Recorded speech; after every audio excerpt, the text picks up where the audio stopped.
Good evening, and welcome to this meeting of the Boston School Committee. I'm School Committee Chair Jerry Robinson. We will begin with the Pledge of Allegiance. I'll ask my colleagues to unmute and join me.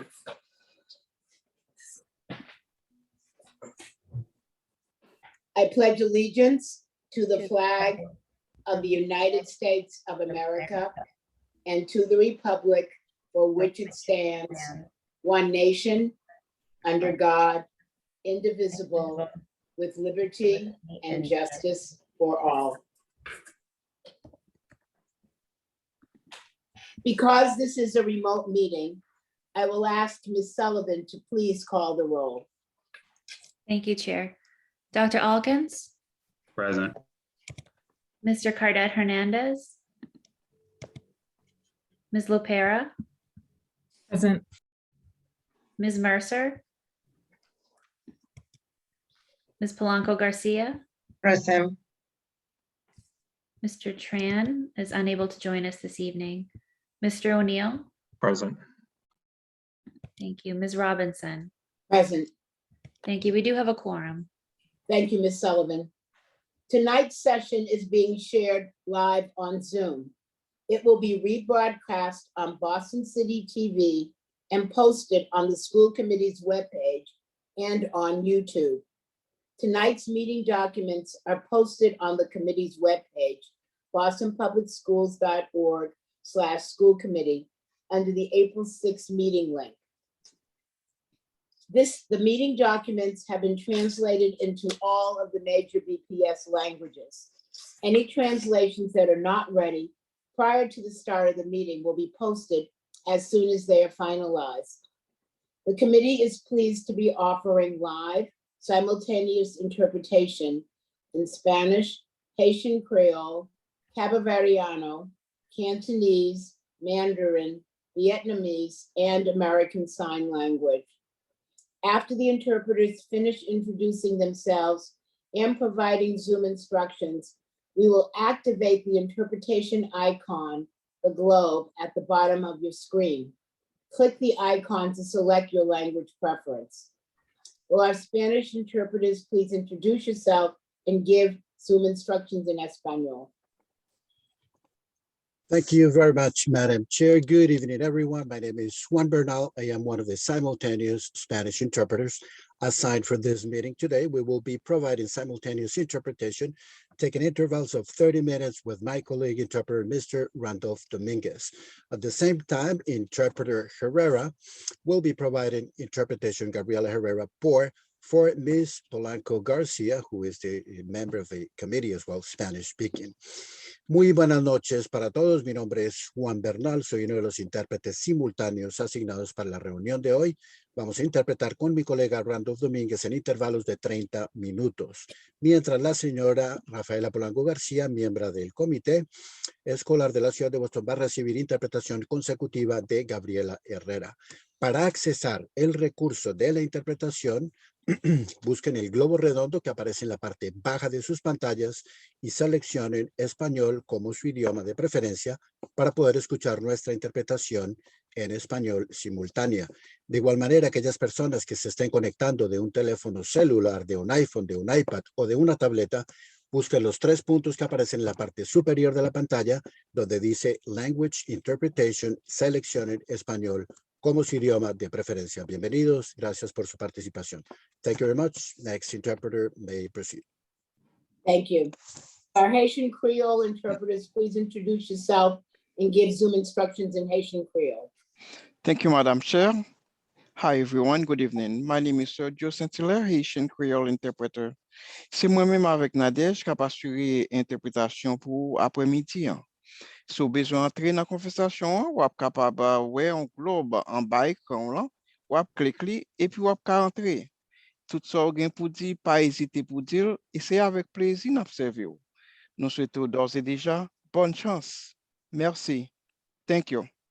Thank you.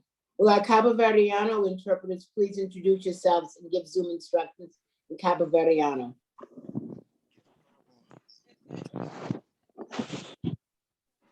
Hello, good evening. My name is Armando Monteiro. I'm going to be your Cavodian interpreter for tonight. Boa noite, meu nome é Armando Monteiro, juntamente com minha colega Josiane, eu também sou os intérprete de crioulo cabo-verdiano. Para nos acessar nosso canal, nós também temos parte inferior do computador, onde tem pequeno globo, nós fazemos clique e temos a opção de escolher língua, nós escolhemos língua de preferência, que é crioulo cabo-verdiano. Então, hoje nós teria pouco. Muito obrigado. Thank you, ma'am. Thank you. Will our Cantonese interpreter please introduce yourselves and give Zoom instructions in Cantonese? Thank you, Madam Chair. Hi, everyone. My name is Cherry. Anna and I will be your simultaneous Cantonese interpreters. 大家好，我係 Cherry。今日咧 Anna 同我咧會同你哋會做呢個同聲嘅翻譯嘅。咁一陣咧，你喺個屏幕下邊就會見到一個地球儀嘅圖標。你見到呢個地球嘅圖標之後，撳落去撳 Cantonese，你就可以聽到呢個廣東話嘅翻譯啦。如果你係用手機或者 iPad 上嘅話咧，你可以揀屏幕下邊嘅3個點，再揀更多，亦都可以入到呢個 Cantonese 到廣東話嘅頻道。多謝晒 ，Thank you。Thank you. Will our Mandarin interpreter please introduce yourselves and give Zoom instructions in Mandarin? Thank you, Madam Chair. Hi, everyone. My name is Wei. For tonight, Tina and I will be your Chinese Mandarin interpreters. 大家好，我是您的普通话同声传译Wei。我和 Tina 今天是您的这个翻译。如果您需要我们的服务的话呢，请点击屏幕底部的地球仪标记，然后呢选择中文 Mandarin 选项。如果是你用手机或者平板电脑的话呢，请点击3个点，然后选择更多，然后进入这个翻译频道。Okay, back to you, Madam Chair. Thank you. Will our Vietnamese interpreter please introduce yourselves and give Zoom instructions in Vietnamese? Good evening, everyone. My name is Vi. Duyên and I will be your Vietnamese interpreter for tonight's meeting. Kính chào quý vị, tôi tên là Vi. Chị Duyên và tôi sẽ là thông dịch viên của quý vị ngày hôm nay. Xin quý vị nhìn vào màn hình và tìm quả cầu. Khi tìm thấy quả cầu, bấm vào Vietnamese, tiếng Việt để có thể nghe được thông dịch. Chúng tôi sẽ cung cấp thông dịch cho quý vị liên tục. Cảm ơn rất nhiều. Thank you. Thank you. Our American Sign Language interpreters are Lucy Anat, Christina DeSalvo, and Sharon Mendez. Thank you all for assisting us this evening. Thank you to all of the BPS staff behind the scenes who also provide support for our virtual meetings to run smoothly. We will now activate the interpretation icon at the bottom of your screen. I'd like to remind everyone to speak at a slower pace to assist our interpreters. Thank you, everyone who signed up for public comment. Sign up for public comment closed today at 4:30 p.m. Please make sure that you are signed into Zoom under the same name you used to sign up for public comment. You can use the Zoom tools to rename yourself so that committee staff will be able to recognize you when it comes time to call on you. Thank you for your cooperation. A brief announcement before we get started this evening. The superintendent and I have decided to postpone tonight's presentation on the equitable grading policy to provide the team with more time to refine the proposal and engage with stakeholders. We look forward to bringing this policy recommendation to the committee later this spring.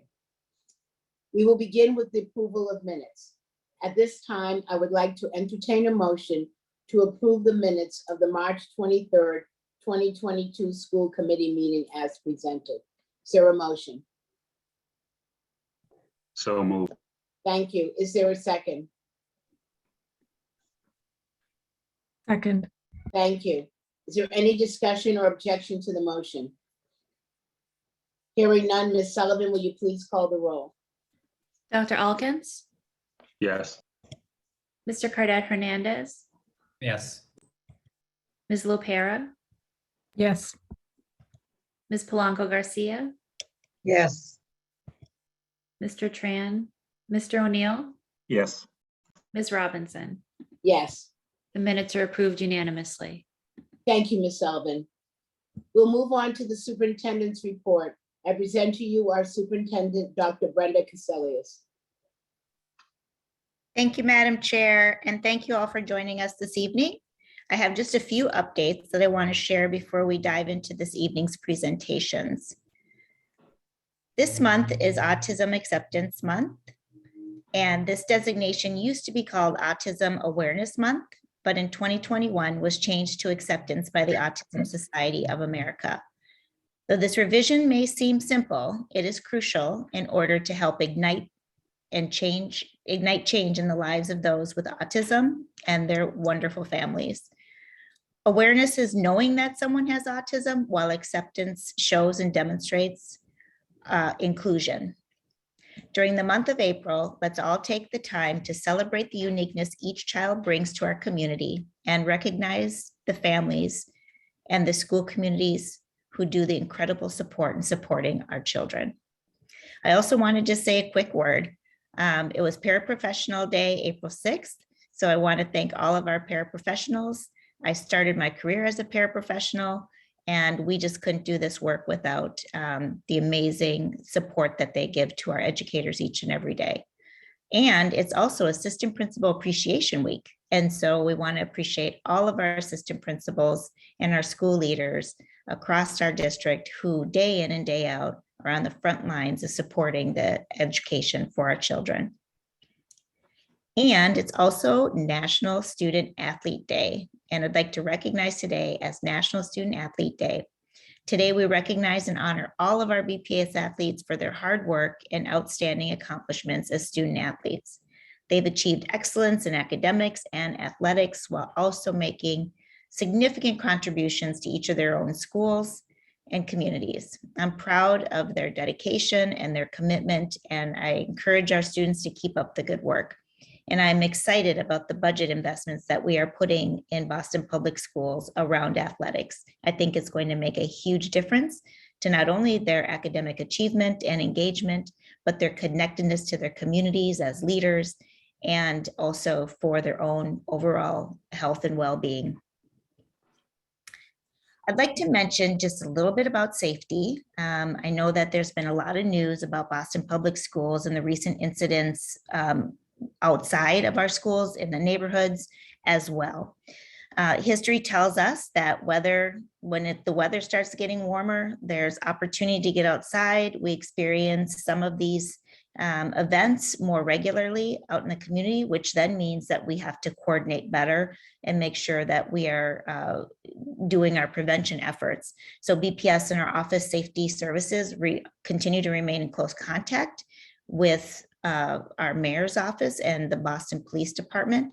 We are going to start weekly meetings with them very intentionally to make sure that we are all on the same page about what we are doing within the community so that we can share information across the community and ensure that our students are safe in our schools and that the incidents that we're seeing within the community don't get into our school.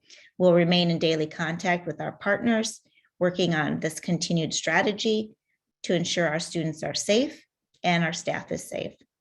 With increased access to counseling and social workers this year, we've been able, and the expanded role of our safety officers, we've been able to provide additional access and support services to our students and keep the lines of communication open among staff members in our schools so that we can try to be on the prevention side when we see flare-ups of disagreements among students and then quickly intervene. We've also ensured every classroom and all of our schools have safety plans that direct them to how to best respond.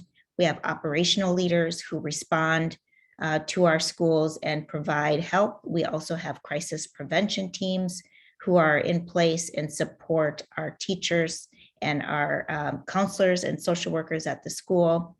And then, of course, we are continuing to work on preventative measures around reviewing all of our safety equipment in schools, including cameras and metal detectors when appropriate to use them.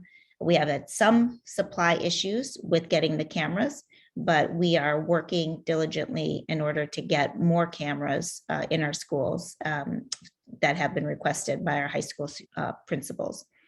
We've also appointed a safety committee comprised of leadership from multiple departments. And again, we're going to be meeting regularly to review the data out of the community, work with MBTA as well, and also our school leaders.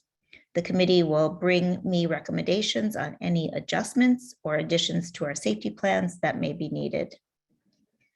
We are one part of a larger coordinated citywide response, and we will provide updates throughout the rest of the school year as we can so that we are being proactive.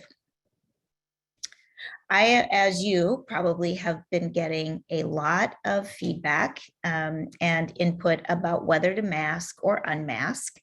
Obviously, across the nation, we have seen a number of large urban schools unmask. And I just want to remind the public that every community has different vaccination rates for children. They have different COVID metrics that they're looking at. So each situation is different. I continue to work with the mayor's office and the Boston Public Health Commission to look at the metrics we are going to be using, which they set last month at 10 new positive cases per 100,000 students or 100,000 residents. They recommended this number based on the review of their data and continue to provide that recommendation as the marker of when BPS should consider lifting its mask mandate. As of today, the city is averaging 28.8 new positive cases per 100 residents. This is more than double the city rate and nearly triple the city rate for new positive cases that were recorded in March. So we have not yet made the kind of progress that makes them comfortable in order to lift this mandate at this time. But we continue to be in daily conversations with Boston Health Commission. We know that the warmer weather brings for us having the ability to open our windows and begin to start and shift activities outside. And so we believe that if we can get our vaccination rates up and see the trends start to trend down, we would be able to make the decision around unmasking. But for right now, we're going to hold tight a little bit longer and just kind of watch these metrics alongside Boston Health Commission and the mayor's office. For more information on our vaccines and a list of upcoming vaccine clinics in BPS schools, please visit www.bostonpublicschools.org/vaccines. As you've also read in the news, last week, the State Department of Elementary and Secondary Education completed a follow-up district review of BPS. I want to first give a huge shout out to the team, particularly Dr. Eckelson and his leadership, to share a moment of gratitude for the team in BPS through what was a really huge Herculean effort and speedy work to prepare for the visit last week. To prepare for the follow-up review, our team had to pull together materials, over 500 documents and evidence of our progress that we have made from operations to human capital to instructional communications with families, reopening documents, et cetera. And we provided a 40-page summary of our progress since the last district review report in 2020. We also submitted some closing documents after we convened the team on any kind of facts and additional evidence based on the questioning and the visit that we believed summarized what we were seeing so that we could make sure that they had everything that they needed in order to make a more accurate and thorough review of the district. All of these materials provided yet another reminder of the really incredible work and progress that Boston Public Schools has made since the initial review in 2019 and the report issued in 2020. We not only stayed the course amidst the COVID-19 pandemic and ongoing recovery efforts, but also made significant and strategic progress. I want to thank the state review team for the time that they'd taken to learn about our progress over the last 2 years. We believe that the state will see progress in our instructional focus on equitable literacy, a focus on multi-tiered systems of support as a key anchor for the district, a clear and focused strategic plan that serves as the district's North Star, progress toward a more linguistic and racial and ethnically representative faculty, a deep commitment to equity and family engagement in decision-making, equitable policy development with the school committee, and significant supports for our students through our $100 million investment in our budgeting around social workers, counselors, psychologists, and family liaisons and instructional coaches. These key investments have led to what we are now calling and naming the quality guarantee for each student. And so we've made tremendous progress here. We anticipate receiving the report in mid-May, and we will continue to keep you updated. Wanted to give some brief updates on union negotiations. As you know, we are continuing to negotiate with the Boston Teachers Union, as well as our bus drivers as two of our largest unions and ones that are very important to our students' overall academic achievement and the mission of the district. So we continue to make progress with them.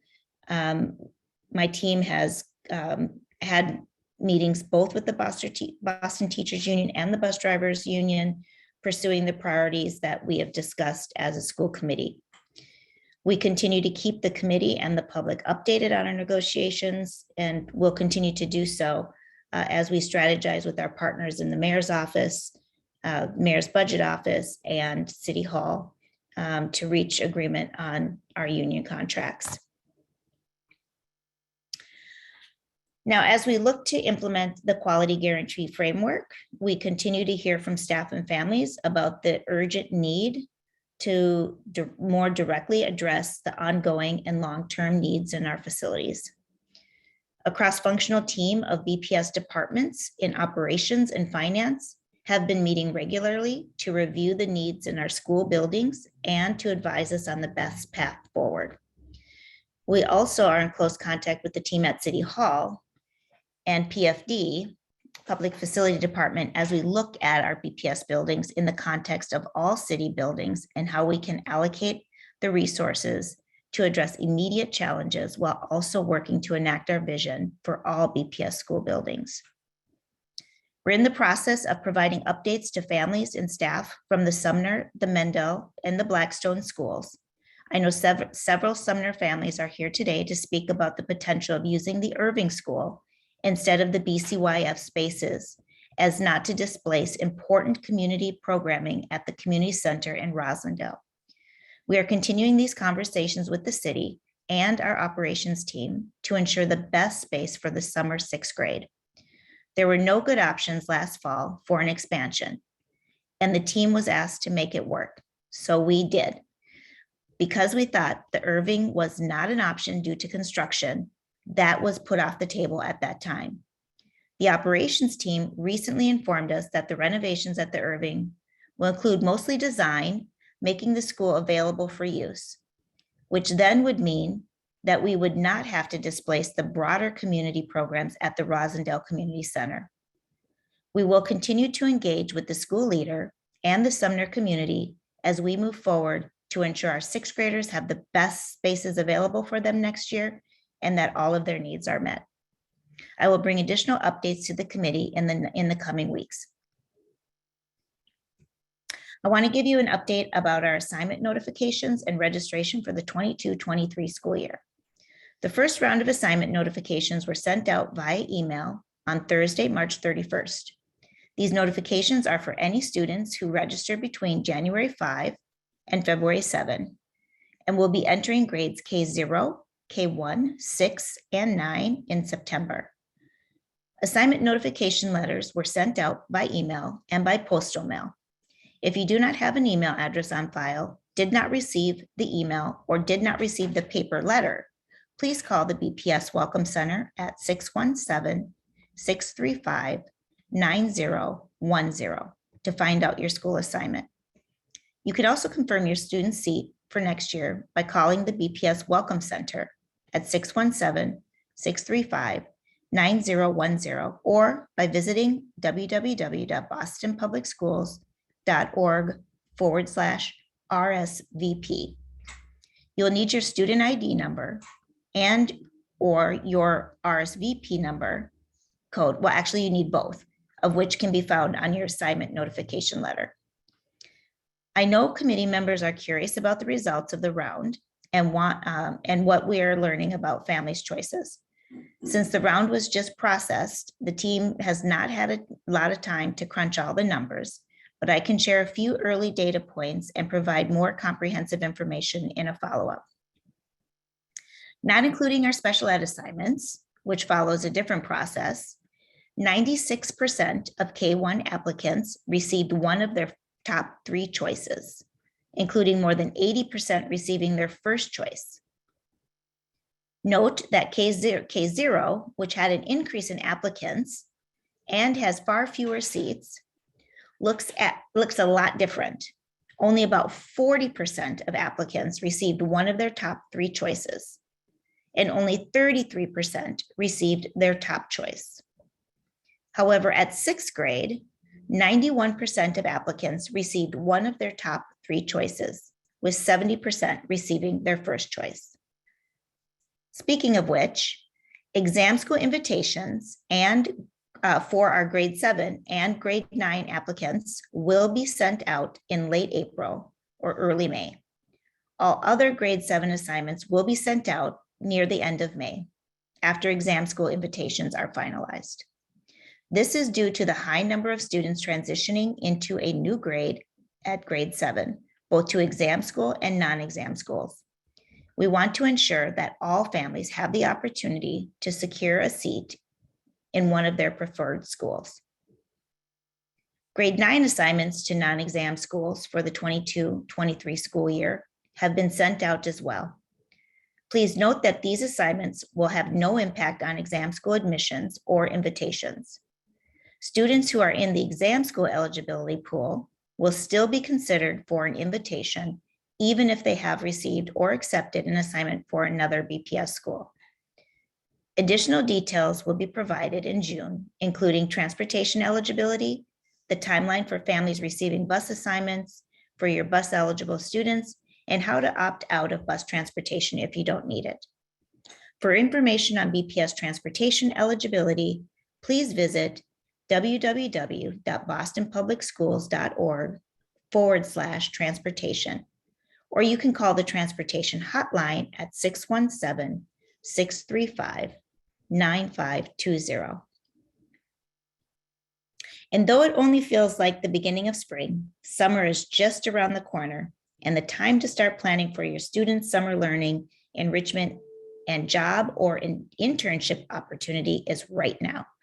This summer, BPS will again provide a series of programs for students to access support services, academic recovery, and acceleration initiatives, along with a myriad of other wonderful enrichment activities with our partners at Boston After School and Beyond. These programs will be school-based, partner-based, and activity-based while serving all neighborhoods and offering a mix of in-person and remote opportunities. Aside from summer learning programs at the BPS, we also have our Summer Stuff publication in an online format on our website. Summer Stuff outlines all of the potential opportunities for students in 3 main areas, including school and partner-based programming, camps and recreational activities, and employment, internships, and volunteer opportunities for our youth. You can find more information and a full list of all the summer opportunities available to your students on our website at www.bostonpublicschools.org/summer. On the website, you'll also find a few example videos outlining what a summer with BPS could look like for your child. Start planning for your child's summer today. Lastly, as a quick reminder, April 19 through 22 is spring recess for Boston Public Schools. Take this time to enjoy the incoming spring weather, relax, reset, and prepare to return to school and finish the rest of the school year strong. If you're looking for any enrichment activities for your students to take part in during spring recess, please visit the Boston Public Schools website at www.bostonpublicschools.org/April, APRIL. For additional information about any of the programs we have listed on our site, please reach out to the program coordinators. But first, enjoy your time off. And as another quick update, the BPS calendar for school year 22-23 is now available on the BPS website at www.bostonpublicschools.org/calendar. And that's my superintendent's report. Thank you. Thank you, Superintendent, for your report. I will now open it up to questions and discussions from the committee. I'd like to remind my colleagues about our agreed-upon norm that we each have 5 minutes. That's 1 to 2 questions. And I'd like to remind BPS staff to also be brief in your responses. If you have any additional questions, I'll come back around for a second round. Ms. LaPera. Thank you, Chairwoman Robinson, and thank you, Superintendent and team, for the report and the information. I know that you just gave us some top numbers as it relates to enrollment and registration, so thank you for that. That was one of the questions that I had.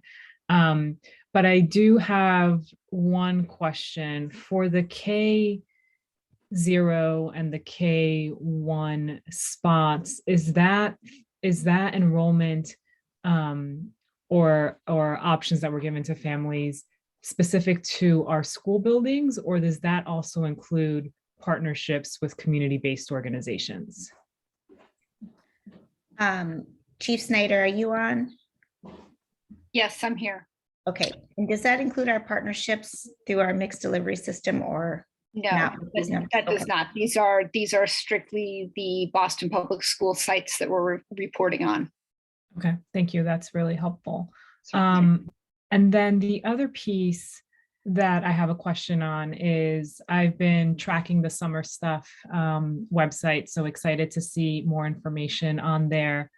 I'm wondering where the decision point was for what schools were going to be offering summer programming, and whether that was just kind of how did we come to the idea of what school communities would be able to offer any summer programming?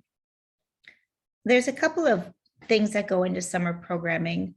The first is, of course, who's ready to do summer programming, and we ask them, schools, to raise their hand. The second is where there's need for ESY programs, which is our extended year programs for students with special needs. And so we want to make sure that they get it. And then the third consideration is just, is there any kind of construction going in a building during the summer?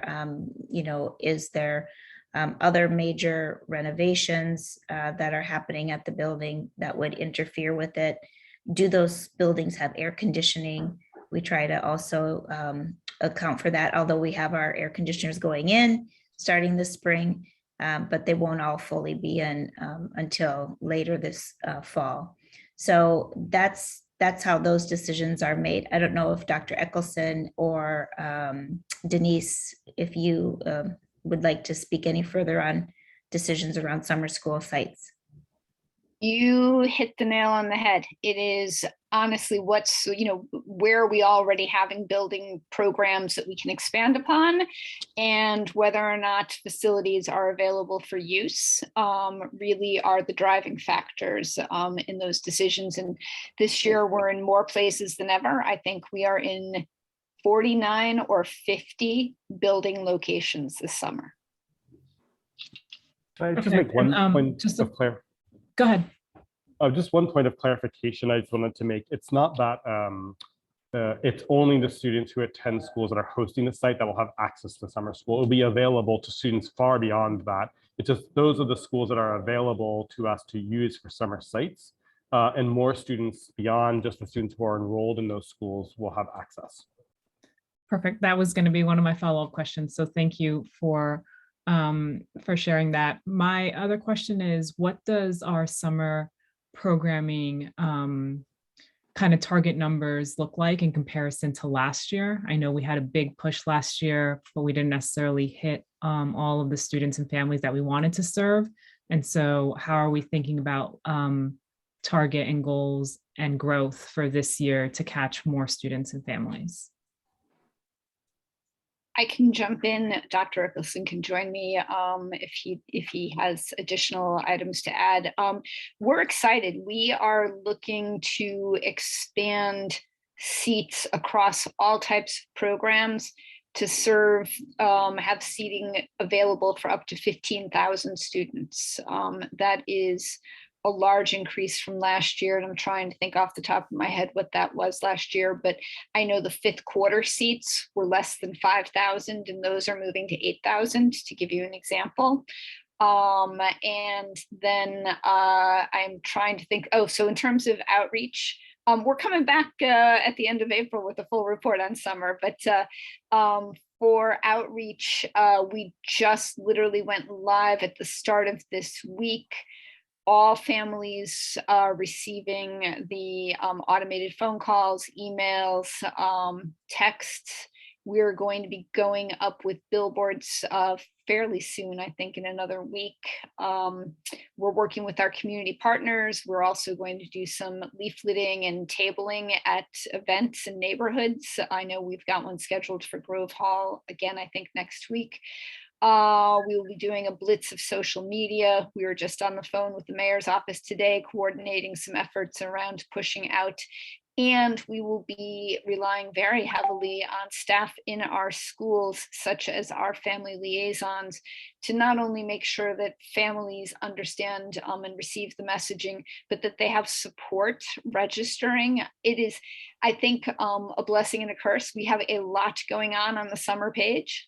But that can also make it difficult to navigate. So we are providing some guides as well as some tutorials, video tutorials in multiple languages for families and staff who want to and can support our families.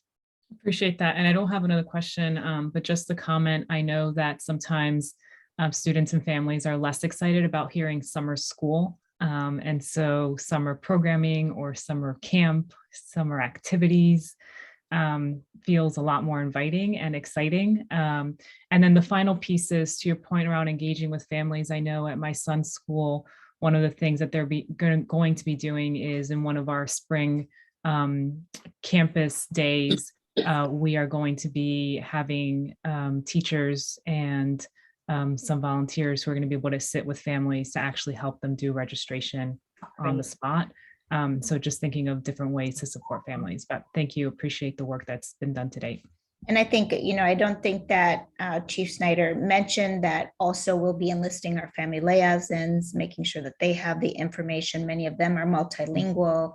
So trying to make sure that all our families have the information. Another thing that we are trying to do this summer is provide additional transportation to our students, and that also I think will help our numbers for some of our student families. Thank you for your questions. Thank you for the report. My first question is actually related to the newly appointed safety committee. Will that committee be also meeting throughout the summer as well to also be thinking proactively about the next academic year? Well, I won't be here to talk about what meetings are in the summer. However, I will recommend that it does continue to meet. I think that through the spring and the summer, we will need to be watching the incidents within the community and make sure that we are very coordinated. We do that anyways, typically. But I just think with the ongoing mental health crisis that is happening across our nation with our youth, that it is particularly important that this year we look at multiple cross-sector supports for children, not just with BPD, but also with the overall mental health and prevention. This is why summer school is important. This is why making sure our kids have jobs is important, to keep kids engaged positively in athletics, any way that we can keep kids engaged positively will really be good for our overall community. So that coordination will continue. It's not really a committee. It is really just staff to staff, constant communication with the city and city resources coordinating with our resources at BPS. Okay, thank you, because that was going to be a follow-up question of mine. shifting directions, just out of curiosity with regard to registration, how do you actually select which students receive their top choice versus those who are receiving their top 3? I'm just curious. So we don't select them, but yeah, so it's all an assignment algorithm or lottery. So every student receives a random number, and the algorithm at its highest level will basically look by number at a student's choices, and if whatever first choice that has an available seat is where they get slotted. So if it's their first choice, great. If not, then it moves to their second choice. If not, then it moves to their third choice, and so forth. So, adding all the choices that are true options is always highly encouraged, and always ranking them in the true order in which you would like to attend, because that is how the assignment algorithm will work. It will always seek to put you in the highest choice that has an available seat. Okay, that's helpful. Always on the lookout for algorithmic bias, so to speak. Yeah. But thank you for answering that. And then my last question is actually related to spring recess. Like, will there be another round of the acceleration academies that were held in February? And what is the registration looking like for that? Yes, there will be. And Dr. Eccleston, do you want to give a brief update on that? Yes, sorry, it's always impossible to find my buttons. We are planning an April Acceleration Academy. In February, you may remember that we focused our efforts in the area of literacy. In April, we'll focus our efforts in math. There's a similar problem that is sort of framing the curriculum for this period of time, which is how do we make Boston a richer, sort of more inclusive community for all of its residents, and students are tackling complex math work through that, and we'll make policy recommendations to Mayor Wu.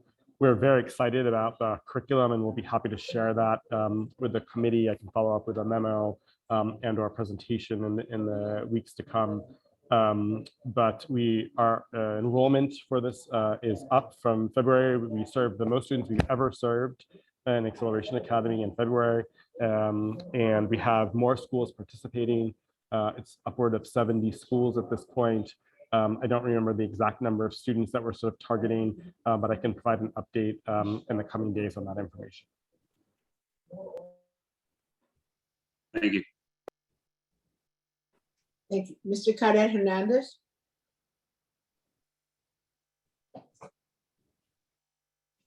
All right, I too can't find my button. You would think after a few years of this, we would have gotten better. Thank you so much for the report and for the update. I have a few follow-up questions as well. The first is just around the safety incidents that we've been hearing about and reading about, and I'm following up on the question from Dr. Elkins as well. I think, unfortunately, sometimes we hear about these things and are sometimes through the media, but our gut reaction is to go back to some of the ways things were. And we know that some of the ways things were, including a heavy police presence in schools, caused incredible psychological harm to so many of our young people. And so it's a complex situation that we're grappling with, particularly as we watch headlines. But I'm curious from you, can you give us actually more clarity? Because I think it's more important than each individual incident, which are important because they matter on a local level. But I'm actually wondering, sort of zooming out globally, are we seeing a decrease in the number of incidents that require police presence in schools, therefore sort of leading us to believe year over year, or even looking at a more traditional school year like 1819 or 1920, sort of leading us to believe that we are still seeing increased safety in our schools? Because I know the narrative based on the headlines can feel like things are a little bit more unsafe than we would hope.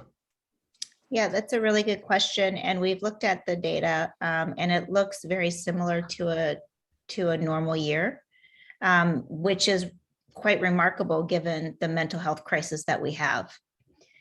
So we have 125 schools, 31 high schools, and we have, 16,000 plus, 9 through 12th graders. And then of course we have our middle schoolers as well. And so, that's a large number of students in our schools, and our schools are safe.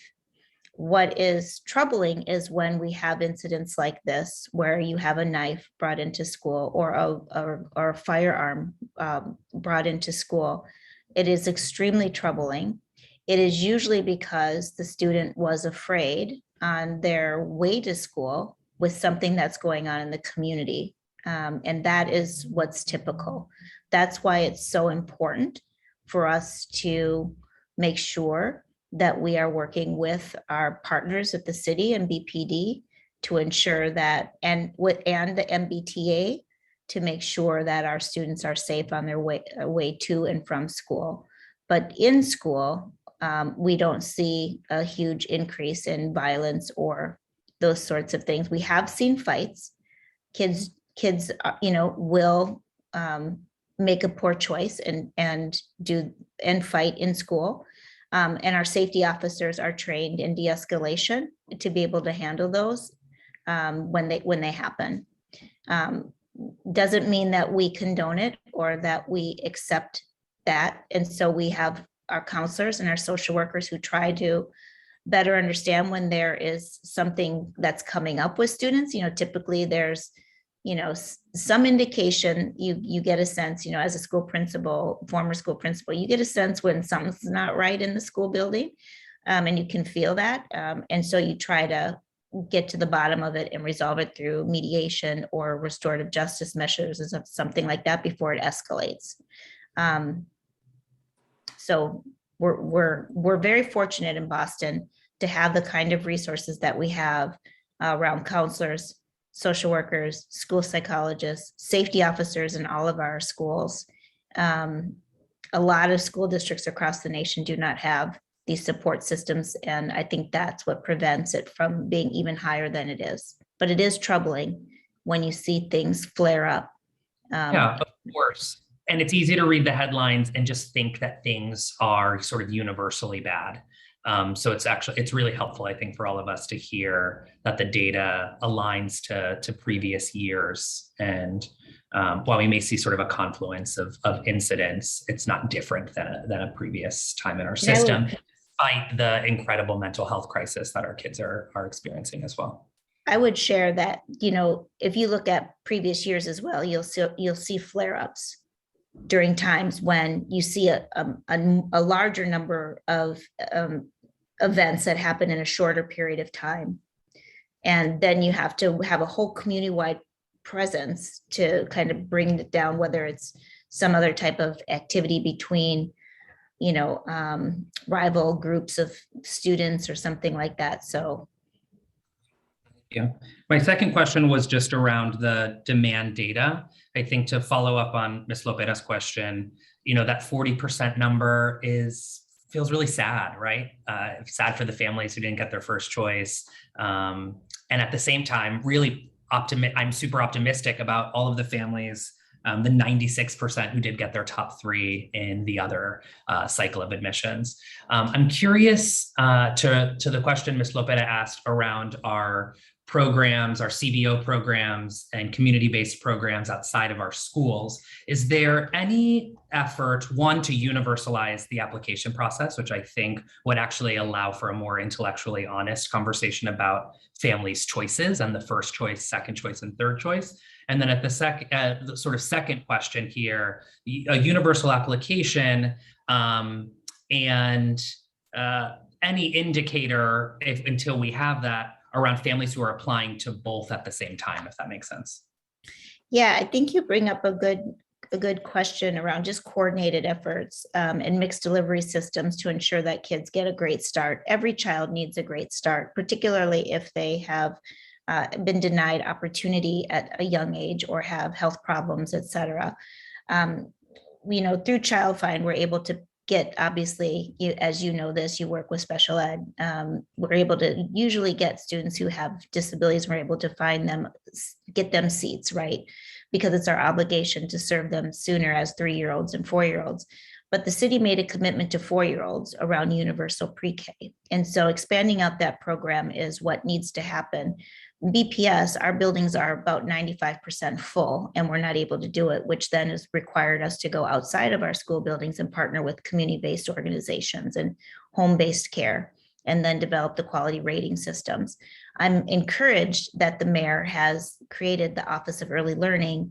Kristen McSwain will be leading this office to be able to then coordinate services alongside BPS and find new incentives to get people to offer early childhood opportunities for our 3 and 4-year-olds, because we just don't have a lot of spots for our 3-year-olds currently.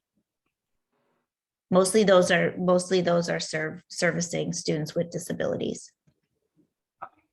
Thank you, and appreciate that they also get that priority, and those families are getting that priority in the process. But I do think that, with the Office of Early Childhood, getting 3-year-olds into the system is absolutely something that could benefit their opportunity to get a great start.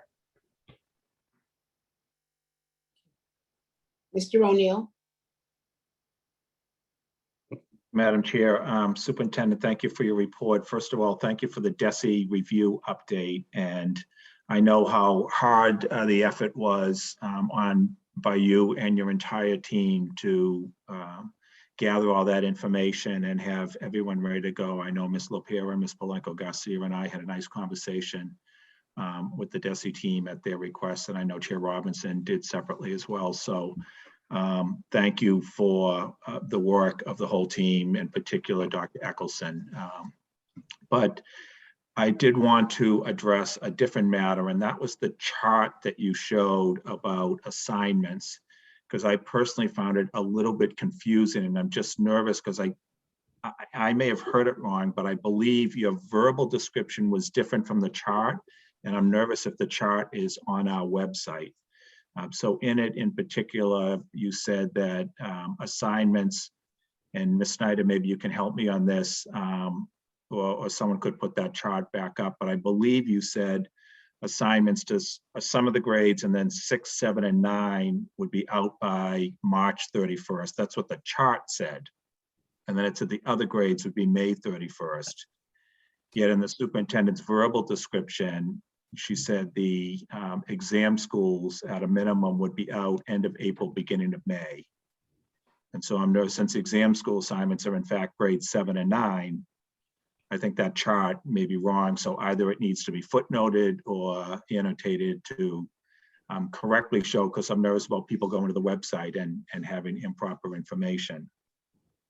Is that something that could be corrected? Yeah, thank you, Mr. O'Neill.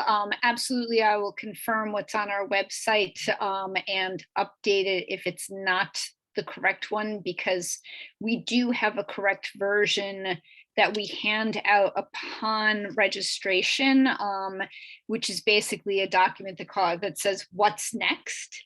And in it, it has a similar chart, which is footnoted about grade 7 and the exception to grade 7 in exam schools. So we will, I will go on right now and check our website, and we'll swap it out for the correct one, because we are handing out one that does have the footnote. Okay, but it is both 7 and 9, right? Because that's the exam. No, ninth grade actually did receive theirs, because it's so, they don't have their exam school results yet, but they have a general seat. They have such a much smaller population of applicants and available seats that we're able to include them in the algorithm for all of grade 9, and then tell them afterwards if they have an exam school seat in which they could take instead. But we can only do it for 9th grade. So it's just the 7th grade anomaly. Well, it's actually, if you're not telling people whether they got into an exam school for 9th grade until the end of April, that is also an anomaly. So that both should be noted, please. And as other high school assignments are impacted by the exam school ones, we have plenty of good high schools in the city. A lot of people want to go to Fenway, they want to go to Boston Arts Academy, they want to go to Snowden. I can keep mentioning others. at the risk of upsetting schools who I don't mention. So, but there are some parents who are waiting on the exam schools, all three of our exam schools, to make decisions not only about other Boston Public High Schools, but also private schools, charter schools, parochial schools, et cetera. And as Mr. Cardet Hernandez pointed out to us at the last meeting, some schools are requiring, at least on the, I think your son, Mr. Cardet Hernandez, was looking for what, K0, I believe, or something, and yet the daycare is looking for a deposit. And same thing happens for private and parochial and other schools as well. So I will reiterate my request of last week that the more we can do to shave a day or two every day helps to get those exam schools out. I appreciate the time to make sure that it is done right and proper for people to understand it. I appreciate the independent analysis of it to build trust and transparency on it. But the faster we can get that out, the more important it is for our communities. I hear loud and clear. I'm sorry, Superintendent. I just wanted to add one more thing, that the special admission schools for 9th grade, those invitations were also sent out on March 31st. So to the Fenways and BAAs and et cetera. So, but understood. And we are running every day trying to shave off a day or two if we can. I know that's not going to help with deposits, but we honestly are doing everything we can round the clock, and the team is working very, very hard.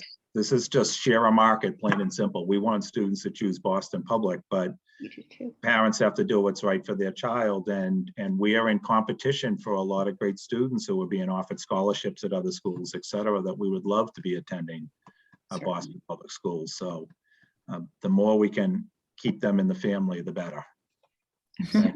That's our goal too, Mr. O'Neill. It's just that, with the new policy, we just want to cross our T's and dot our I's this time. Fully understood. Transparency and trust. That's what we want for our families. Fully understood. Thank you. Thank you. Thank you. Ms. Polanco Garcia. Thank you, Madam Chair. Y gracias, Superintendente, por el reporte. Yo quiero traer un poco más sobre lo que hablaba el señor O'Neill con relación a la revisión que había estado haciendo DESE. Good evening, Madam Chair, and thank you, Superintendent, for the report that you shared with us. I just want to extend a little more about what Mr. O'Neill was mentioning. Rafa, ¿puedes repetir lo último, por favor? Sí, con relación a la revisión que hizo del distrito educativo, de nuestro distrito educativo. About this revision of our educational system. Yo sé que la superintendente habló un poquito sobre que ellos habían terminado de hacer ya la revisión. I know that the superintendent mentioned that they finished already with the revision. Pero yo quiero enfatizar que esto es bien importante, que nosotros como distrito educativo, nosotros podamos levantar nuestra voz. But I want to emphasize that it's very important that us as educational system are able to raise our voices. Nosotros sabemos que hay otros distritos que han pasado por intervención estatal y la experiencia no ha sido buena. We know about other districts who have undergone receivership and their experience has not been good. Entonces nosotros tenemos que pensar como distrito educativo, sabemos que nuestro distrito educativo ha progresado bastante y ha hecho muchas cosas buenas. We have to think about our educational district, and we have to realize that we have done as educational district a lot of good things. Pero sabemos también que estamos ahora mismo en un lente óptico. But we also know that right now we're under an optical lens. Tenemos una alcaldesa que fue a una reunión de DESI y habló sobre su distrito. Tenemos una presidenta de la Unión de Maestros que fue y habló sobre el distrito. We have a mayor who had a meeting with DESI and spoke about her district. We also have a Rafa, repite la segunda parte, por favor. Tenemos la presidenta de la Unión de Maestros que habló sobre la importancia de su distrito, unos padres que fueron y abogaron también. We also have the president of BTU who went there to talk about her district, and some parents also who talked about that.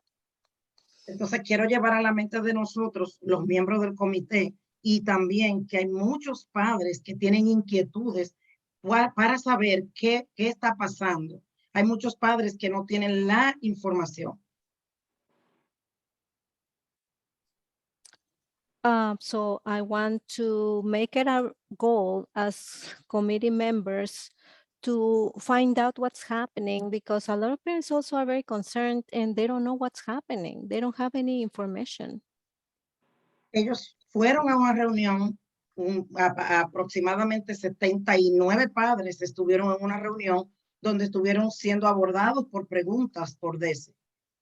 Approximately 79 parents attended a meeting where they were asked questions by DESE. Pero hoy día estos padres que están conectados están preguntando y con incertidumbre qué va a pasar, qué pasó. Sé que la superintendente dijo, ya ellos terminaron, pero a mí me gustaría que a raíz de la transparencia y de que estos padres sepan qué pasó, qué pasó con esta, sé que no han dado el informe completo, pero sé que hay un preliminar y me gustaría más información sobre esto para tranquilidad de los padres y de nuestras comunidades también. Yeah, the parents who are connected tonight with us have a lot of questions and a lot of doubts. They don't know what's going on. And I think even though the final report is not ready, I know that there's a preliminary one, and it would be, I would like to know any information that we can to let them know as well. Por eso quisiera saber. Y And muchos de los padres también. And that's why I would like to know, and I know that a lot of the parents too.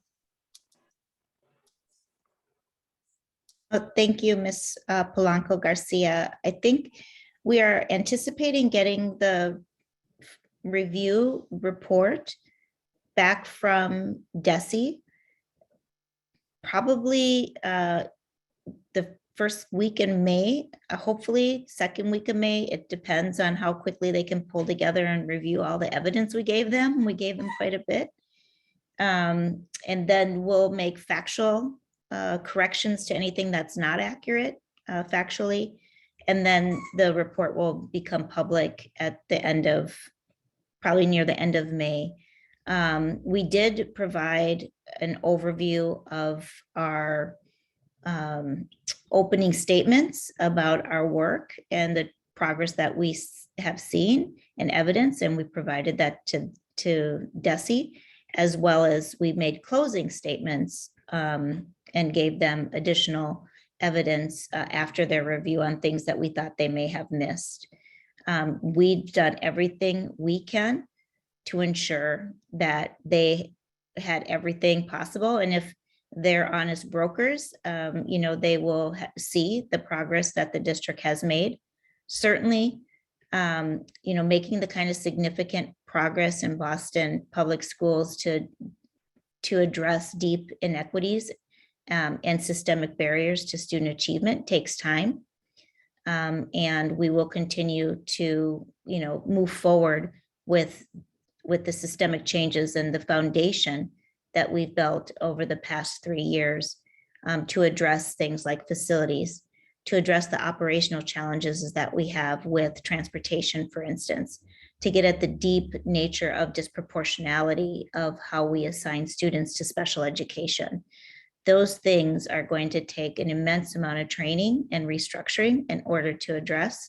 And so I anticipate that the commissioner will identify some of those pieces of work that we still have to address, as well as some of the systemic issues around identifying our own risk and auditing our own systems so that we can better hold ourselves accountable to things like graduation rates, that came up, and making sure that we just continue to do our due diligence around, accurately reporting our data and ensuring that there's integrity in our systems. And that's why we established the Office of Risk Management to ensure that we are doing our own continuous improvement monitoring in the district. Thank you. Thank you. Mr. Carter Hernandez.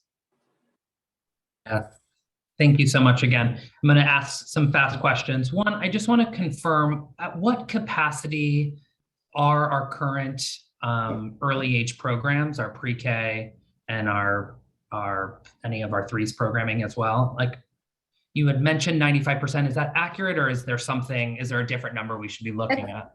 That's a building capacity. So expanding early child, we just lack the space in our buildings, given our Sumner issue, right?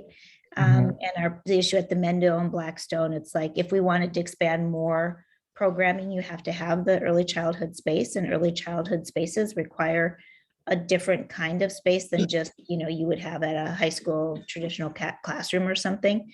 So they require all kinds of different, lighting and bathrooms and water and space and all of that, play spaces, et cetera.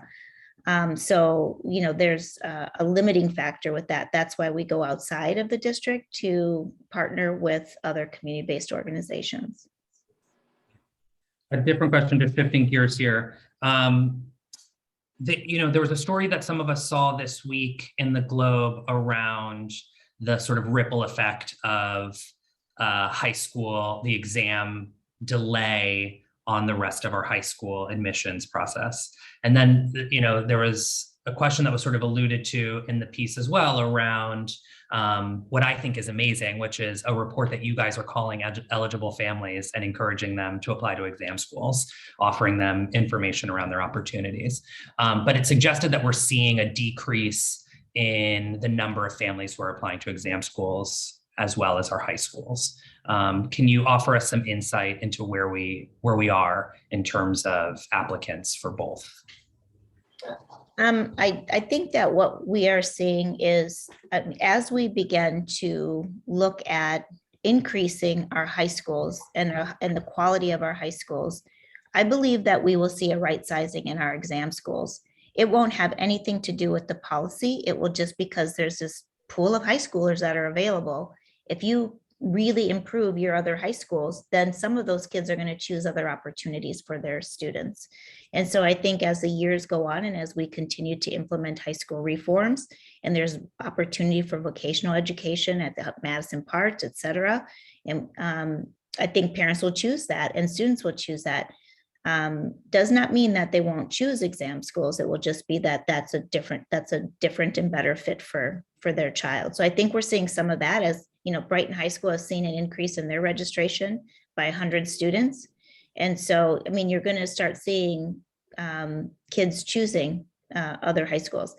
I think the other factor is that, our students and who live in poverty or families might work two jobs or speak languages other than English, and this can be sometimes complex and confusing, just still don't even know that the policy has shifted for them, or maybe don't have the expectation or think that their child could even be eligible. So, this is a whole culture shift within our system around equity to ensure that families who traditionally have not been included, to let them know, yes, indeed, your child, is eligible and you could apply, because they haven't seen that as being available to them in the past. I think to your point too, it will be helpful for us soon to look at some of that demand data and to understand, particularly as we're implementing some reforms, to think about like where are families voting with their feet, or at least with their rank, and looking at the types of schools that families are showing increased interest in their top three choices, the likelihood of getting into those schools, and then ways that we can continue to expand the type of programmatic offerings that each of those schools holds into some of the programs that might seem less desirable at this point.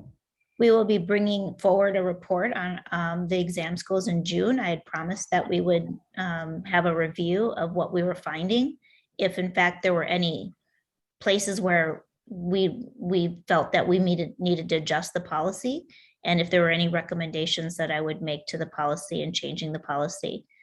For instance, around the 10 points, there was a lot of discussion, a lot of angst around the 10 points. Did it or did it not impact, how we were able to get invitations out? I'd like to know that. And I'd like the public to know that transparently. And so we will be talking about those types of impacts in the policy and what we're seeing in the data as best we can and what the data is telling us. Will be only 1 year of implementation, so it may be limited data, right? But we will bring that forward in June prior to my leaving. And to just echo what you had mentioned earlier as well, it will also be interesting for us to look at, forget the exam That's schools. correct. Yeah, we can bring. We spent so much time talking about Yes. the schools, like the rest of our portfolio of schools, really looking at where families are showing interest in the type of programs that they're excited by, particularly in those first three choices. I will bring that to the team and ask Ms. Hogan and Ms. Snyder to also show patterns around our other high schools and demand for that. Yeah, and I know I'm out of time, but I would say I hope we can do the same with the pre-K seats as well, and looking at the choices, given the 40% of our families getting within their top 3 choices. It would be interesting to look at sort of where families were, where the highest demand was, and ways that we can replicate some of the best practices there across the system, so that families feel like the other programs are offering them what they're looking for as well. Okay, that would be separate than the exam school summary that I'm doing, but I could certainly have the team. I see Ms. Snyder put on her camera, so if you could just make note of that, and we can make sure that we provide that feedback to the school committee. Is it all right? I want to add one more thing about the 40%. The 40% is exclusive of special education seats. So I just want to make sure we're really clear that is out of like 400 or less available K0 seats, roughly half go to students with IEPs. So we're talking about 40% accessing roughly half of that number. It's a really small number. That's incredibly helpful information. Can you then just offer us, of the families with young people with disabilities, what percentage of them are getting their top 3? I'm happy to come back. I don't have that. We'll connect with the Office of Special Education and Assignments, and I'm happy to put that in a report for y'all. I think that would be great to know. So thank you. Yep. Dr. Alkins?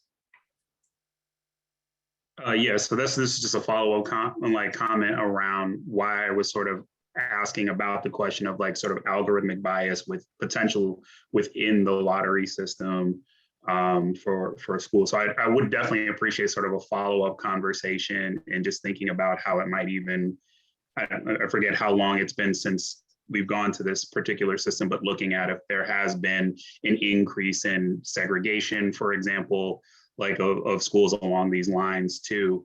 And particularly with the use of the racial equity planning tool, I think it would be a great use of it, so that we can think about some things moving forward.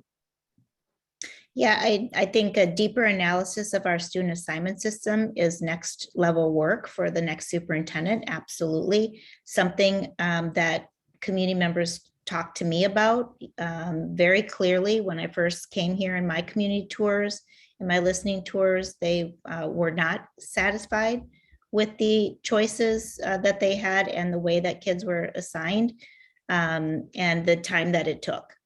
And so, but that's a level of work that I just wasn't able to get to, and I will leave that in the transition as a work to look forward to. Thank you. Superintendent, I have 2 quick questions. Again, thank you so much for the report. One is with regard to safety within high schools. I've had several conversations in the last couple of weeks with both the high school and middle school age students leaving the building during the day without permission, and sometimes getting into difficulty within the community. And I guess my question is, what mechanisms do we have to keep students in buildings, versus allowing them to go out during the school day and not being clear about their returning, and did not know what kind of what kind of security was allowed on the inside of buildings to prevent students from leaving other than at dismissal or other scheduled times.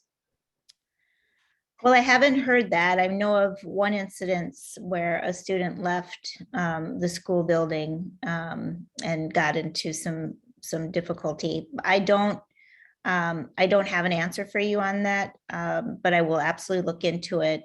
Each individual school building at our high schools has their own individual security plan and safety plans.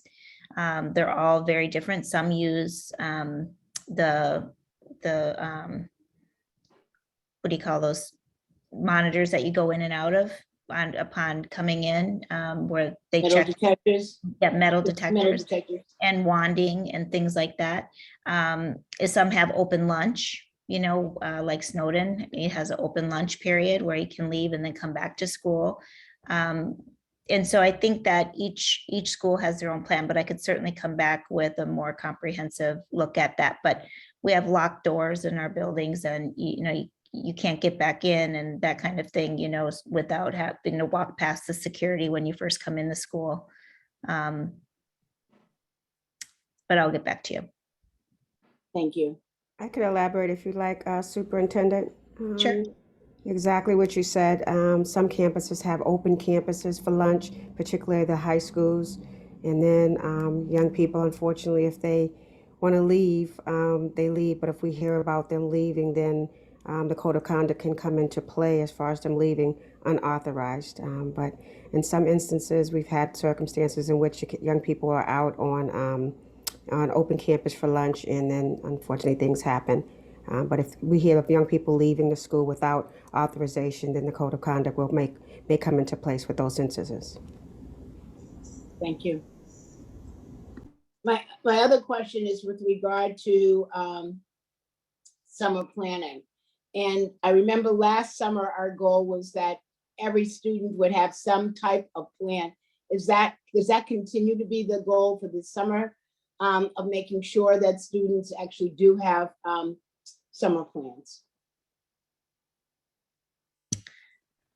I would love for that to be a goal, so that every student had a plan. I know that recently Mr. Harris sent out a notice to all of his school leaders asking them to work with their staff, their family liaison staff, their social work staff, to make sure that the students that need it the most, at least, would have a plan, and that everybody would have the information in which to secure their engagement for the summer.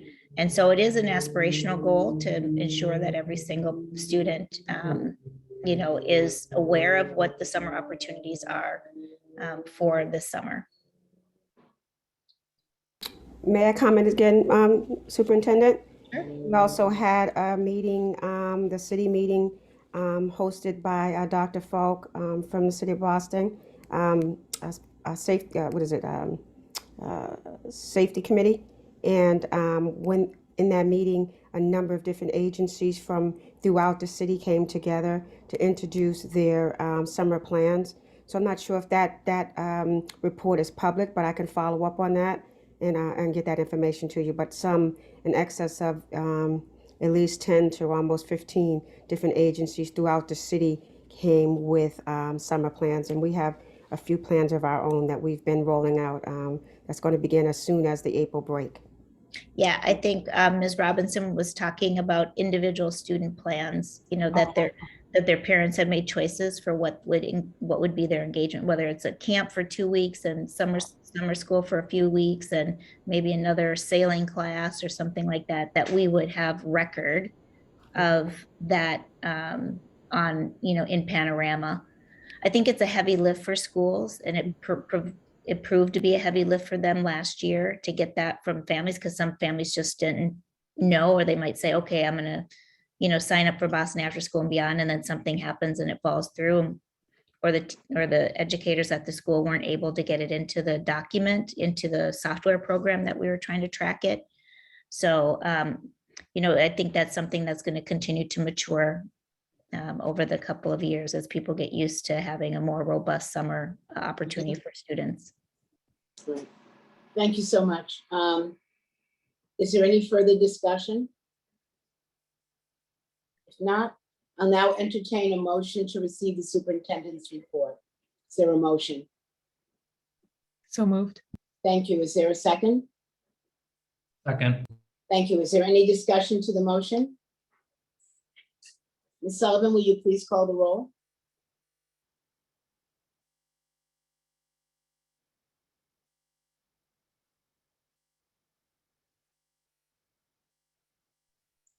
You're muted, Ms. Sullivan. Mute, yeah.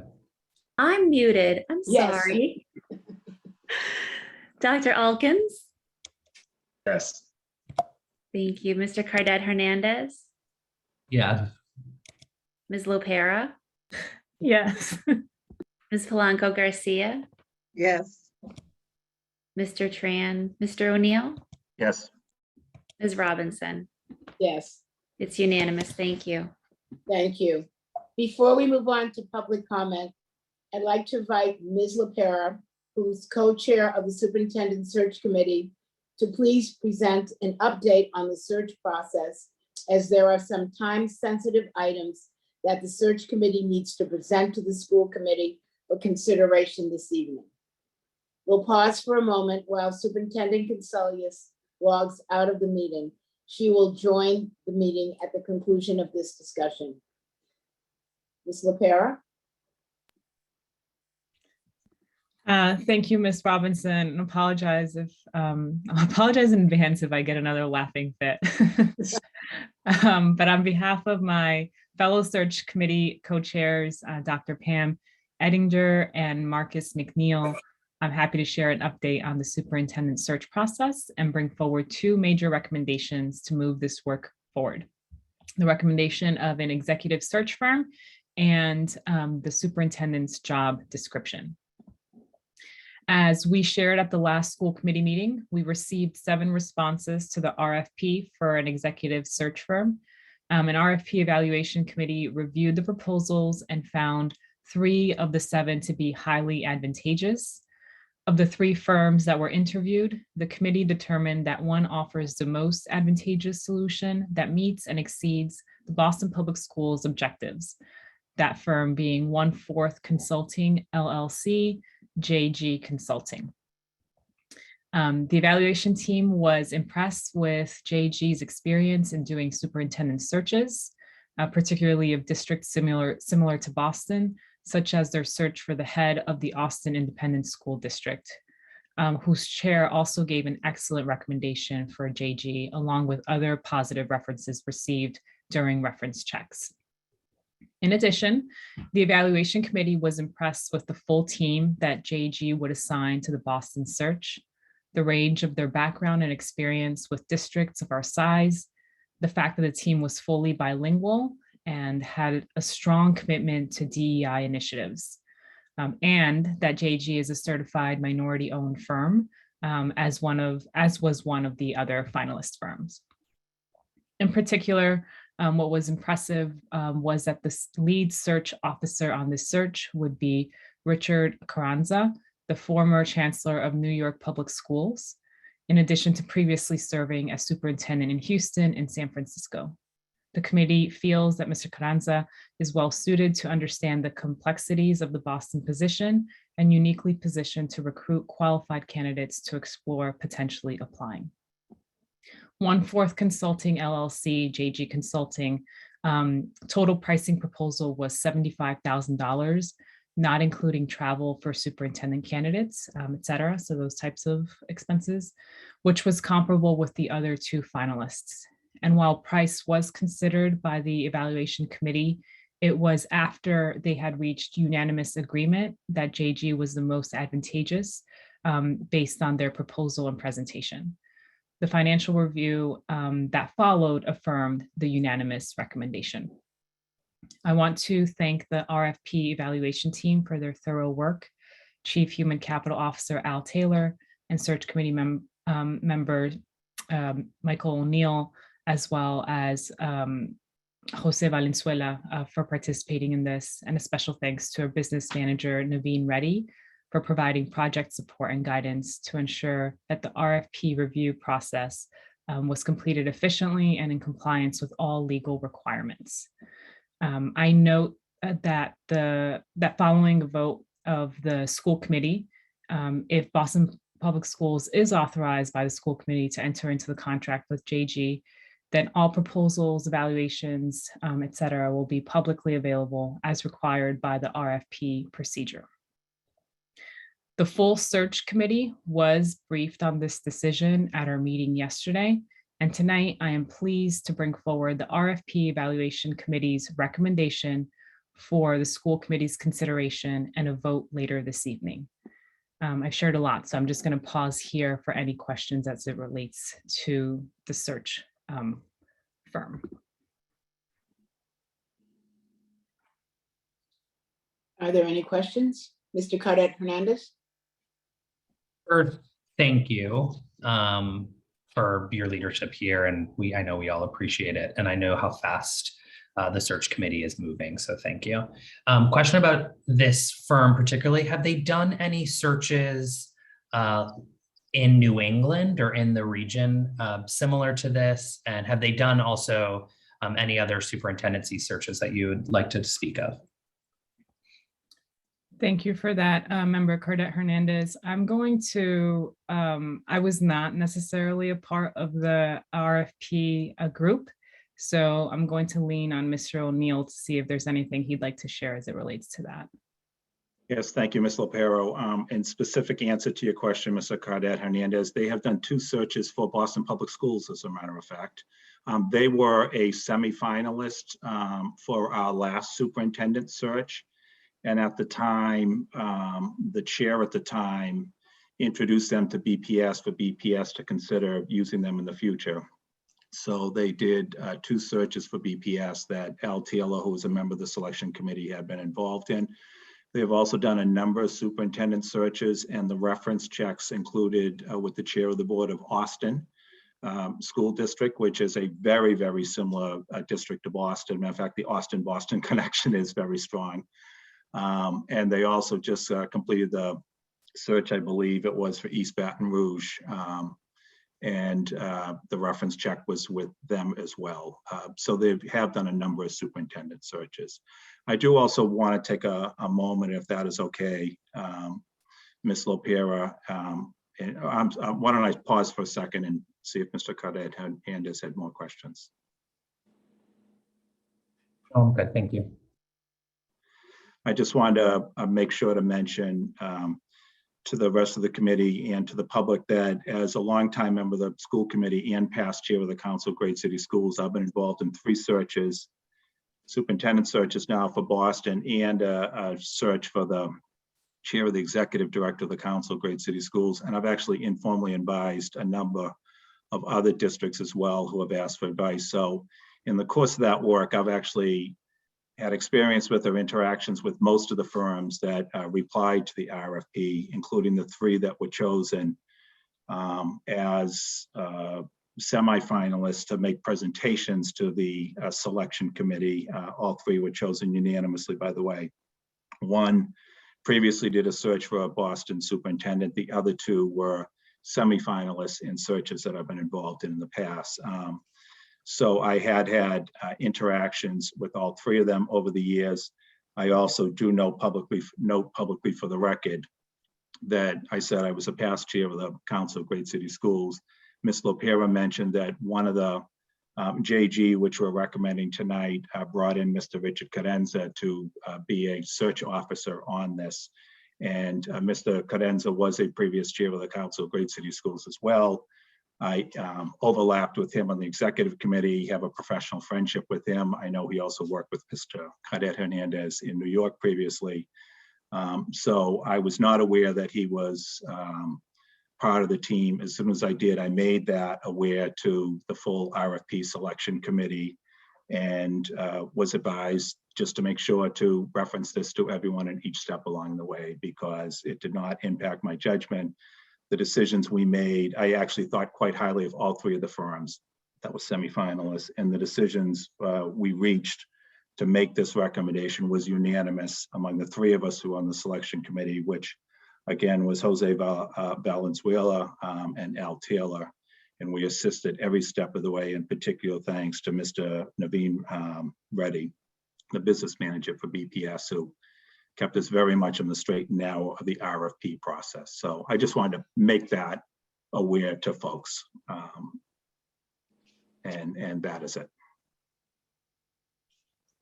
Thank you, Mr. O'Neill. Mr. Carrera Hernandez, you have another question? Not a question, but I just want to comment to Mr. O'Neill as well and actually share the same. This is the first time I'm here. I have worked very closely with Mr. Carranza in New York City. This is the first time I'm hearing, obviously, that he would be involved in the search. And I'm like Mr. O'Neill, I just want to name that. This is new news for me here, despite my long relationship with him. Yeah, and Mr. Carranza, there's been no communications, with anyone. This was, as you well know, he is about as ethical as they come. It was a discussion at the search firm, at the review committee level, as Ms. Lopero suggested, that based upon his experience and some of the issues he has tackled in the past, he actually would have a strong understanding, as he demonstrated in the presentation to the group, about the challenges faced by Boston and how that would impact recruiting candidates to consider applying. So at the recommendation, it was just strictly told there is not a conflict of interest, but you always want to make people publicly aware of that. Thank you, Ms. Lopero. Thank you. I'll move on to, the other recommendation we're bringing forward for a vote this evening is the superintendent's job description.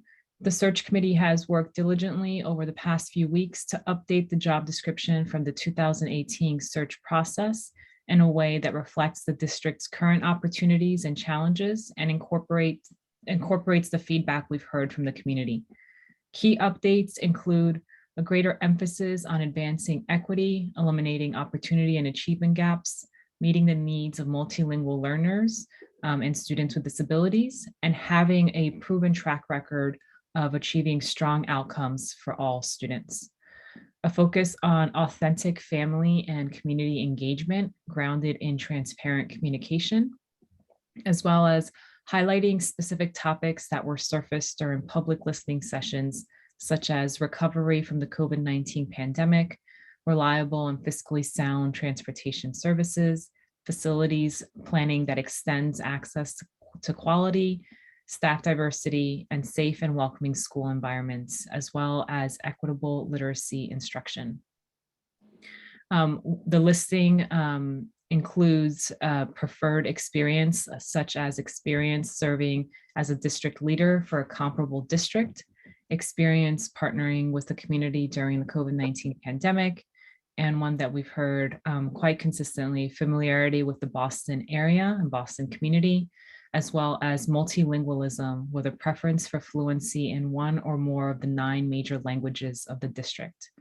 Following a great deal of thoughtful discussion, the search committee unanimously approved the job description at last night's meeting, with the understanding that the school committee and/or the search firm may choose to make surface edits to polish the document before it is posted and circulated widely. Can pause here for any questions as it relates to the job description. Are there any questions regarding the job description? Ms. Lopero, I have just a question for clarification. Yes. So tonight, are we voting on the job description as ready to move out? Or is this sort of a draft that the search firm will sort of polish and then it will be submitted? Will it come back to us again before being submitted for potential candidates? Or is this the only opportunity the school committee will be looking at the job description? So this would be, we would be voting on the job description, its content and its spirit as it's drafted, with the understanding that the school committee would be able to make surface edits on any pieces that perhaps are redundant or but it would not be substantial edits moving forward. And that would be the same mandate that we would give to the search firm, that it would only be polishing for exterior exposure. All right, thank you for that clarification. Mr. O'Neill? Thank you, Madam Chair, and I just want to thank Ms. LaPera for her work on this and mention in particular, the search committee worked really hard to listen over the public listening sessions that were done. We received a lot of input.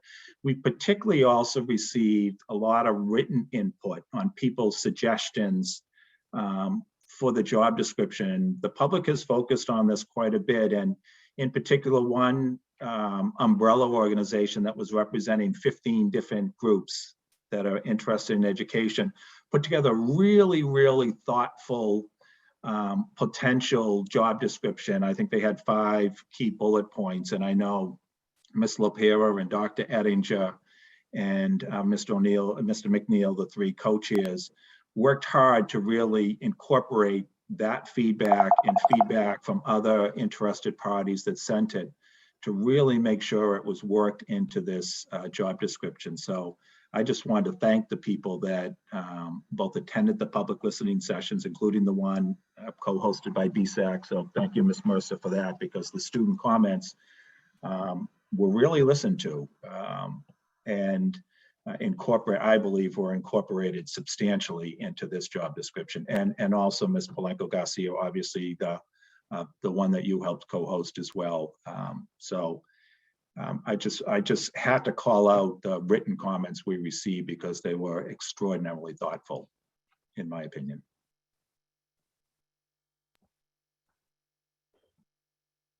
Ms. Robinson, you're muted. Sorry, thank you, Mr. O'Neill. Are there any other questions? Dr. Altens? Thank you again, Ms. LaPera, for the work, and Mr. O'Neill the same to you and everyone else on the committee. Could you just give me a somewhat of a summary again? What is exactly different in this description? I mean, all the points are very valid and sort of well developed, making me sort of wonder what was in it before. That wasn't. I mean, that's just me being real. But so I guess more attention to these things. Yeah. How much language did you all put into this, for the additions? Appreciate the question. And there were some, I would say, significant additions, but we started off with a really good starting point with the 2018 job description. The pieces that we made front and center this go round were an emphasis around equity, an emphasis around really bringing the district, continuing to move the district towards becoming an anti-racist district, an emphasis in supports or experience with serving multilingual learners, students with special needs, multilingual learners with special needs, and moving the district from our current sheltered language to really more native language instruction and bilingualism. So those were some pieces, a focus around closing opportunity and achievement gaps. So there were some, I think, real changes in terms of the spirit of the job description. And if you haven't seen the 2018, we're happy to send you over what that looked like so you can see the real comparisons. But in terms of the spirit of the work, and I should also mention the impacts of COVID, right? So how we're seeing those impacts of COVID and what we think needs to be prioritized moving forward. Somebody on the search committee mentioned yesterday that it can't solely be focused on academic recovery, although that is an incredibly important piece, but like the healing that students and community really need to go through. And so COVID recovery as it relates to mental health, academic recovery, and there was another point that's slipping my mind at the moment, but happy to send you where we started, and you obviously know where we've landed. Ms. LaPera, may I also just mention one other thing that I think course. was a change from before, that was a direct result of what we heard in the listening sessions. And so Dr. Elkins, in the past one, we said 5 years experience as a sitting superintendent. This time, we talked more about experience as an educator. We were hearing from people, they wanted someone who had served as a teacher, had served in a school building. This was something that came across loud and clear, and it'd be great if there was superintendent. And so we found a way to phrase it where we talked about experience leading a large district. We didn't put a year limit on it, but we talked about that at their core, they're an educator. And that was specifically something we heard over and over again in the listening sessions, including in particular the student session. We heard that quite often. And then I think we highlighted a bit more, preference is for someone who has had experience with Boston, because that was another thing that we had heard over and over again in the listening sessions. So that's just 2 points in addition to all the others that Ms. LaPera said that were changes made because of direct feedback. Thank you, Ms. LaPera. Thank you. Mr. Cardet Hernandez. You're on mute. It's the theme of the evening.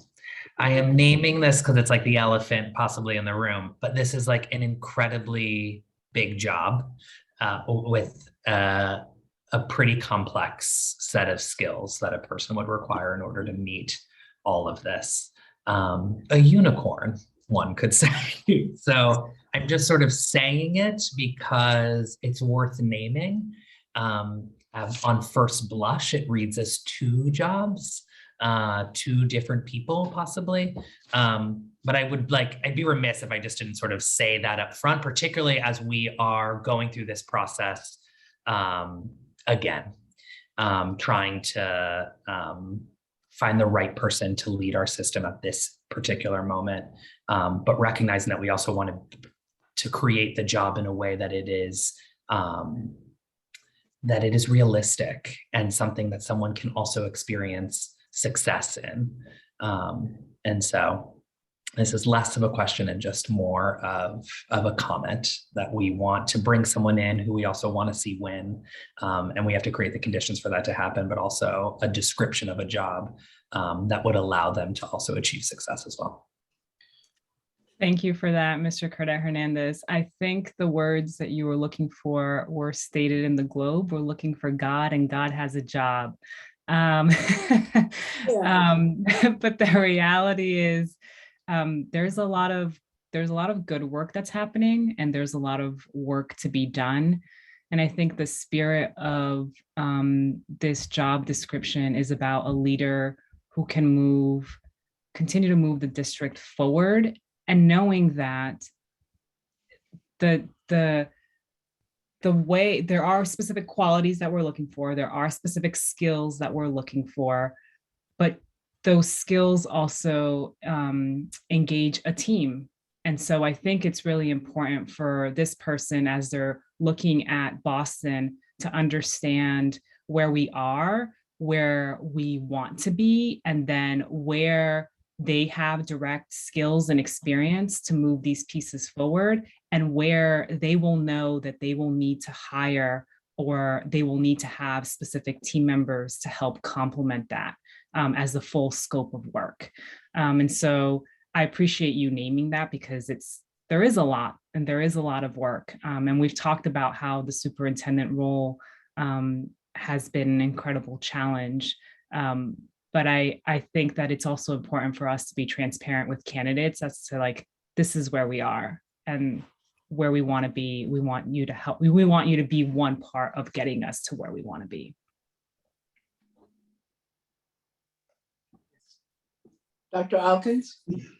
Yeah, I mean, like, thank you, Ms. LaPera. That comment from, I think it was Dan Dominic in the Globe resonated with me too. I got mixed feelings about that comment, but I'm not going to go there. But but certainly I think this also speaks to us too, because when I read the job description, I didn't think of it as just for the superintendent. I thought like this is our job description as well.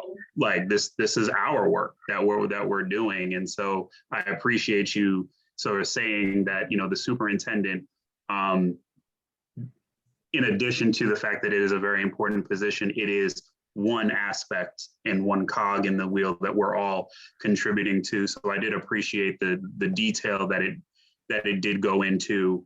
So just naming that too. Thank you for that, Member Elkins. Thank you. I will move over to my next portion of engagement. Perfect.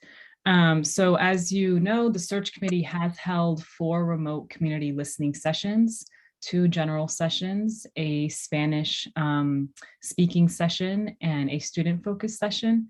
In total, we've had more than 1,300 registrants and more than 770 attendees across the 4 sessions. Videos from these sessions, as well as the chats, are posted on the Superintendent Search website, which is bostonpublicsschools.org/SUPT-search. And video testimony, as well as text submissions, are being accepted via the search website. And as of noon today, we have received about 470 survey responses, and the survey will remain open until April 15th. And we will look forward to seeing the number of the survey responses grow and continuing to hear from a diverse group of stakeholders. As Member O'Neill mentioned, we have also been receiving input and feedback from the community in the dedicated search email at superintendentsearch@bostonpublicschools.org. And so as you can see, we have many ways for people to engage, and we continue to explore more ways to hear from our community. We will be continuing to collect and synthesize all of this feedback. We're going to continue to look for themes and share it with the community. And this input will inform the interview questions and ultimately the candidates that are considered. I'd like to also just close by being very clear that our engagement work doesn't end with the creation of the job description. I know that there's been a lot of quick work to get that job description done, but the feedback that we receive continues to inform the interview questions for the candidates. It continues to inform what we want to prioritize in the candidates, and it will also continue to inform how the district can address some of the challenges that we're seeing within our communities that can be addressed even before a new superintendent is engaged. And so, as well as thinking long-term plans and priorities for the school committee and district leadership. So this is an ongoing process. So we welcome continuous feedback and input from the community. And just want to say a last point of a thank you to my fellow search committee members for their time and commitment to this important process. I am now done, and so I will turn it over to you, Madam Chair. Thank you. And again, thank you to you and the whole committee for your amazing work. The committee looks forward to taking action on these recommendations later this evening. I'll now ask staff to invite our superintendent to rejoin the meeting. We'll now move on to general public comment. Ms. Sullivan? Thank you, Chair. The public comment period is an opportunity for parents, students, and other concerned parties to make brief presentations to the school committee on pertinent school issues. Questions on specific school matters are not answered at this time, but may be referred to the superintendent for a later response. Questions on specific policy matters are not answered at this time, but may be the subject of later discussion by the committee. We have 47 speakers this evening. Each person will have 2 minutes to speak, and I'll remind you when you have 30 seconds remaining. Those who require interpretation services will receive an additional 2 minutes. Speakers may not reassign their time to others. Large groups addressing the same topic are encouraged to consolidate their remarks or choose a spokesperson to provide testimony. Written testimony is appreciated and encouraged. Please state your name, affiliation, and what neighborhood you are from before you begin. Please direct your comments to the chair and refrain from addressing individual school committee members or district staff. When I call your name, please raise your hand virtually in Zoom. Also, please make sure you're signed into Zoom with the same name that you used to sign up for public comment. That will allow us to identify you when it's your turn to testify. We'll begin this evening with Jessica Tang, followed by Nathaniel Iliff, Kayla Quinlan, Tia Wen, and Violet Caney. Ms. Tang?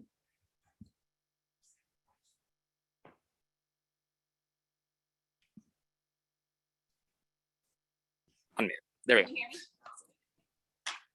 You can hear me? Okay, great. Good evening, members of the school committee and superintendent. My name is Jessica Tang, and I'm a middle school teacher, proudly serving as the president of the Boston Teachers Union.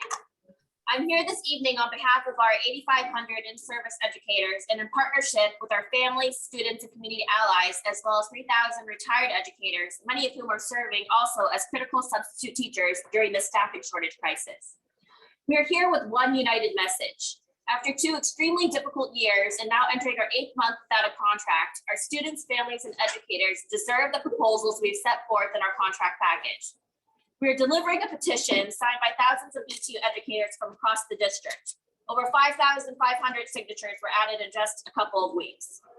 We are united here this evening to share proposals and ask for weekly bargaining sessions because now, perhaps more than ever, a contract is needed to address a wide range of issues in our district, including special education, multilingual learners, facilities, and common good proposals, including housing for our families facing unaffordable and unstable housing. Many of these issues have been exacerbated by the pandemic. We know that the central office is going through transition, staffing shortages, and it has been challenging there in addition to how challenging it has been in our schools. All the more reason we need a contract.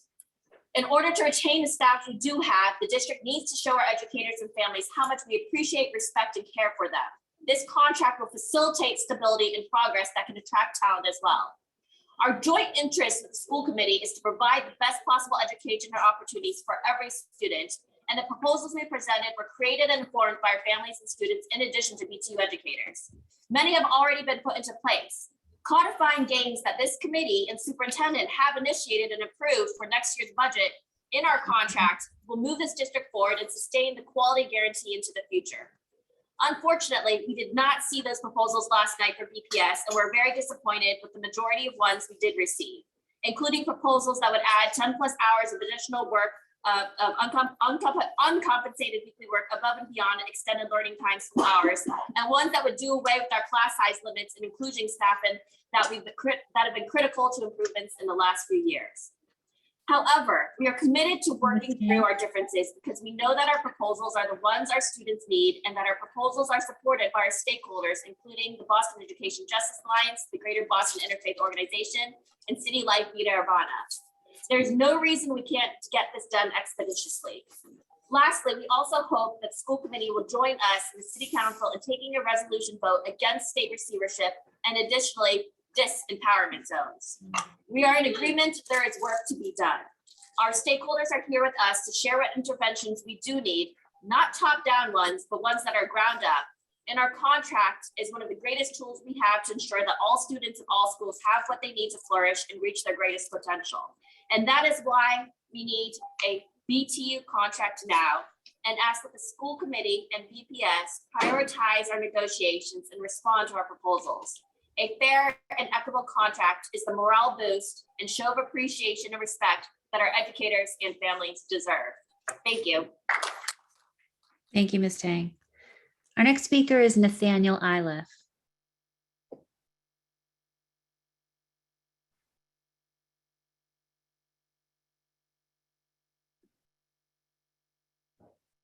Apologies, Madam Chair and Ms. Sullivan. Just taking a moment to remind folks to please speak slowly as our interpreters are having a hard time following the speed. So if we can just be mindful of our interpreters, that would be really helpful. Thank you. Thank you. Hi. Thank you, Chair Robinson, for this opportunity to testify about my experience at Mission Hill School. My name is Nathaniel Iliff.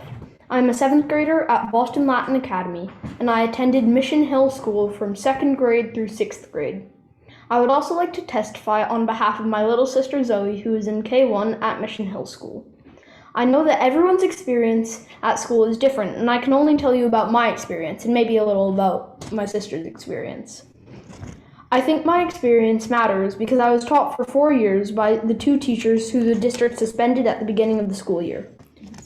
I learned so much from those teachers. I learned how to be a better writer. I learned how to work together with my classmates and how to be helpful to them. Most of all, I learned how to be a member of a classroom with people of different ages, from different backgrounds with different likes and dislikes. I really love and appreciate all the teachers I had at Mission Hill. They were all unique in their own ways. My 5th and 6th grade teacher played music in the morning as a welcome as you come in. Each year we voted on the name of our classroom. When I was in 5th grade, we couldn't agree on a name for nearly 2 months. But in the end, we figured out how to find a name that we could all be happy with. I used those skills that I learned at Mission Hill all the time in my new class at BLA, understanding that people come from different places, and that is a strength. I can already see that my sister is learning the same skills in K1.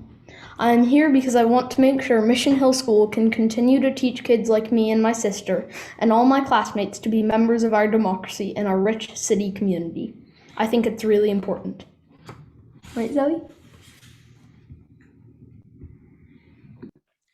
Thank you, Nathaniel. Our next speaker is Kayla Quinlan.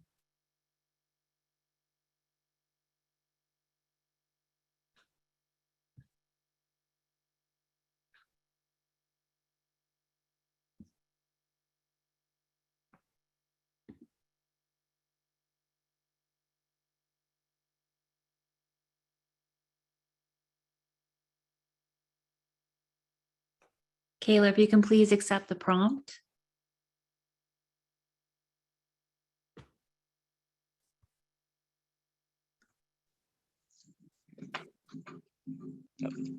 Sorry. All right, very good. Yeah, all right, good to go. Good evening. Student at Boston Day and Evening Academy. I'm 17 years old and I'm here urging that the school committee have a contract negotiation meeting with the Boston Teachers Union to ensure Boston Public School students, teachers, and staff members are studying and working in an environment that directly benefits them. The priorities outlined in BTU's contract aim to create an environment where students and staff can prosper.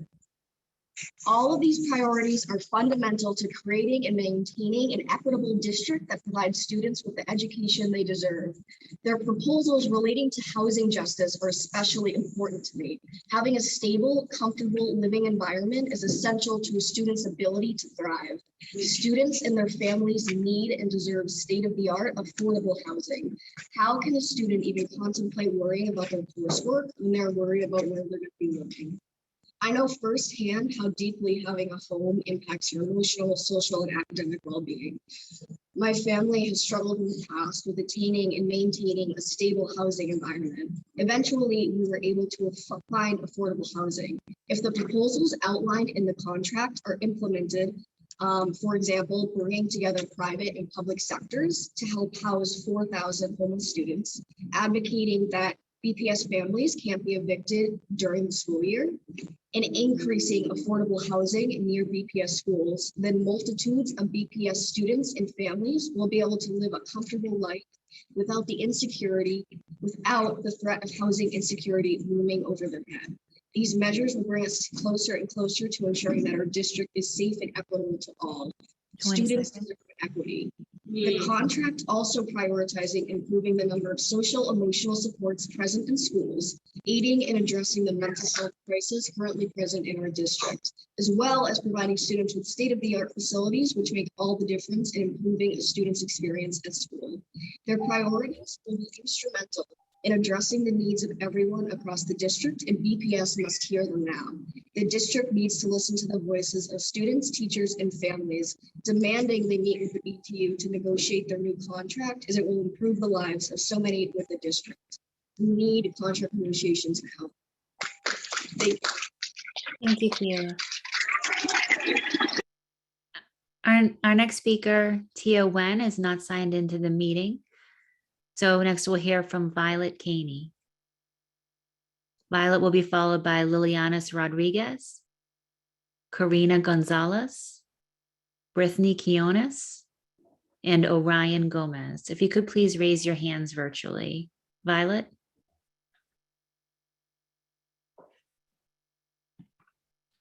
Hello, my name is Violet Caney. I live in Jamaica Plain. I am in the 5th grade at the Mission Hill School. I have attended Mission Hill since I was in K1. I am worried about my school's future.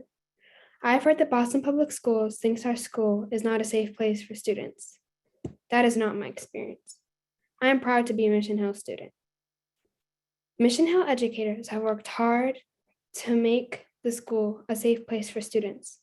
The past year has been tough on our community. There have been a lot of changes at the school, and this has made our community struggle. I know that our teachers care about us. I have had a lot of really amazing teachers at Mission Hill. The teachers work really hard to build strong relationships with the students and create a safe and caring community. I know this because my teachers have always listened and respected my voice. I know I'm learning a lot at Mission Hill. We don't just learn the curriculum, we learn about other cultures and beliefs. We read authors and poets that reflect on the diversity in our community. We learn about social justice, equity, and equality. When I was in 4th grade, our classroom community decided that instead of learning about poems from white male authors, we would explore different voices, female poets and poets of color. Mission Hill School is special because we work hard to build our community. During Friday Share, we make time to learn about what is happening in other classrooms, sing songs like Step by Step and Lift Every Voice and Sing, and reflect on the acts of kindness that is happening every day in our school. I'm glad I am at Mission Hill, but this year has been hard. Community members are missing, and there's a lot of uncertainty. I want us to move forward, but the uncertainty has made me afraid of what will come next. I miss the school we had before this year. If we are given the chance to heal our community, we'll come back stronger and better than ever. Thank you for your time. Thank you. Our next speaker is Lilianis Rodriguez.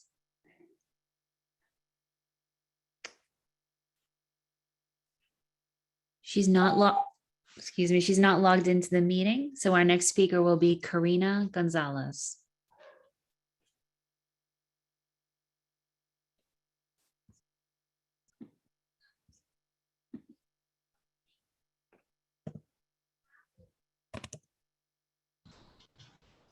Okay, I'm nervous. Okay, good afternoon, community members. My name is Karina Gonzalez, and I'm a freshman attending Boston Latin Academy. I implore you to listen to our campaign for restorative justice to be practiced in BPS disciplinary actions.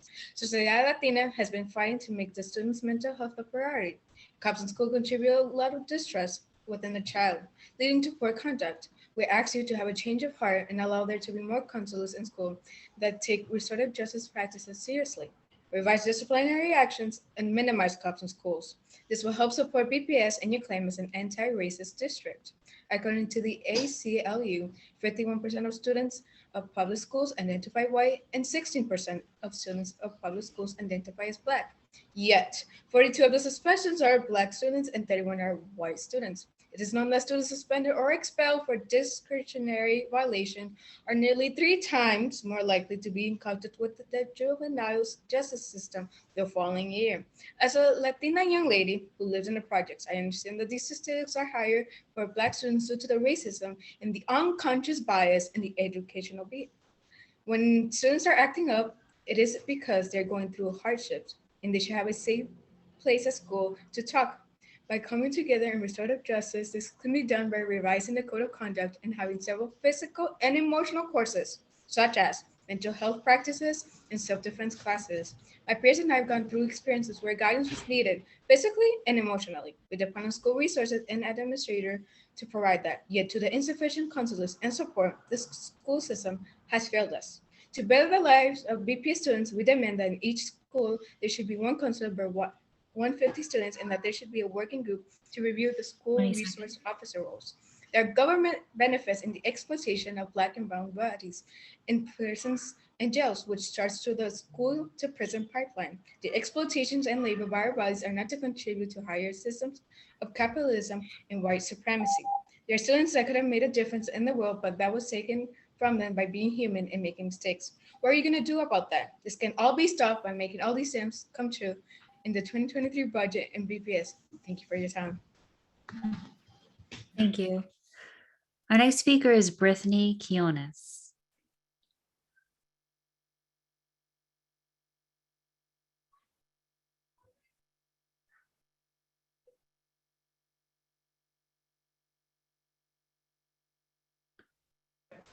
Okay.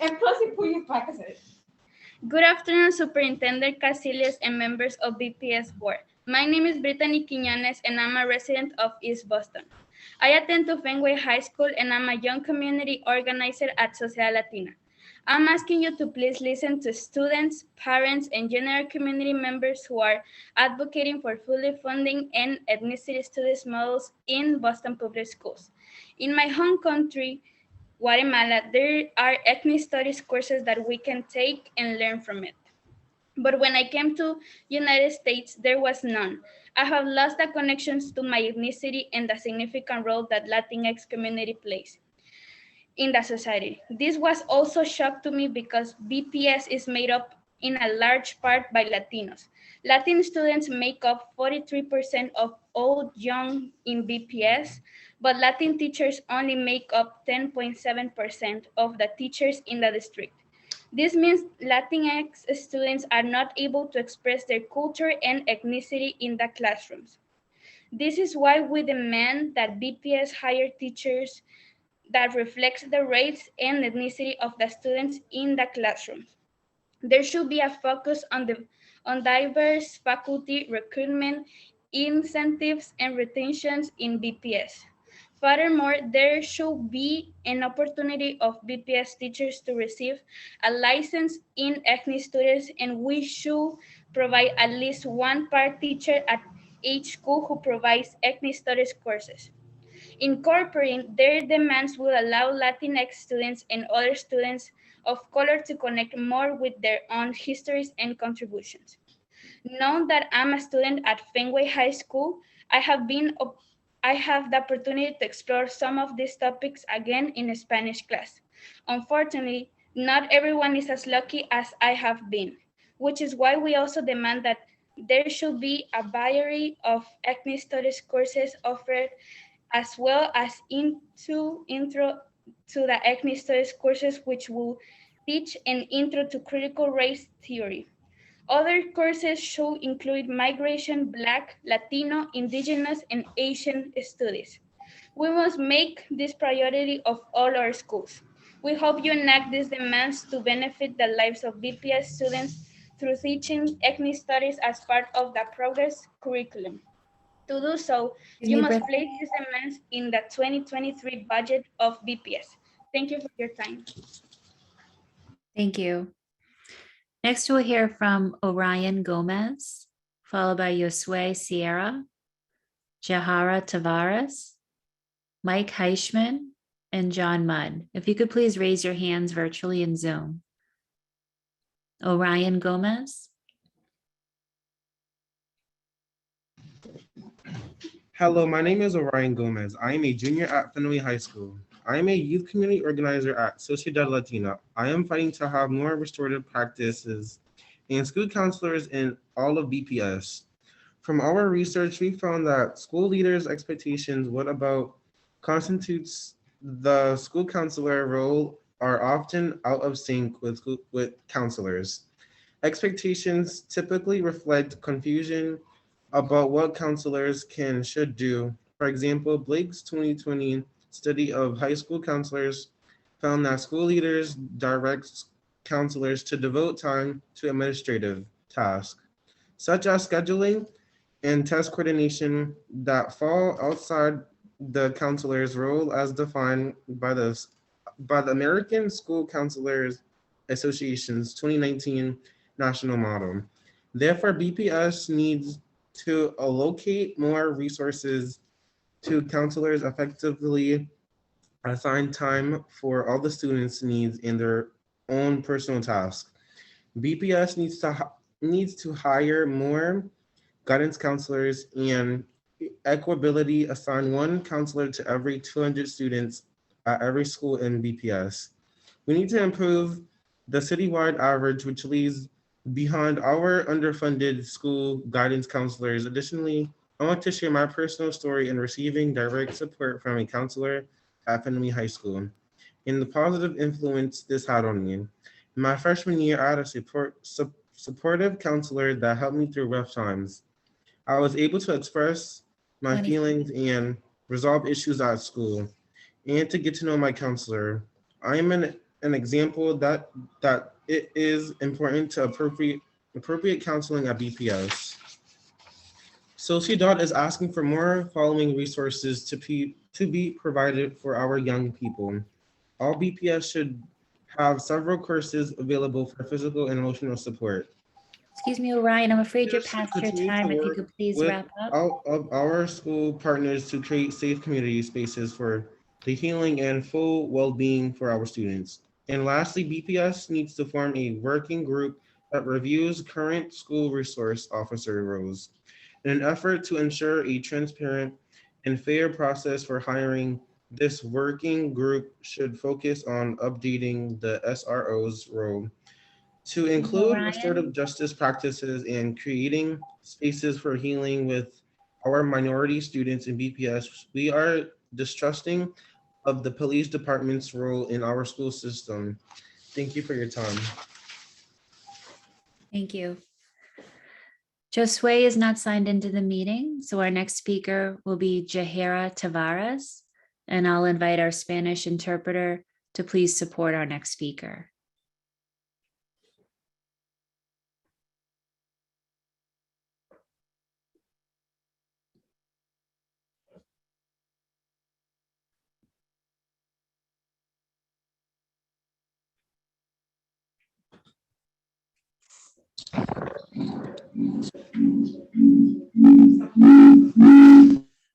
Bueno, si Yajaira puedes escuchar, soy el intérprete, habla un par de frases y pausas para que te pueda interpretar. Adelante.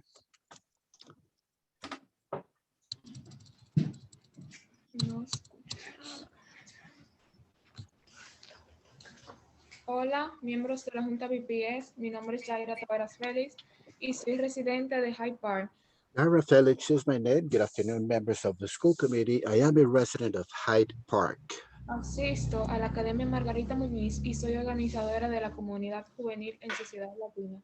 I'm a youth organizer. I'm part of the Margarita Muniz Academy, and I'm part of the Sociedad Latina as well as an organizer. Les imploro que escuchen a los estudiantes que abogan por financiar completamente el modelo de estudios étnicos en el distrito de las escuelas públicas de Boston. I implore to please hear for those students that are trying to fund the ethnic studies that could be offered potentially at the Boston Public Schools. That's something that I am imploring to hear. No solo para que los jóvenes aprendamos sobre la diferencia que hay entre nosotros. Not only so, we as young people could learn about the differences that exist among us. Nosotros como estudiantes traemos diferentes culturas e historias al salón de clase. We as students, we bring different cultures, we bring different stories and histories to the classroom. La sociedad latina ha estado presionando por más fondos para un modelo de estudios étnicos y maestros diversos durante más de 10 años. So Sociedad Latina has been putting a lot of pressure to be able to allocate funds in having teachers that are able to allocate this type of ethnic studies and better funding for this matter, for that purpose. Sin embargo, necesitamos usar nuestros fondos para el año fiscal 2023 para crear un cambio inmediato. So it is very imperative, it is very important that we are able to allocate these funds for the fiscal year of 2023 in order to promote immediate changes. Esta es mi historia. Viví en España durante 4 años. So I'm going to tell you a little bit about my personal history. I did live in Spain for about 3 to 4 years. La primera vez que fui a la escuela en ese país se sentía extraño y era normal al ser un recién llegado. So the first time I went to school, I felt a little bit strange, which was kind of normal because I was a stranger. Ninguno de los estudiantes sabía de mi cultura.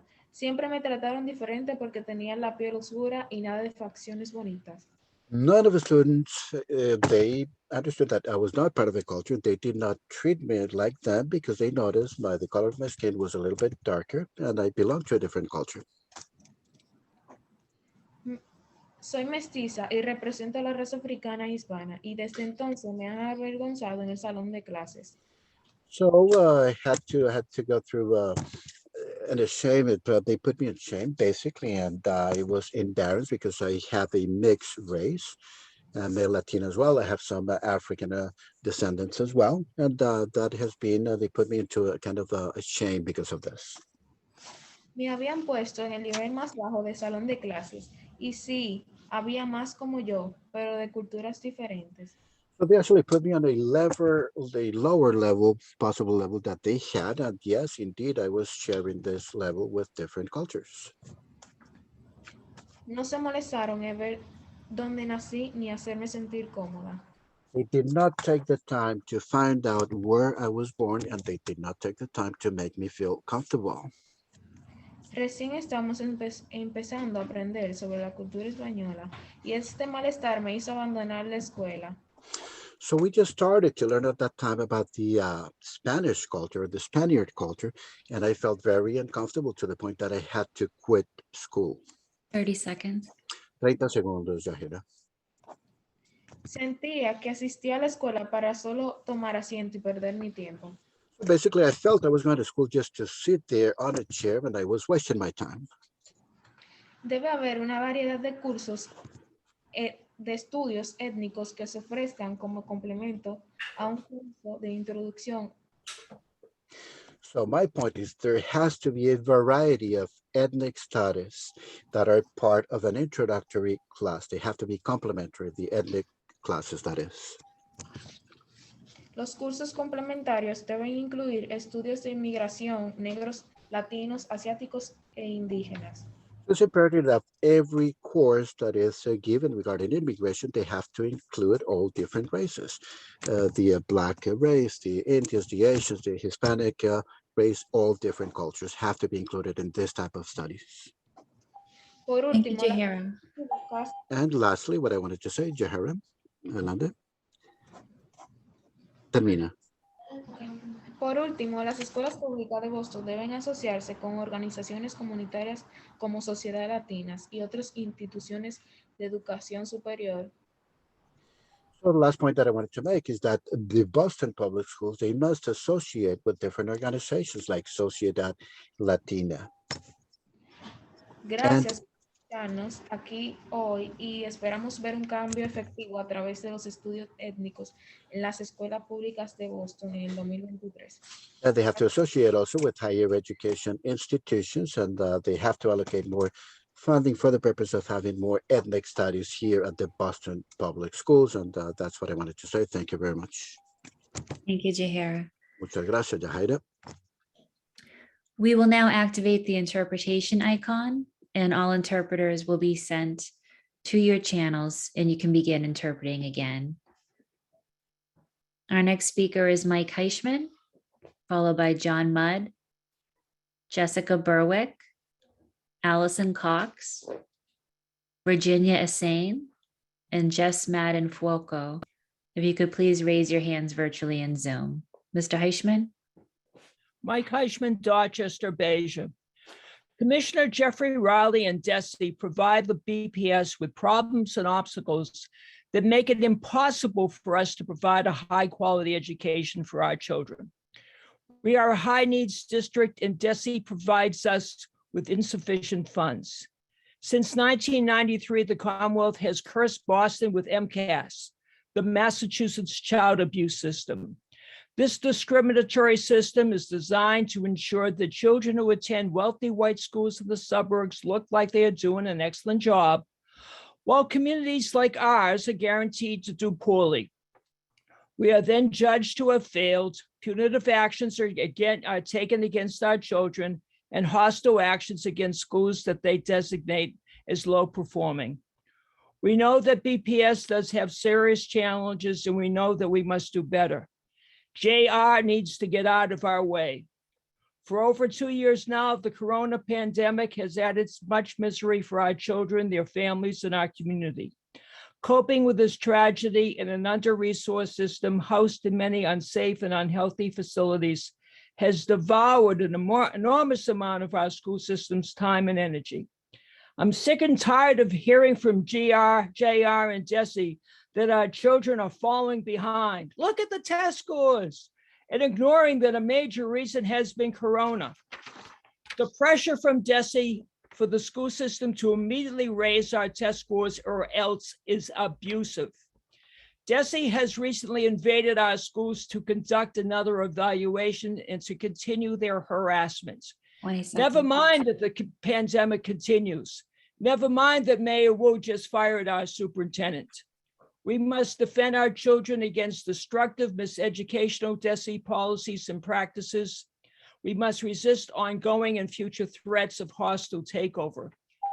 I have a lot to say about the Mission Hill Pilot School. I recognize that I've run out of time.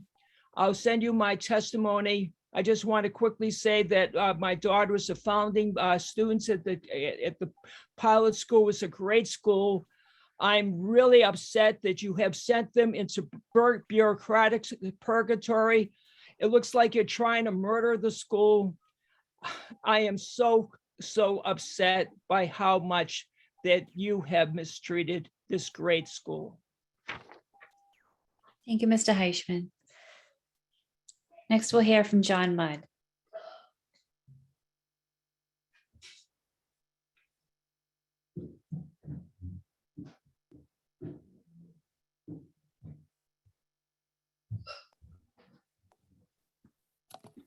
Did I make it? Yes, good evening. Good evening. My name's John Mudd. I'm a resident of Cambridge and a longtime education advocate in Boston. Tonight, I want to thank the search committee for listening, for keeping elimination of opportunity and achievement gaps as the top priority for the new superintendent, and for adding a statement on providing access to native language for multilingual learners that specifies shifting our approach from English immersion under question 2 to the use of native language under the Look Act. So thanks.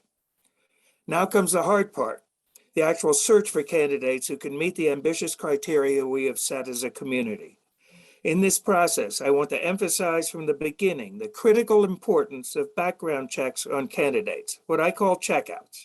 From my experience, and I hate to say it, in 5 searches for superintendent in Boston, nothing is more important.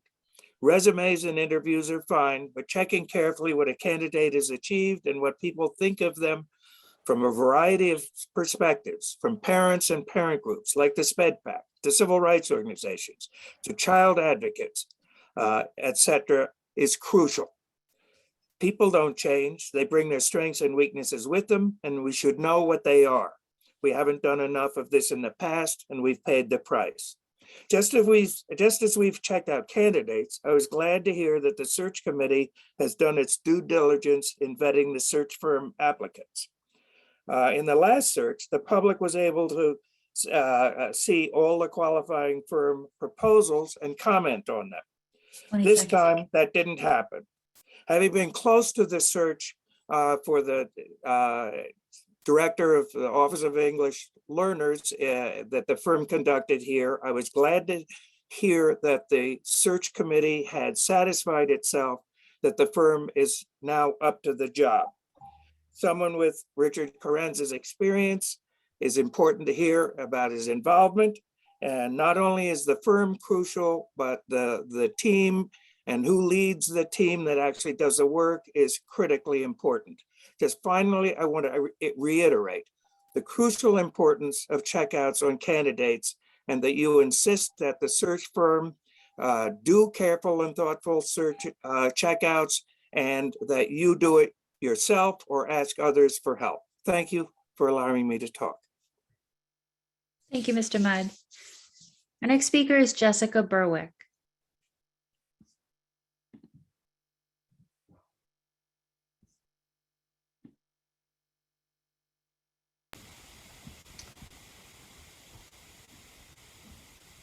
Hi. Thank you, Chair Robinson, for this opportunity to testify. I am Jessica Berwick. I live in Jamaica Plain and am a doctor in our community and the parent of a 7th grader at Boston Latin Academy who attended Mission Hill School from 2nd through 6th grade, and another child in K1 at Mission Hill School. As you just heard from my son, Nathaniel, in his earlier testimony, he was taught by the 2 teachers who were placed on leave. It would be hard to overstate how positive his experience at Mission Hill was. I would like to convey to the school committee the disregard the district has shown the Mission Hill School community and the profound frustration we have experienced. Over the past 7 months, we have waited for the district to share the results of its various investigations. We have waited for any real information about the allegations that led to the suspensions nearly a full academic year ago, while our school has been dragged through the mud in the press and the district has undermined our school's ability to recruit and retain teachers and families. We are still waiting. I would like to spend the rest of my time as a reminder in silence, as a reminder of how much silence can communicate.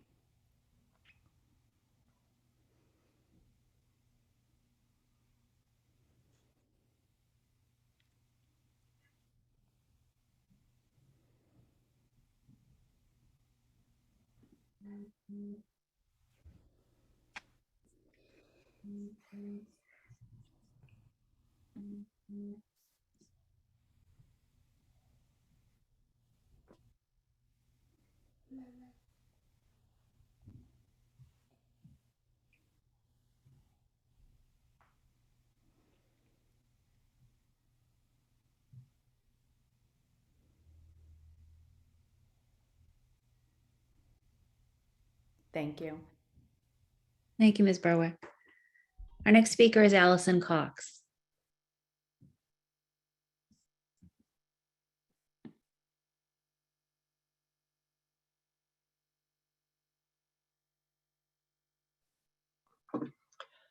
My name is Allison Cox. I live in Jamaica Plain. I'm the parent of 2 kids at Mission Hill School and the co-chair of our school governance board.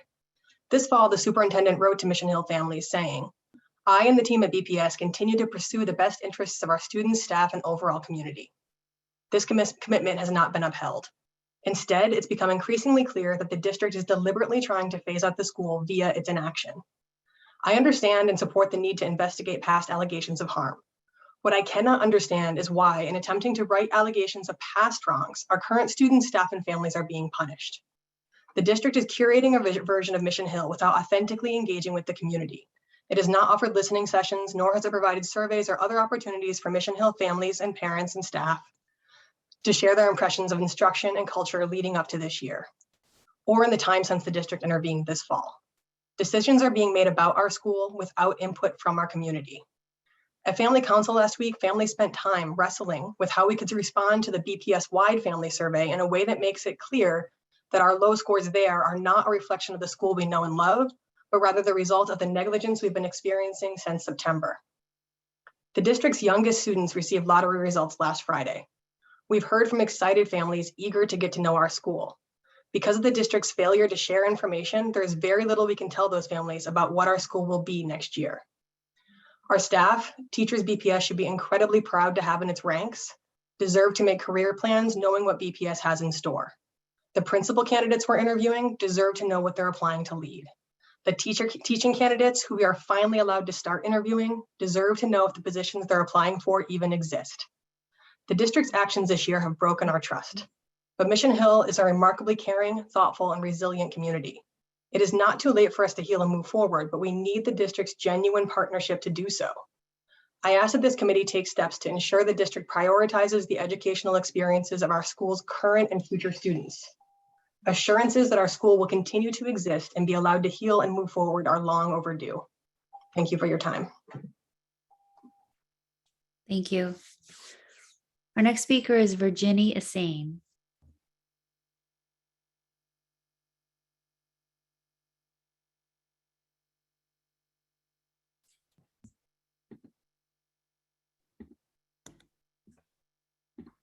Hello, my name is Virginia Sain. I live in Jamaica Plain. I'm a parent of a child at Mission Hill School and of her brother who is a future K1 student. My family is proud to attend Mission Hill because of the democratic values at the basis of the school and how it resonates in the teaching and school life. For example, my child learned to listen to others' viewpoints while expressing her own voice in kindergarten. In a society filled with disinformation, she's learning evidence-based critical thinking, making her be a better classmate and an informed citizen. I'm also proud of Mission Hill School community who takes care of one another. For example, through a partnership with Farm School for families in need for food, or weekly events to support teachers and staff. I love MHS teachers because they are deeply dedicated to adapt my child's learning journey to her specific needs. They listen and respond to her concerns with kindness and knowledge. There are countless times when my child's teachers offer to speak with our family when we ask for help with her learning or emotional issues. This year has been hard. The atmosphere was changed at the school, with sadness and anxiety perceptible in the classroom and outside the building. With this heavy climate, my daughter didn't feel engaged at all in the learning until early December, which was a third through the school year. With changes in leadership, school was left with no before and after school programs and parents scrambling. The interim leadership didn't seem to care and didn't help set up such a program until a couple of dedicated parents and staff elaborated a plan for a few weeks of relief. I'm worried about what may happen next year. With the report not being released yet, will the school still be open and at what educational cost? Will it be able to retain its pilot status that is attracting excellent staff and teachers? What about the teachers who might be living in this climate and open positions that cannot be filled? What about my children's learning? By failing to engage our community, not allowing us to be part of discussions about the future of our school, and not sharing information or reports, BPS has forced us to make decisions in the absence of important information. BPS surely needs to address past reports of problems at Mission Hill, but doing so in a way that undermines the learning of current students and the experiences of current families is a disservice to its community. I would like the report to be released as soon as possible. This is my child's future. Thank you. Thank you.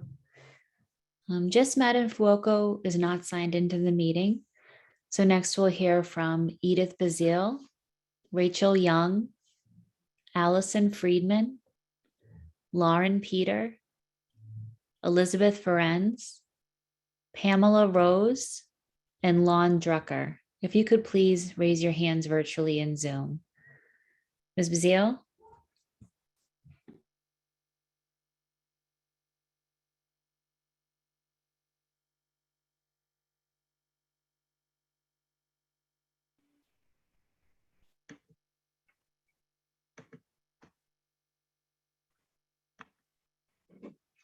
Thank you so much. My name is Edith Bazile, Black Advocates for Educational Excellence, Bay. The superintendent must have urban, not just Boston experience with a proven track record of strong language and literacy results for Black students, ELs, and students with disabilities. The leader must commit to reforming special education, which is a place of segregation, mistreatment, and miseducation, especially for Black students, which the district believes cannot learn. Students with disabilities are often denied appropriate services, supports, interventions, and compensatory services. Parents' concerns are often ignored. BPS needs a student and parent-centered empathic listener committed to tearing down silos of special education, a department which overtly resists hiring highly qualified Black professionals. A leader who understands inclusion is not a privilege. It is a right, just as all citizens have a right to fully participate in society. Madam Chair, there's an influx of ESSER funds. Where's the focus of critical mental health services? For example, McKinley students are Black and Latinx students with disabilities, mental health issues, but are often maligned as troubled and gang involved. The district projects a 2023 expenditure of $103,000 for each McKinley student next year. What do students get for $103,000? No science labs, no gym, no library, no cafeteria, metal detectors, random searches, a timeout room with cinder blocks, less than 20% graduation rates, random searches, more than 60% chronic absenteeism. McKinley is not included in BPS My Way Cafe, the Quality Guarantee, High School Redesign, or Mass Core. One third of McKinley students disappeared since 2020. Where's the outrage about these practices rooted in anti-Blackness and ableism? Adding psychologists and social workers without a solid infrastructure for delivery of high-quality services is educational malpractice.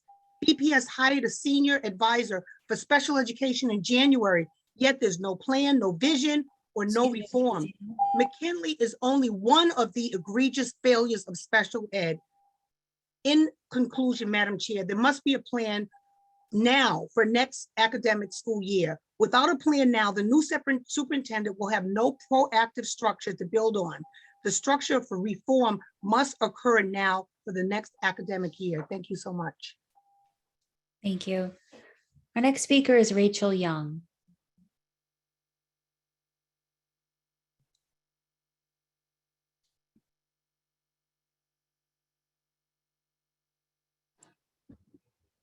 Hi, good evening, and please forgive me because I'll be reading a little off of my phone. My name is Rachel Young. I'm a proud Sumner parent and a Rosendale resident. I sent an email earlier today to the school committee and the superintendent, basically describing our past experiences these past few months with the Build BPS team and our efforts to expand a sixth grade. The communication, I will say, with Build BPS has been completely unsuccessful. We have had one meeting, not multiple meetings, as Build BPS will tell you.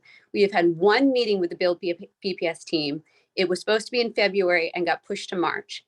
At that meeting, the Build BPS team was completely unprepared to have a productive conversation with our school community. Nate Cooter recycled slides from a presentation to the Blackstone School. He couldn't answer any questions about staffing and punted to our principal. And when we asked for an additional nurse at our second campus, he said that that decision was out of his hands. When we asked who we could petition to get our nurse, he said snarkily, well, I think the Sumner community is well familiar with how to advocate. I'm sorry that we're advocates and that we're gadflies. We are doing what we think is right for our school and we're not going anywhere. Now, the problem we're having is that on Monday, we were told by our principal, not through any dialogue with the Build BPS team, not from any meeting or correspondence directly with the Build BPS team, but secondhand through our principal, that no longer were we going to be at the community center next door, which was what Mr. Cooter had promised us and committed to at the March 9th meeting.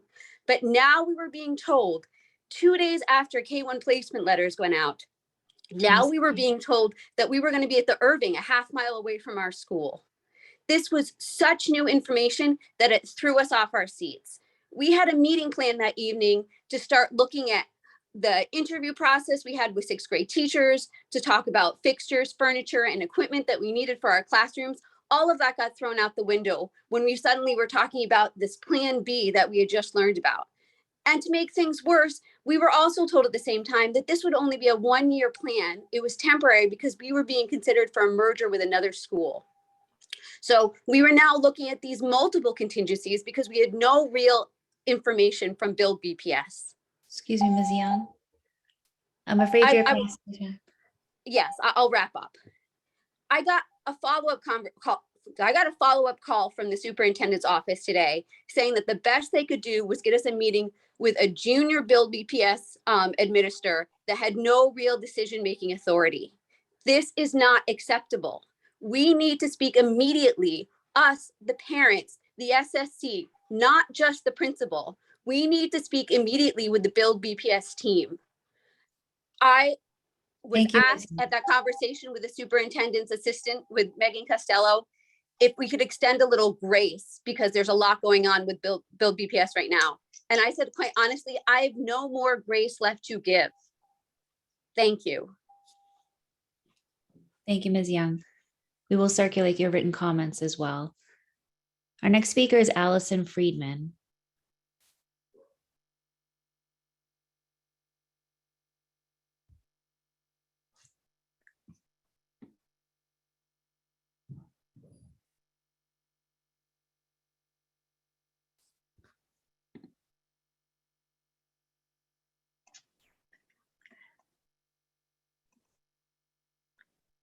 Okay. Hello, members of the Boston School Committee. I'm Allison Friedman. I have one child at the Charles Sumner and one child at the Haley. Today, I'm speaking on behalf of the Sumner community. We know that we're going to be adding our new grade level in the Irving building. And to be honest, the space is much more conducive to running classrooms. But the downside is that it's farther away. As a result, we're asking for a few things.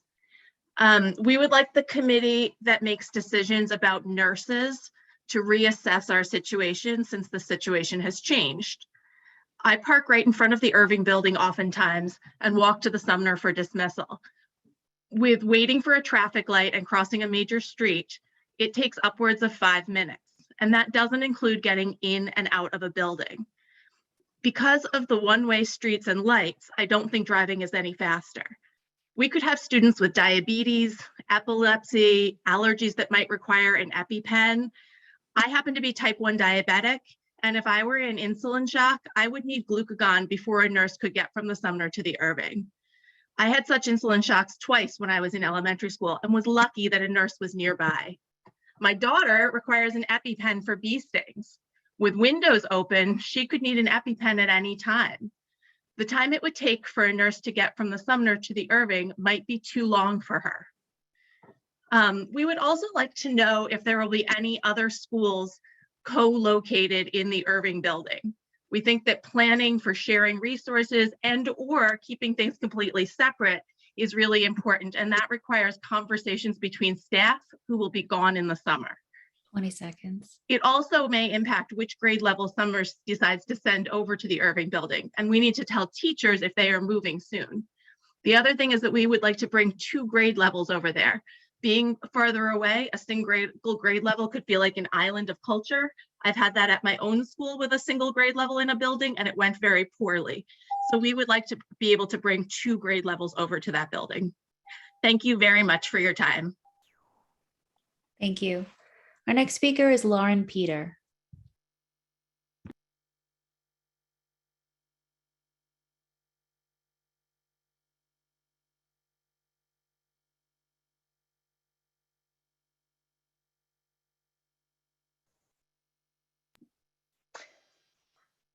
Hi, my name is Lauren Peter. I'm a Sumner parent and Roslindale resident.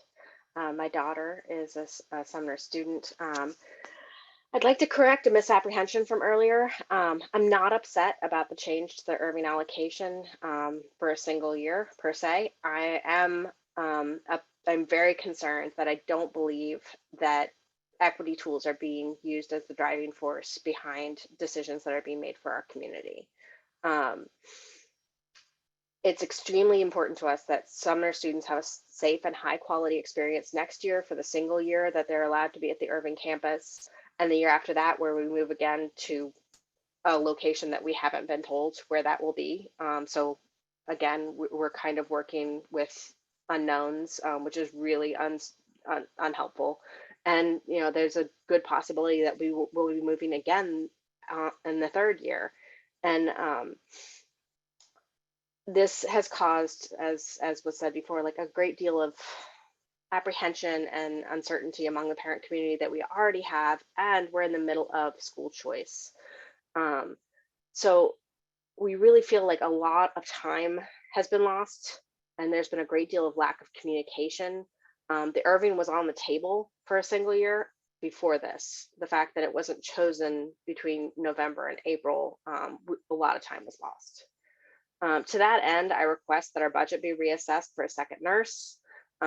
potentially additional specialist needs and special education services. As Allison mentioned, we would really, really like to have two grades at the Irving so that we can have a good community together and not be isolated. As you know, that we serve a sheltered English immersion, sub-separate special education, inclusion, and general education classrooms. And we need all of our students to feel like they are being seen and wanted and appreciated. I thank you for your consideration. Thank you. Our next speaker is Elizabeth Ferenz.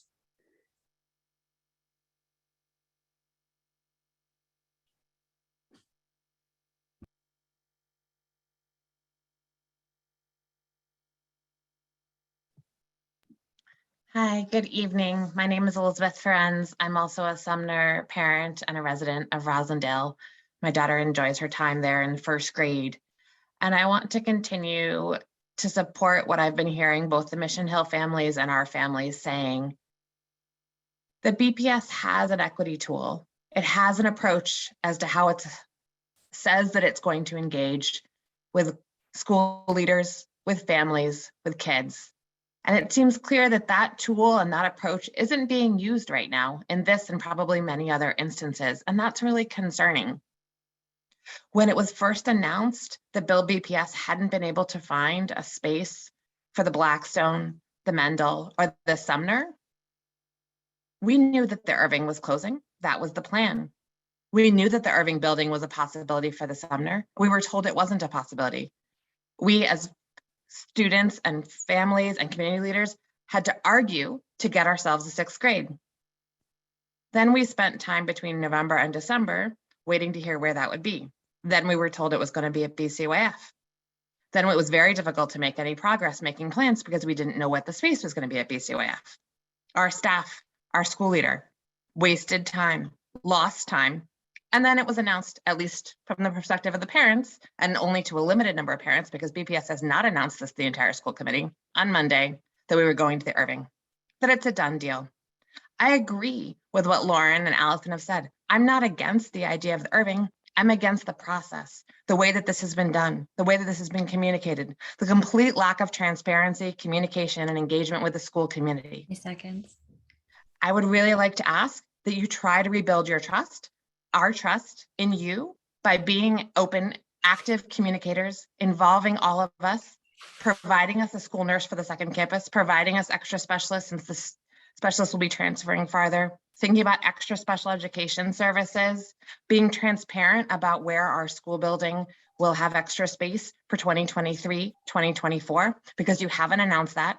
This information about the possibility of the Irving has existed since Bill BPS announced we didn't have space in the fall. What has changed? Where are we going in 23, 24? Please announce that ASAP so that families who are deciding if they are going to enroll at the Sumner have accurate information, and families considering other schools for next year have accurate information. You owe us that honesty and transparency. That way BPS will be a school choice and people will not continue to leave the district. Thank you. Thank you. Our next speaker is Pamela Rose.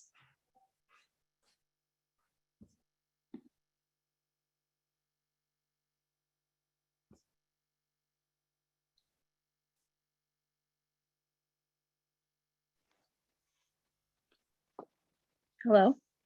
Hi, good evening. Hello. It is both saddening and maddening that my own children are not afforded the basic amenities that I received in my own public schooling. My daughters attend the Sarah Greenwood in Dorchester, a gym with no ventilation or just plain windows, air conditioning in the age of climate change, an age-appropriate playground for my 4-year-old, and functioning bathrooms are not too much to ask for. As a teacher at one of the exam schools you spend so much time talking about, I have to both watch other people's children and endure for myself these awful conditions. The BTU contract does not only represent the interests of teachers. We are parents, residents, and taxpayers of this city, and we and our children and my children deserve better. I implore you to meet with the BTU to negotiate a new contract so we have the basic learning and working conditions that we are entitled to. I've heard several teachers and parents make similar complaints about the conditions of their school buildings. And it is completely unacceptable for any family to have to endure these conditions. As a history teacher, I've spent years teaching my students about busing, about the civil rights lawsuits that led to desegregation of schools. And since then, I can honestly say, I have not seen much difference in based off of the way that the school district, based off of the way that the school committee has paid attention to or not paid attention to some of our most vulnerable schools and taken care of our most vulnerable students. And that's it. Thank you. Thank you. Our next speaker is Lon Drucker, followed by Michael McGuire, Jules DeVasto, Sharon Hinton, Carol Nelson, and Shantae Alves. If you could please raise your hands in Zoom.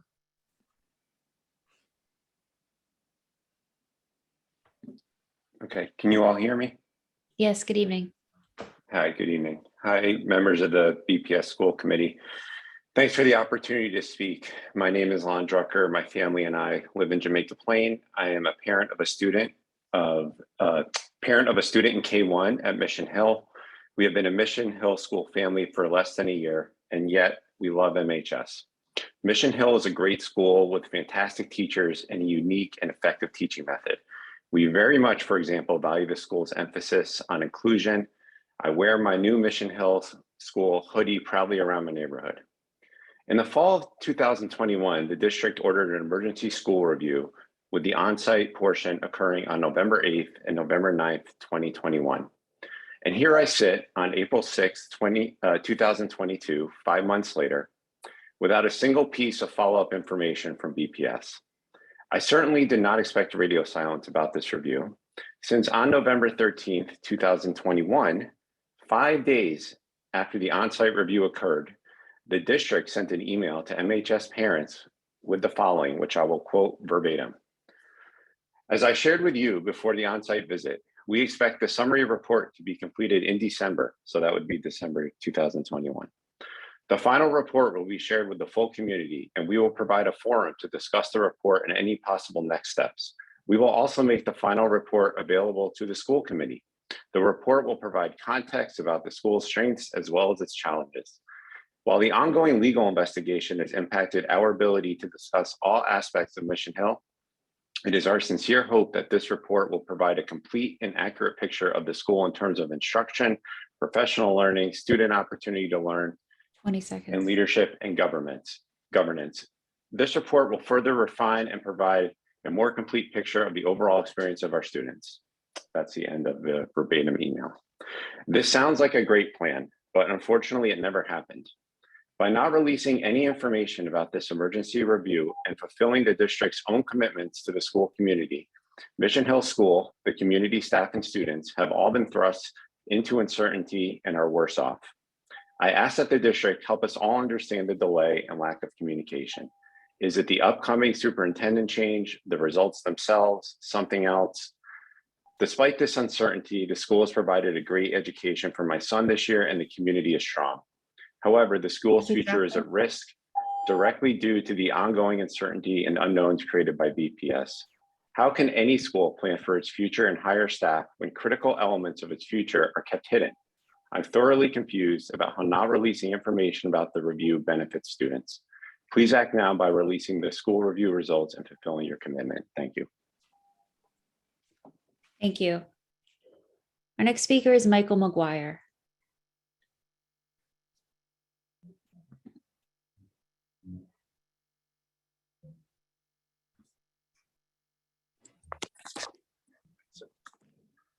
Good evening. My name is Michael McGuire. I'm from West Roxbury, and I'm a parent and a teacher at Boston Latin Academy. And believe you me, I am thrilled to hear that air conditioners are on their way. And as you read in the Boston Herald, Boston Latin Academy had pipes freeze, burst, and flood out several classrooms.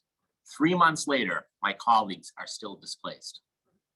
Boston students and teachers not only deserve, but also need modern facilities. Mr. O'Neill earlier mentioned tonight that we are in competition with charter and private schools, many of which have new buildings. We are losing this competition. Earlier this evening, in many of your opening remarks, you acknowledged the need for better facilities. I'm here to tell you, even to beg you to move expeditiously on this topic. Our school buildings are temples to education. I'm a Latin teacher, as you all know, and I'm here to tell you that too many of our buildings are in as rough a shape as those famous structures in Greece and Rome.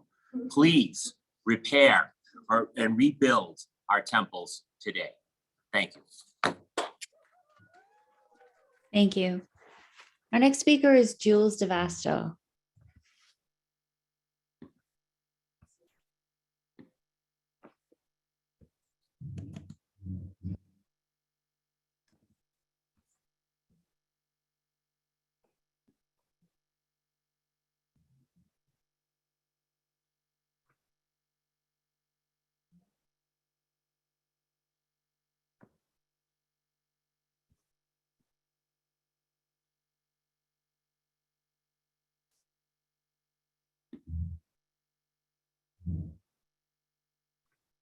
Is Jules with us?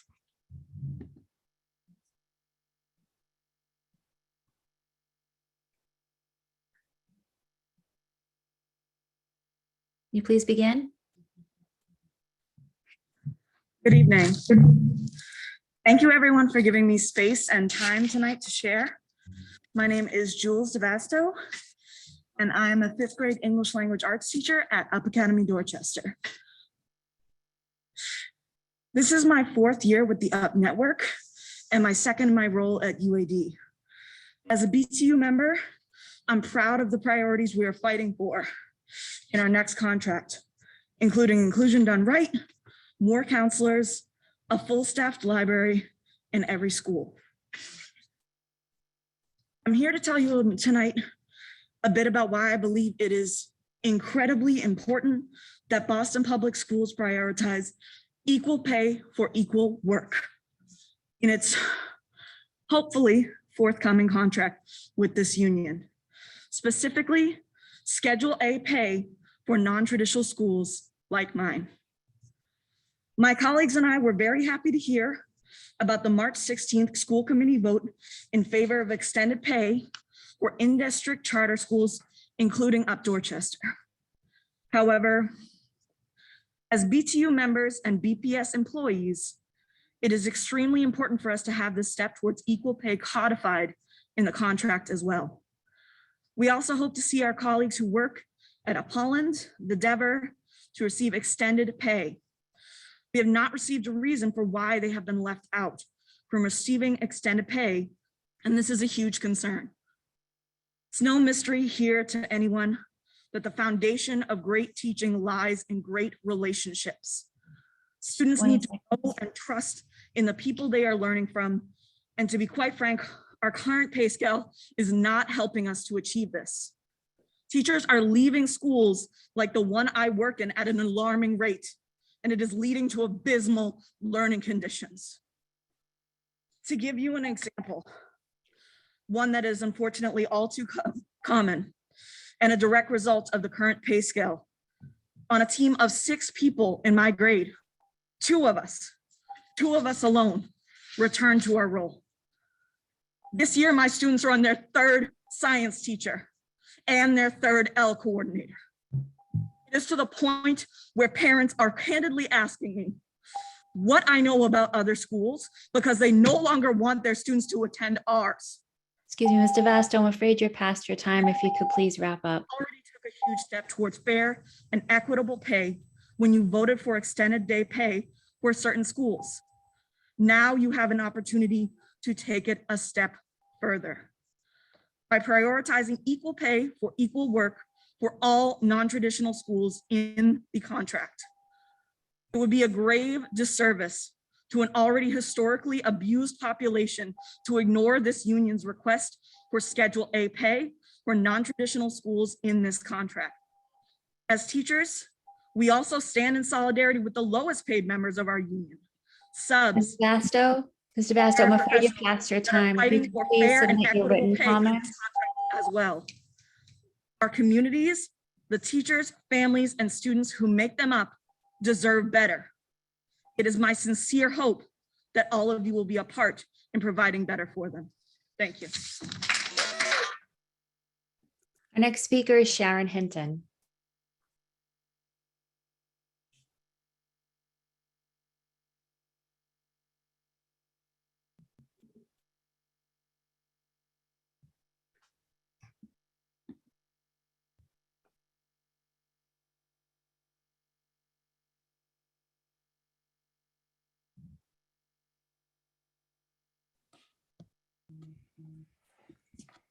Hello, I'm Sharon Hinton, mother of a BPS graduate, former BPS student and employee, educator, Hyde Park homeowner, and founder and executive director of Black Teachers Matter.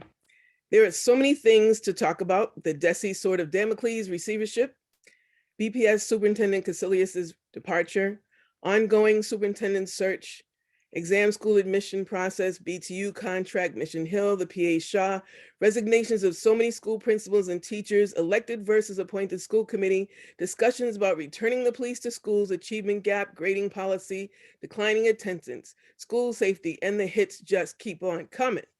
Tonight, I would like to thank the Boston School Committee, especially those committee members who attended the superintendent search listening sessions, BPS parents, students, and all the community members and stakeholders for their patience, diligence, and persistence in trying to address all of these issues now. And I encourage you to not grow weary in well-doing. That being said, I have the following questions or points that I would like addressed, please. Do we really have to adhere to the mayor's deadline to hire a permanent replacement for Superintendent Casilius in the next few months? And who is the most qualified to be an interim replacement from within BPS? How can everyone involved assist in stabilizing BPS to address and resolve the longstanding problems with the Boston School Department as outlined in the MOU signed by Riley and Casilius, and avoid a DESE receivership and takeover? And what is being planned or considered in order to stop the exodus of teachers, principals, and BPS leadership, which is happening now and will increase in the coming months? 20 in fact, seconds. according to Mayor Wu, top leadership will leave at the same time as the superintendent. Finally, again, I'm encouraging everyone to please stay the course and hang in there. Those of us who aren't or can't leave the Boston Public Schools are here to do the work with you. Thank you. Thank you. Our next speaker is Shantae Alves.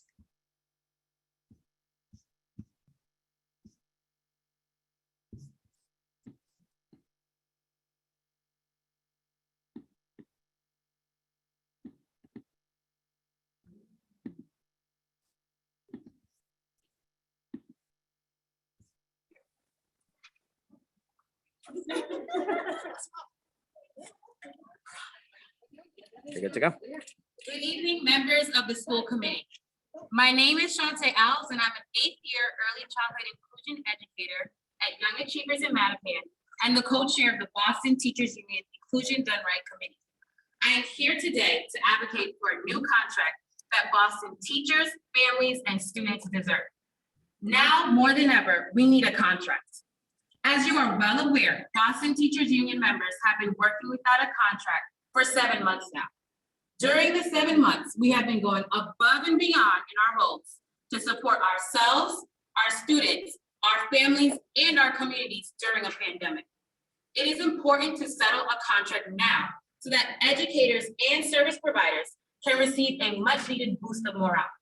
There is no excuse for this lack of solidarity with the educators, students, and families that trust this district. Teaching during this unprecedented time, specifically in an inclusion classroom, has been challenging. We need to make changes to the inequitable inclusion model that a majority of our schools currently have, mine included.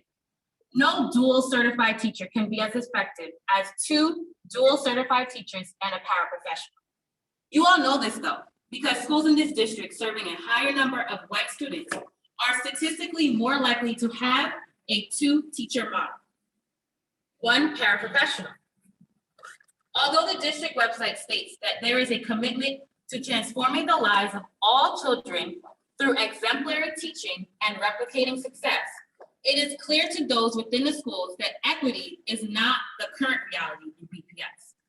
Equity looks like inclusion done right in every school.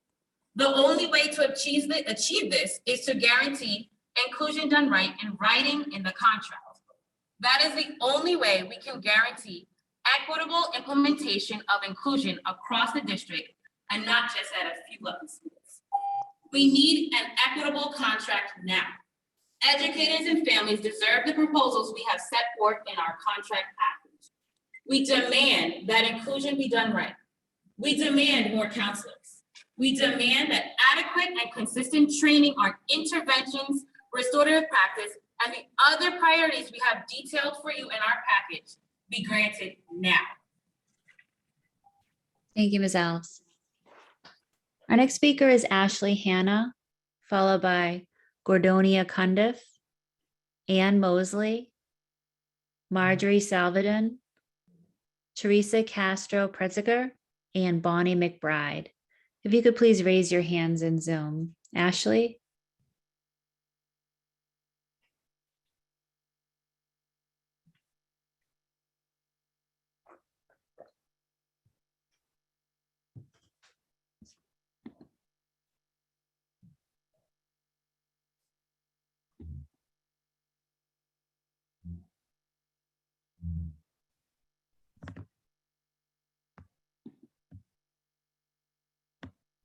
Hi, my name is Ashley Hanna. I am a parent at Mission Hill School. I have 1 child there. We've been there for 4 years and we live in Mattapan. I'm hopeful that my littlest one will have the chance to gain the educational foundation that my son has had the privilege to experience at Mission Hill, but I feel anxious and scared that this might not be a possibility. My family is proud to attend Mission Hill because it has taught my son to be a kind and caring and integral member of a community. Friday share, curriculum breakfasts, family council, family picnics, cleanup days, listening sessions have all helped us become a part of a deep community. My child has thrived in mixed age grade classrooms that allow him to be ahead in the areas he's skilled at and take his time to revisit areas he struggles with, both academically and behaviorally. The independence that the school has had in the past allowed teachers to see students as both individuals and members of a community. It allowed the school to focus on social justice and democracy together. The curriculum helped me feel confident that my child's needs were being met and helped me understand my child's individual needs better while giving him the chance to show what he knew through many avenues. I have loved Mission Hill teachers because they have always gone above and beyond, even in the middle of a pandemic. I have loved the diversity of staff, and I thank goodness that my introduction to Boston Public School and Mission Hill was with one of the very teachers who was suspended at the beginning of the year. She made our experience amazing and made me want to be part of that community. 20 seconds. Unfortunately, this year,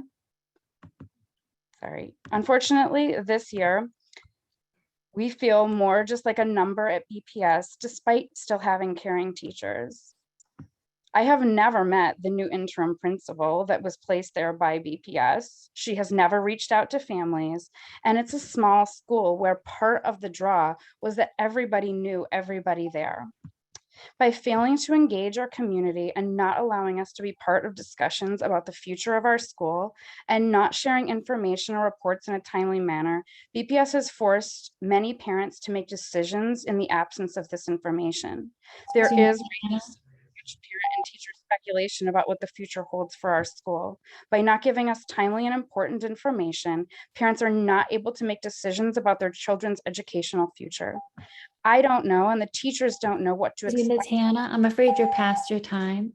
Can I just finish up one? My experience as a BPS parent has made me nervous about what the upcoming year will bring.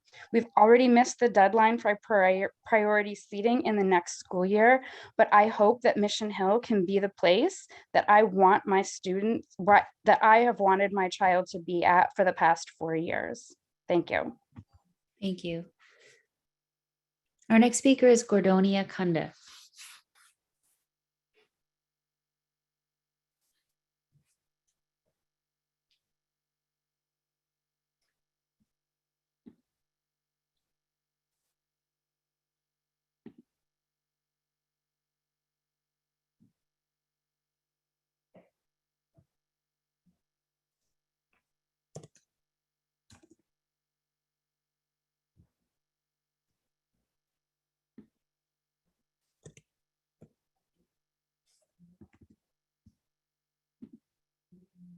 Is Gordonia with us? Okay, looks like we lost her. Let's try Ann Mosley.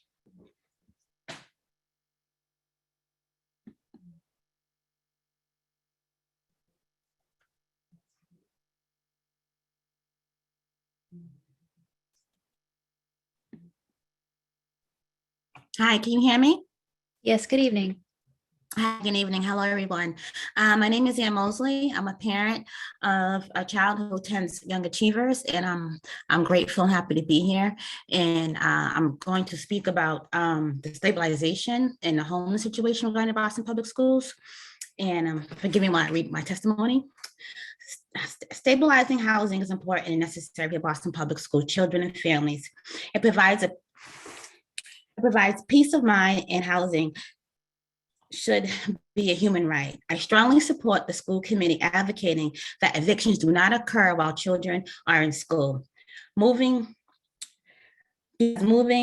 of an eviction is very socially, emotionally damaging to a child. It can cause negative outcomes in a child's academic performance. Delaying the eviction until a child is out of school allows families to find adequate and affordable housing. This can be especially time-consuming because the affordable housing in Boston ranges from 60 to 110 AMI, while the majority of the families who are facing evictions are in a 30 to 50% range, AMI range. This puts even affordable housing out of reach for families. It is time for BPS to take a bold stand and show families that they are committed to fighting displacement and keeping families in their homes. If these demands were met, it would mean to me as a parent that BPS is supporting families staying stronger and promoting healthy attitudes and relationships between the home and school that are already estranged, and will increase the academic success for children, K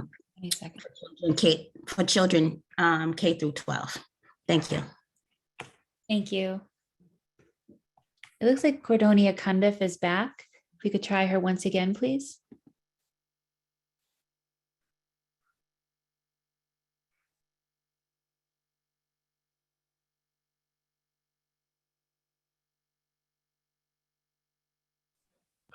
Hello, thank you for having me. And I apologize in advance for the noise in the background.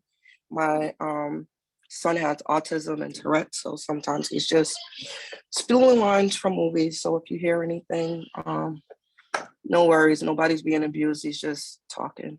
So I wanted to come today to talk about school culture and school safety.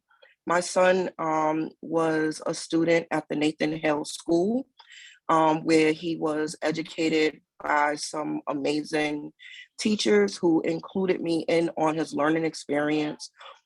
In his 6th grade year, under the leadership of Miss Turner, his teacher, who is an amazing school teacher, she was able to have my son so engaged in learning that was his first year receiving the honor roll for the entire year, because she tailored his academic experience around what it was that he needed. He read the most amount of books that he's ever read in his academic life. And it's triple the amount of what he's slated to read this year at a new school.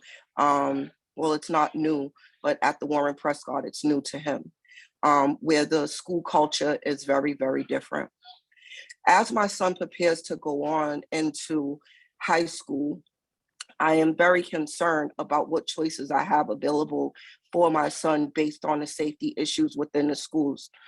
Right now, the way that the school safety is being addressed, our kids, our teachers, and the staff are being used as an experiment. There's a science experiment that is allowing principals to be attacked, that is allowing students to be groped, and then it's also allowing a lot of the things that are happening on the school which aren't being addressed in the school by professionals and de-escalated is turning into street wars that my friends and my family members are casualties of. I am begging the school committee to rethink the safety structure, the physical safety structure of students within BPS and do something about this. These fights are not healthy for our kids, and it really, I'm personally thinking about taking my son out of BPS because I'm scared for his future. And I don't think that you guys are taking his safety serious. Thank you. And again, please save Ms. Turner's job at the Nathan Hale School. She is an amazing teacher, and we hear today so many teachers saying that people are quitting, that you are willing to lose a great teacher because of what? Nothing. Thank you. Thank you.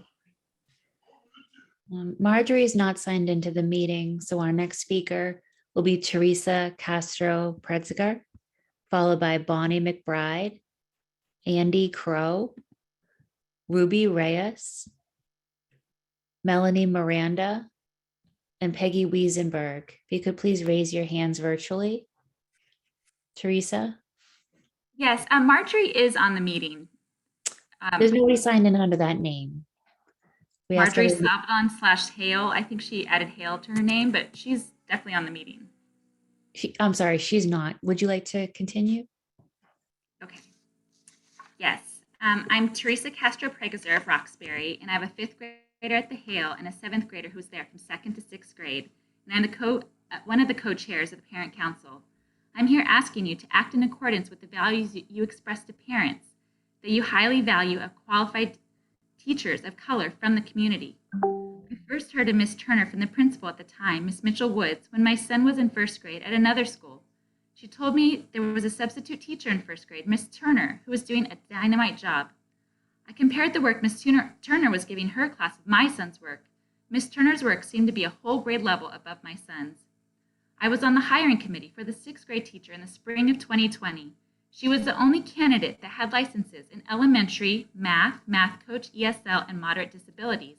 Her online lesson was exceptional and far outshone the other candidates in both content and presentation. It was impressive how quickly she transitioned to the virtual forum. Last year, she was respectful and kept the class engaged in learning. As you heard from Cordelia, and I talked to several parents that had the same experience that Cordelia had. She had the highest online attendance in our school. She put in numerous hours after school to have the children build model boats over Zoom. Here's my son's boat. He took great pride in building this boat and the life-size boat that the class built in the spring. It's what kept him interested in going to school. 70% of the students went to an exam school from her class. She prepared my son well for BLA. He's had straight A's so far, and his humanities teacher told him he wrote like an author and asked him what school he went to before. But this is not only my experience, as I said. I've talked to immigrants, grandmothers raising grandsons with learning disabilities, lifetime Roxbury residents. Miss Turner made connections with students and families from all walks of life. Parents said she made learning culturally relevant and didn't make you feel badly for asking for help. Seconds. As a rising 6th grade parent, it's harrowing to hear her job is posted. I and other parents are now considering other school options.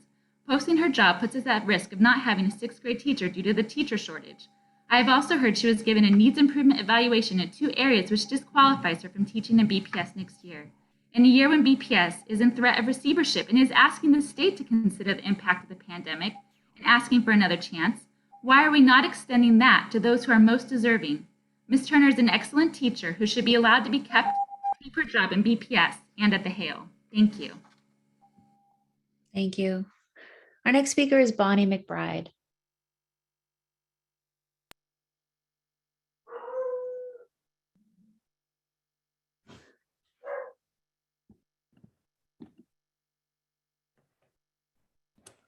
Good evening. My name is Bonnie McBride, and I am the teacher librarian at Fenway High, Jamaica Plain resident, and a proud BTU member. I'm here today to urge the school committee to continue contract negotiations with the Boston Teachers Union so that all students can have the experience that my students at Fenway do by having a certified teacher librarian and library. Today in my library, we had SEI Humanities students working on their own original sociological case studies on topics of their own choosing, seniors completing their capstone research, students coming in to find a book. We have nearly 4,000 books checked out so far, and competition over who would actually get to finish that puzzle in our new puzzle corner. In the library, puzzles are both serious business and a perfect community activity. In addition to adding social workers, counselors, and family liaisons to our schools as part of the quality guarantee, Dr. Caselius has pledged that every student in every school will have access to a school library and a school librarian over the next 5 years, with small exceptions. Yet, now that she is leaving, will this plan leave with her? Enshrining these essential roles in our contract means we won't have to wonder what happens when there is an administration change in the central office.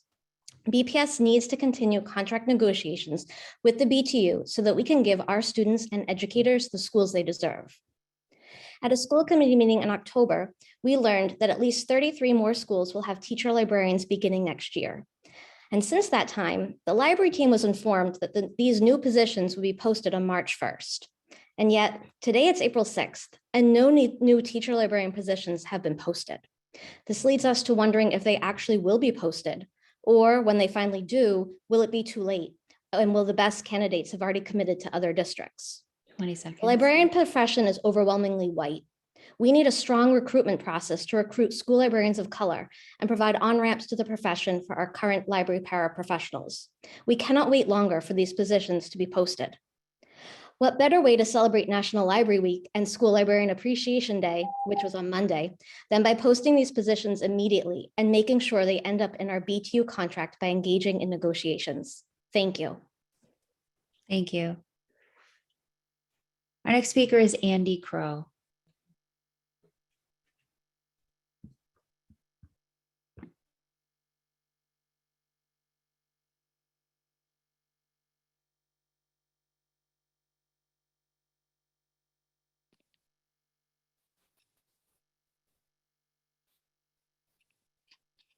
Am I good to go? Oh, here I am. Yes. Does my hair look okay? Looking good. Okay, thank you. Hope everyone out there is well. My name is Andy Crow, parent of 3 from the Mission Hill School, and I'm joining the chorus of advocates for the school. Please excuse any incivility of tone from my following comments. I've been mad and sad about what's been happening at the Mission Hill School for 10 months, and I continue to be mad and sad about it. My son Milo is graduating 8th grade from Mission Hill in a few months. He's been there 10 of his 14 years of life, and we are very happy with the education and overall experience that he's received at the Mission Hill School. He had Miss Genera for his 3rd, 4th grade years and Mr. Nikias for his 5th and 6th grade years. Milo is an anxious child, and these were teachers who really worked to know him and help him. And for that, I'm indebted. Milo also worked with Miss Klita for a year when she volunteered many hours to run the debate team. My other 2 children had exceptional experiences with Miss Geraldine during their K1, K2 years. These are the 4 teachers put on administrative leave at the beginning of the year. And I like to say their names out loud every time I speak to BPS on this matter, as they are a huge part of our positive experience at Mission Hill. And as a teacher myself for 25 years, I admire them for the passion, commitment, and skill that they brought to their work, past tense. I feel deeply for what has happened to them, and I would like to know what egregious choices they made that prompted their dismissal, as it doesn't match my experience at all. I'm sad and mad that they can't be present when Milo graduates, and for all the other kids who won't be able to benefit from their talents.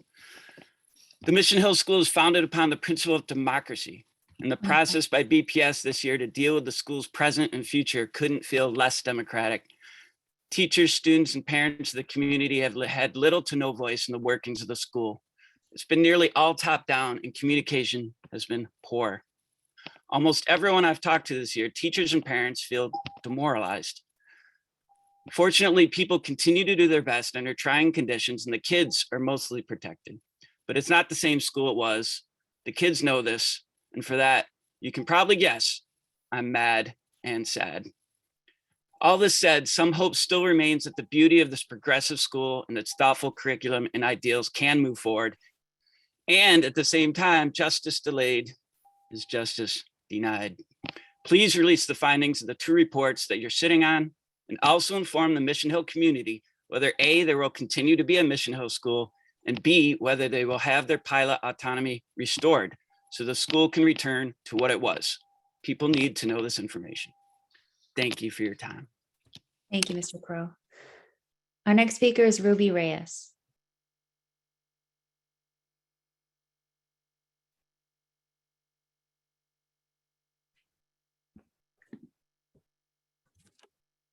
My name is Ruby Reyes, and I'm the Executive Director of the Boston Education Justice Alliance. As you all review and move forward with approving the superintendent search job description and search firm, we hope you will seek an educational leader with a proven track record of success. Because of the unrealistically accelerated superintendent search process, please do not settle.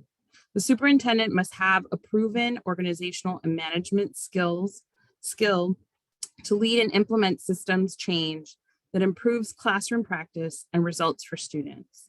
Finalists must have shown that they have the capacity to implement strategies for eliminating opportunity and achievement gaps, and for identifying and dismantling institutional racial inequities and disparities of all kinds. In terms of needing quality leadership, the system needs leaders to fight against state receivership or state control empowerment zones that would destroy what little decision-making you as a school committee, school communities, and families have in their schools. The DESE review or audit is the beginning of the legal process for state receivership or empowerment zones. We know that many of the desperate needs are in special education services and resources. The BTU contract, which was developed through community input in a series of community forums with BPS parents and families, includes important improvements to special education programs, progress towards healthy versions of inclusion, supports for multilingual learners, more counselors, and mental health supports.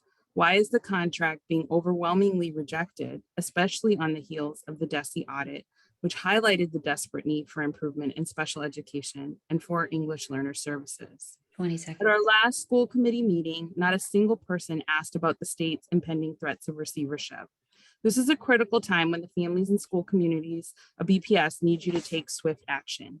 On Monday, April 11th at 10 a.m., the City Council is holding a hearing to talk about DESE's receivership threats. We ask that you join Mayor Wu and BPS families to fight against DESE's threats of state takeover. The district will not prosper under state control. We know this because of DESE's broken track record in our own Devon and Up Holland schools. We know that the selection of quality leadership and rotating superintendents has contributed to these threats. Please choose leadership carefully rather than quickly. Thank you. Thank you.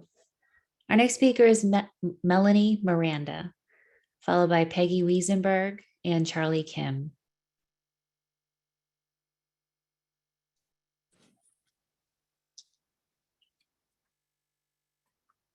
All right, you are good to go.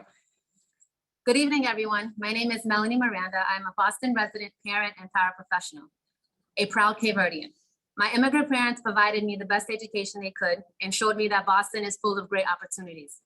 While excelling through Boston's school system, I knew from a young age how important having teachers whom you can relate to and are not overstressed with fair amounts of material for each student served as a great benefit to the classroom. Having raised my son through BPS schooling, I also noticed the gaps over the years. It is imperative that you all understand that Boston students and educators deserve a strong connection through a number of things. We need BTU contract right now. 1 week without a contract is a major disservice, let alone 8 months without one. We know the world went through a major crisis and respect to everyone in every field, yet my focus now is to us teachers and students. We went through 2 extremely difficult years and we deserve the proposals that will be brought to the forefront and taken seriously. Teaching and assisting in a number of schools in and around Boston, I noticed the differences when it came to high quality program services for special education staff that are without. I've stood side by side with fellow members day in and day out, trying to figure out how we're going to make this day work for our students and our families. Although we can commit that we will be wearing many hats, It is imperative that we can continue to receive adequate support in all areas, and so that we can exceed expectations, not just a promise to what's to come, but an actual contractual agreement. Equal pay for equal work is a priority. It is unfortunate that we withstand such inconsistencies, and you hear our testimony time and time again, yet and still here we are 8 months in with no contract. What more will it take for you guys to hear us loud and clear and see our value in our position? Being a single mother is one thing, but having to provide for a young man who is at no fault to what my choice of career, and he and no child should have to bear witness to their moms, dads, or any relatives for that matter, having to take up a second job because a career that they chose to make a difference in the world is choosing to have them at the bottom of the barrel as far as pay. I hope that you can take my words and hear them loud and clear, and know that it's important that we all are here standing together as one, as educators, mothers of Boston students, and know that we deserve and we need a BTU contract now. Thank you. Thank you. Our next speaker is Peggy Wiesenberg.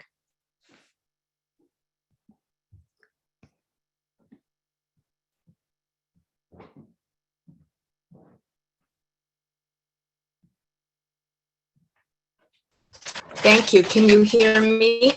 Yes, we can. Good evening. I am a Jamaica Plain resident, and I am testifying as a parent of a Mission Hill School graduate and as a community member of the Mission Hill School Governing Board. I was asked to join the board by a Black teacher and a Black former parent. I am asking you to provide the governing board with the review that SchoolWorks, a consulting firm that you hired and that was completed months ago, I'm asking you for that review and to act on our recommendations for school leadership. Mission Hill was founded in 1997 as one of the first pilot schools in BPS. After I attended a lecture by Deborah Meyer and learned that Superintendent Payson invited her to start a public school that would embrace democratic values, promote hands-on project-based learning, empower students to follow their interests and curiosity, and undertake community service projects, I enrolled my youngest child, transferring him from another BPS school. He and his schoolmates, including City Councilor Ricardo Arroyo, thrived under the tutelage of the faculty of that school.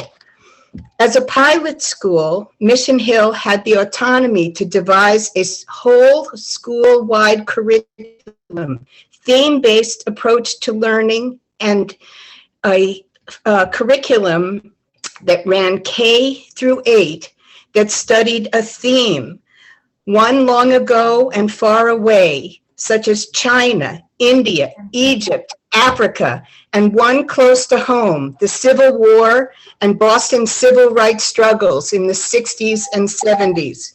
Well before Black Lives Matter, Nick's third grade class studied and put on plays reenacting the struggle of formerly enslaved people for freedom, learning about Sarah Roberts and Henry Box Brown. Historic places such as the Dillaway House and First Church of Roxbury on Fort Hill nearby. Well before Mayor Wu focused on climate change, our school built and tended raised garden beds in our school parking lot and took field trips to the parks, which connected students to hands-on learning.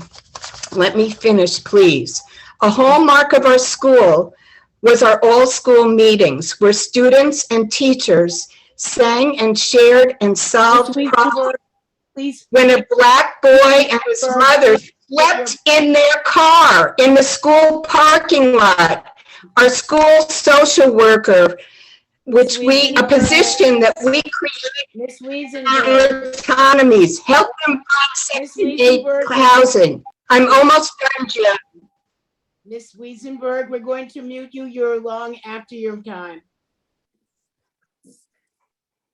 Thank you. I'd like to invite Charlie Kim to please speak. He'll be followed by Misha Blood, Rosanna Jones, Mary Simmons, Tony Robinson, and Bethany Moffey. If you could all please raise your hands virtually. Charlie Kim.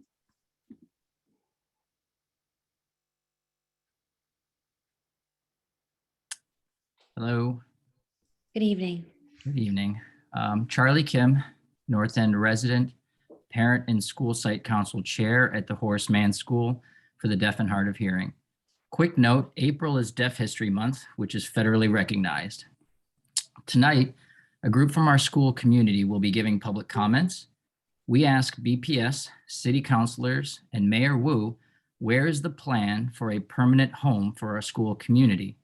In 2018, this school committee authorized the closure of the Austin School Building, housing the Jackson Mann K-8, a Boston Center for Youth and Families, and the Horace Mann School.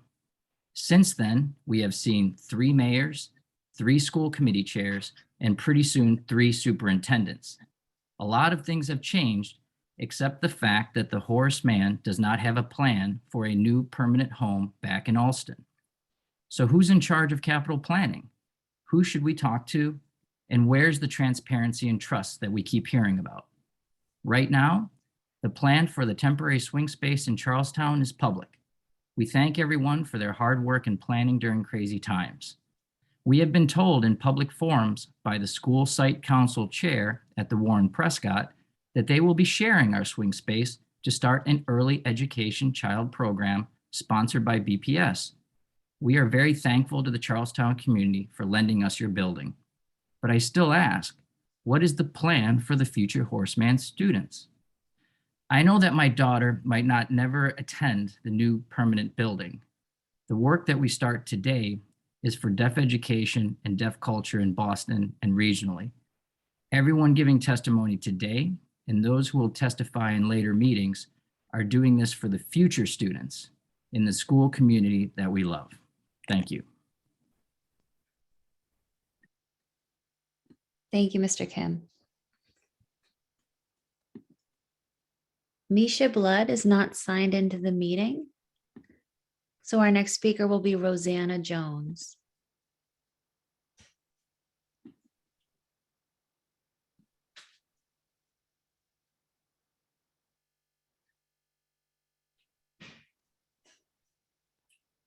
Hi, my name is Rosanna Jones. I'm a math teacher. Excuse me, Rosanna, are you able to turn on your camera? Sorry about that. Perfect, thank you. I'm good now. My name is Rosanna Jones. I'm a math teacher and a middle school team leader at Horace Mann School for the Deaf in Alston. I am not a Boston resident. Some of you might have seen recent news about the award-winning movie Coda that was filmed in Gloucester. I am also a Coda. A child of deaf adults. Both of my parents are deaf, and I grew up with American Sign Language as my first language. My father and my aunt were both alumni of Horace Mann School for the Deaf. It's truly come full circle for me to be able to work as a teacher at the very school my dad attended, and to be part of this incredible transformation as Horace Mann became an ASL English dual language program, and now with the first deaf heads of school in its entire 152-year history. Horace Mann is making history. With the innovative work we're doing in Deaf Ed, we're becoming a model school for deaf and hard of hearing students. And our school is growing. I'm so grateful for the tremendous progress we've made these last few years. But to continue that momentum, we really need the support of the City of Boston, the mayor, BPS, and the school committee. It's taken us 7 years to identify a swing space at the Edwards in Charlestown, while our new permanent building is under construction. But we still have no idea what the design plans look like, any sense of a timeline, or even confirmation that we're returning to our current location. With close access to highways, Alston Brighton is the central location for the deaf community, our students, both within and outside of Boston, and our community partnerships. How is the City of Boston and the school committee supporting us with the plans for a new building and bringing us back to Alston Brighton? At the very least, if BPS can commit to identifying a place we can call home after Charlestown, That would send a much needed message to the Horace Mann School community that we are a valued part of Boston Public Schools and that you support us as an ASL English dual language program for deaf and hard of hearing students. I don't know what to tell my students and their families about the future of our school. What do I tell my students when they ask me where we're moving to after Charlestown? Thank you for your time. Thank you. Our next speaker is Mary Simmons. Mary will be using ASL interpretation.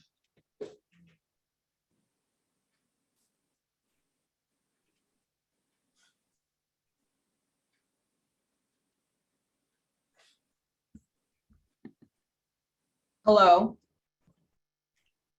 My name is Mary Simmons.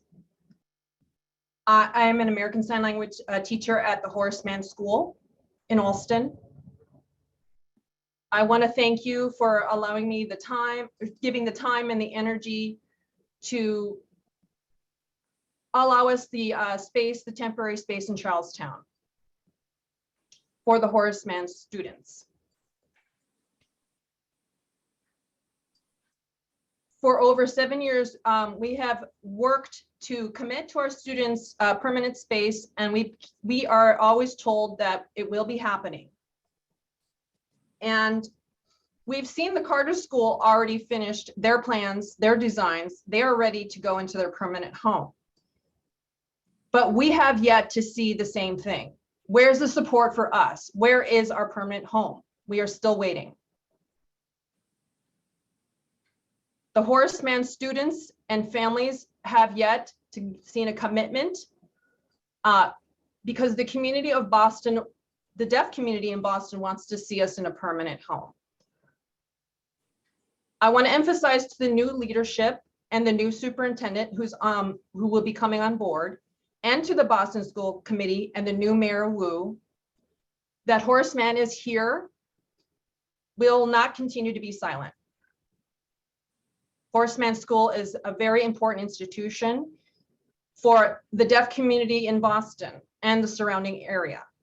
Since 1867, it has been. But right now, the priority for Boston and the priority for BPS shows that it's not important. We have continued to be ignored, and we've seen the building become decrepit and ultimately closed. We are still waiting for our new permanent home. I teach elementary students at my school. They continue to ask me again and again, where are we going to go after we leave Charlestown? What is next? And I have no answer for them, nor their families, nor the alumni. So for example, the students who are deaf, they need to have opportunities to grow and thrive and become leaders themselves. They ask me, where are we going to go? And I don't know what to tell them. I want a commitment for the top state-of-the-art school for our students. I want to develop continued partnerships and relationships with the community, the deaf community, and working with our partner organizations in the area in Allston. That area is the center for deaf life and deaf community. There are many different transportation lines that can converge there. Again, our deaf students ask, where are we going? When are we going to see our new building? Where will it be? So please bring us back to our home. I would like to tell you again, April is National Deaf History Month. We have just recently celebrated our 150th anniversary. 30 seconds. So this is the premier deaf school in Boston, and we want to continue our legacy for the city. Thank you for your time. Thank you. Our next speaker is Tony Robinson, followed by Bethany Moffey and Marjorie Salvadon.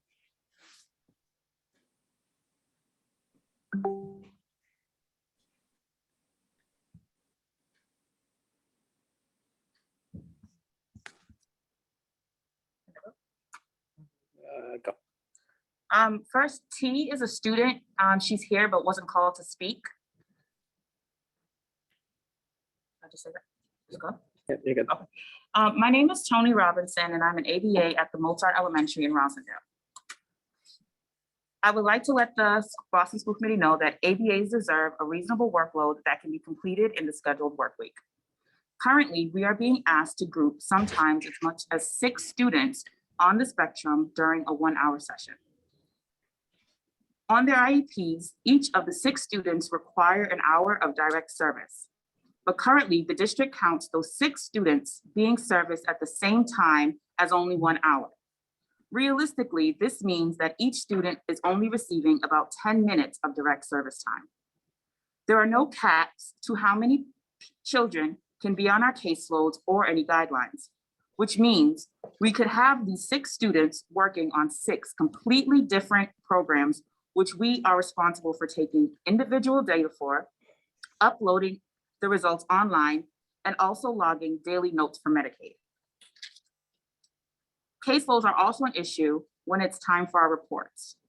We are responsible for writing progress reports at least 3 times a year, as well as detailed annual reviews each year for every student. However, we are given no time to write these reports. I have to work late nights and weekends to make sure deadlines are met.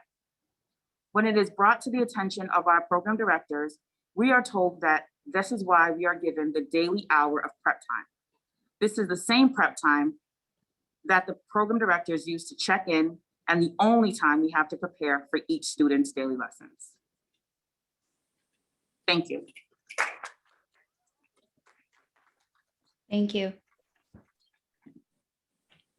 Bethany is not signed into the meeting, so our next speaker will be Marjorie Salvadin.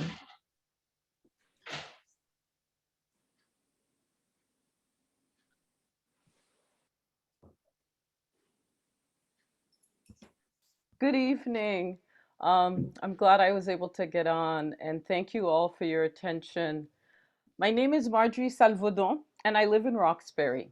I have a daughter who is currently a 6th grader at the Hale, and she's been there since K2. In the past few weeks, parents of the 6th grade students collected several dozen comments from both current Hale students and those who've graduated, all in very strong support of their teacher, Ms. Turner. And I'm happy that there were 2 parents of students of Ms. Turner's who've spoken tonight at this meeting.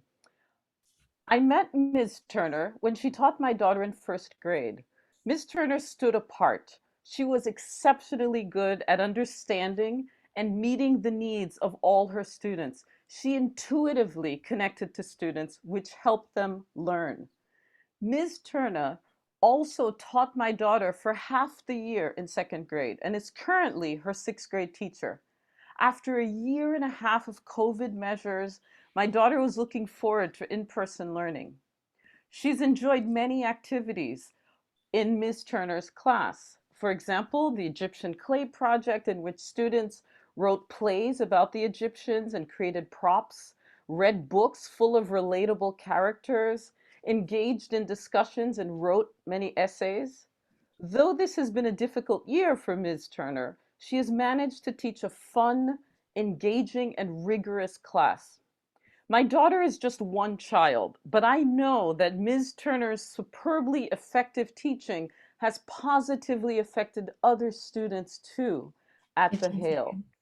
As a woman of color and 1st-generation daughter of immigrants, I'm concerned that a talented Black, Muslim, and Roxbury resident, a teacher whose many identities reflect most of the BPS student population, is at risk of being removed from the Hale School. I'm concerned that talented BIPOC teachers in BPS are not being supported during this unending global pandemic, which has dramatized the plight of the people and communities that are the most marginalized in this society.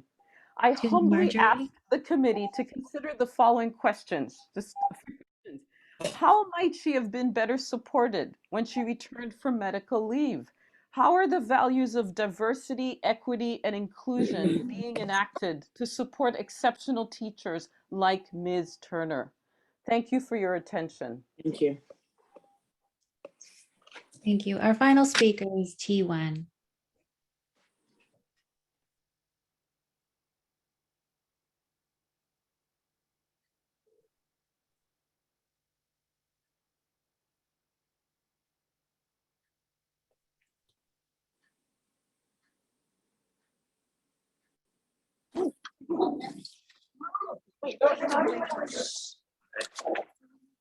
Good evening.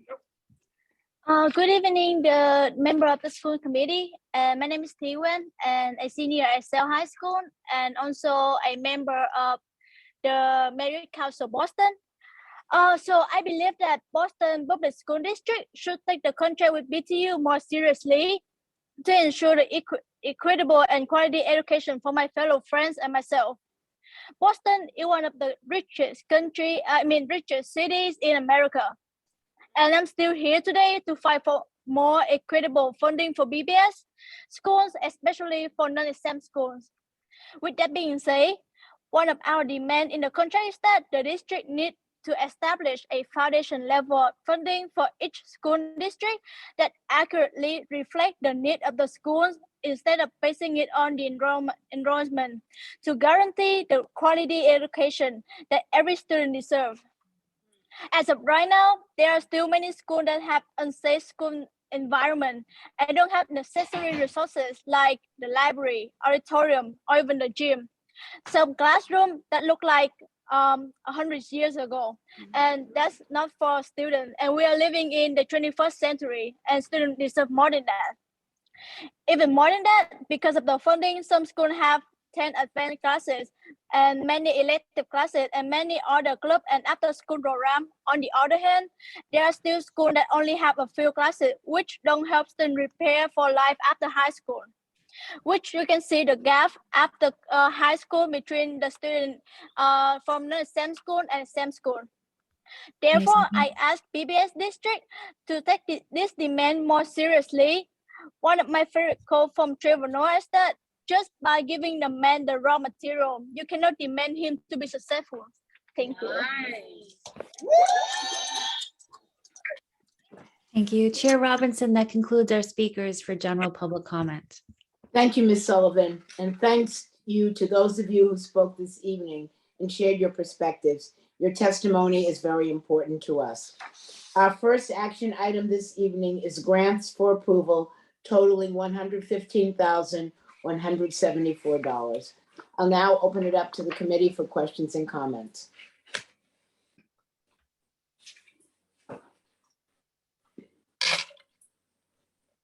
Are there any questions?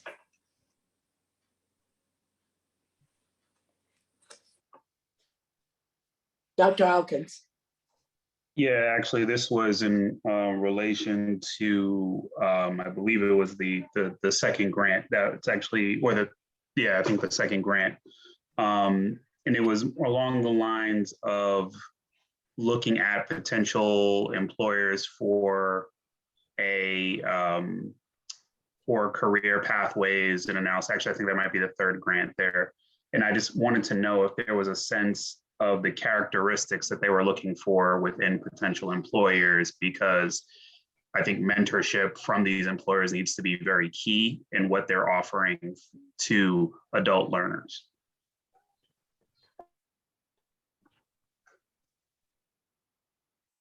Good evening, Madam Chair. Good evening, Dr. Atkins. I think I would bring this question to the Senior Director of Adult Education. You know that these adult learners are learners in the community that are in the adult learning. So I would bring the question to her. Yep, thank you very much.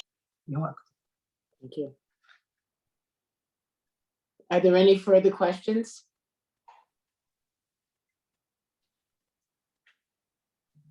Hearing none, I'll entertain a motion to approve the grants as presented. Is there a motion?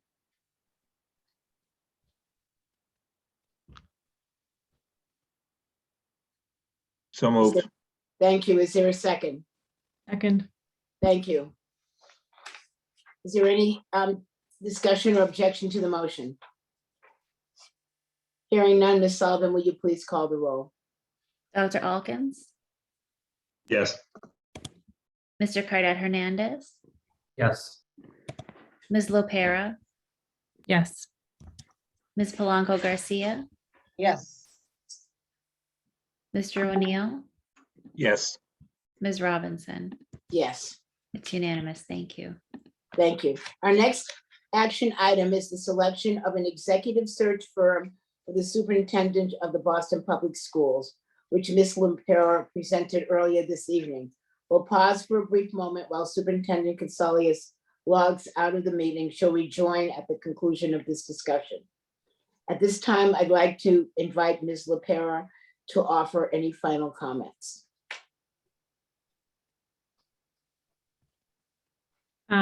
Just that I am excited about the opportunity of working with this search firm and to get to our goal in bringing in a new leader for the district. Nothing further. Thank you. Thank you. I'll now open it up to the committee for final questions and comments.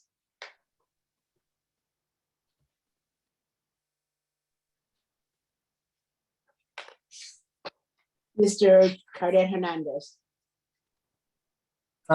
This is more just a comment. I'm gonna just name up front, I will abstain from voting tonight, just given my professional relationship with Mr. Carranza. But I think he is an incredible talent, and I'm sure this committee has done their due diligence. I just don't want the perception of any impropriety. Thank you, Mr. Cardet Hernandez. If there are no further questions, I'll entertain a motion to award the work as outlined in the Search for Superintendents of Boston Public Schools, RFP number EV00010326 to 1/4 Consulting LLC/JG Consulting as recommended by the Superintendent Search Committee's RFP Evaluation Committee. Is there a second? Second. Thank you. Is there any discussion or objection to the motion?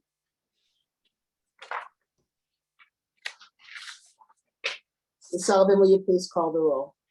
Dr. Alkins, Yes. Mr. Cardet Hernandez, Ms. Lopera, Yes. Ms. Polanco Garcia, Yes. Mr. O'Neill, Though I have been advised that I merely had to disclose that Mr.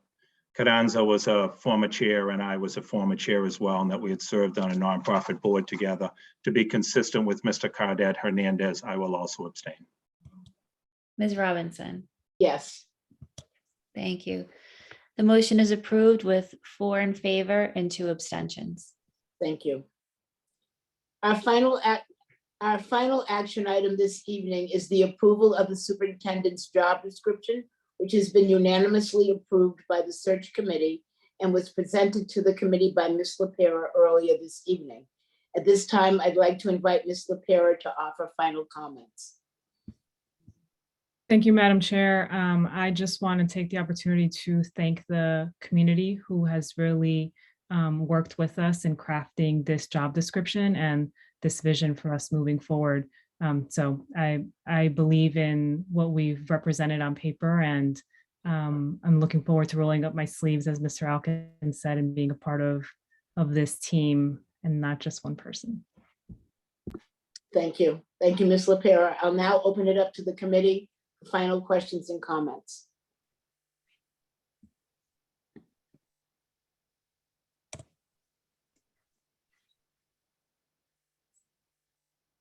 All right.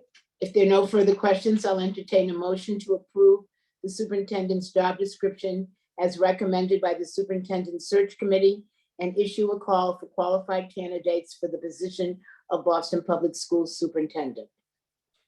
Is there a second? Second. Thank you. Is there any discussion or objection to the motion? Ms. Sullivan, will you please call the roll? Dr. Alkins, Yes. Mr. Cardet Hernandez, Yes. Ms. Lopera, Yes. Ms. Polanco Garcia, Yes. Mr. O'Neill, Yes. Ms. Robinson. Yes, The motion is approved unanimously. thank you. I'll now ask the staff to invite our superintendent to rejoin the meeting. Our first report this evening is an interim salary and non-personnel payments on external funds. I'll now invite Deputy Chief Financial Officer David Bloom to present his report. Madam Chair, Dr. Yvonne McCray is here to present it, the Director of Grants and External Funds. All righty, thank you. Yes, thank you. As you're aware, we do this annually, bring this request to the committee because for FY23, we have the projected and proposed grants so that we will be able to pay salaries and non-personnel items. And because we have not received the approved letters and also the budgets for these grants before the beginning of the new school year, we're requesting your approval so that we will be able to pay salaries and be able to purchase non-personnel items. As soon as these grants are approved and we get the approved budgets, we will bring them to the committee to be approved. Okay. Thank you for that report, Dr. McCray. I'll now open it up to the committee for questions and comments. Are there any questions?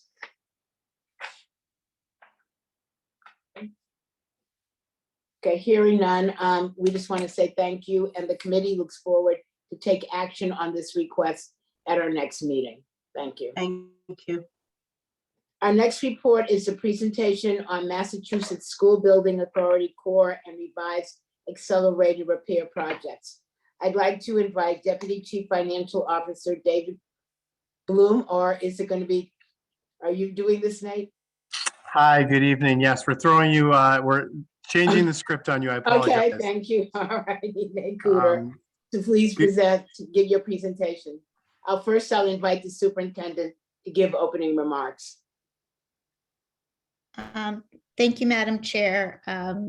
And you know, these are never easy decisions to make, as we heard earlier, and there's so much work to be done in all of our facilities across the district. But the MSBA core revised accelerated projects is really a different set of funding that comes from the state, which I know that Chief Cooter will explain briefly to you, that works on most of our major projects in the school. And then, of course, we put forward some core projects as well for new builds or major remodels as well. So I'll turn it over to Chief Cooter and just thank the team for their incredibly difficult work of choosing which projects to bring forward to the MSBA. Thank you. Thank you, Superintendent, and good evening, everyone. My name is Nathan Cooter. I'm the Chief Financial Officer. I want to start, as the superintendent did, with some appreciation. First, for the Mass School Building Authority and their partnership on school buildings here in Boston, excuse me.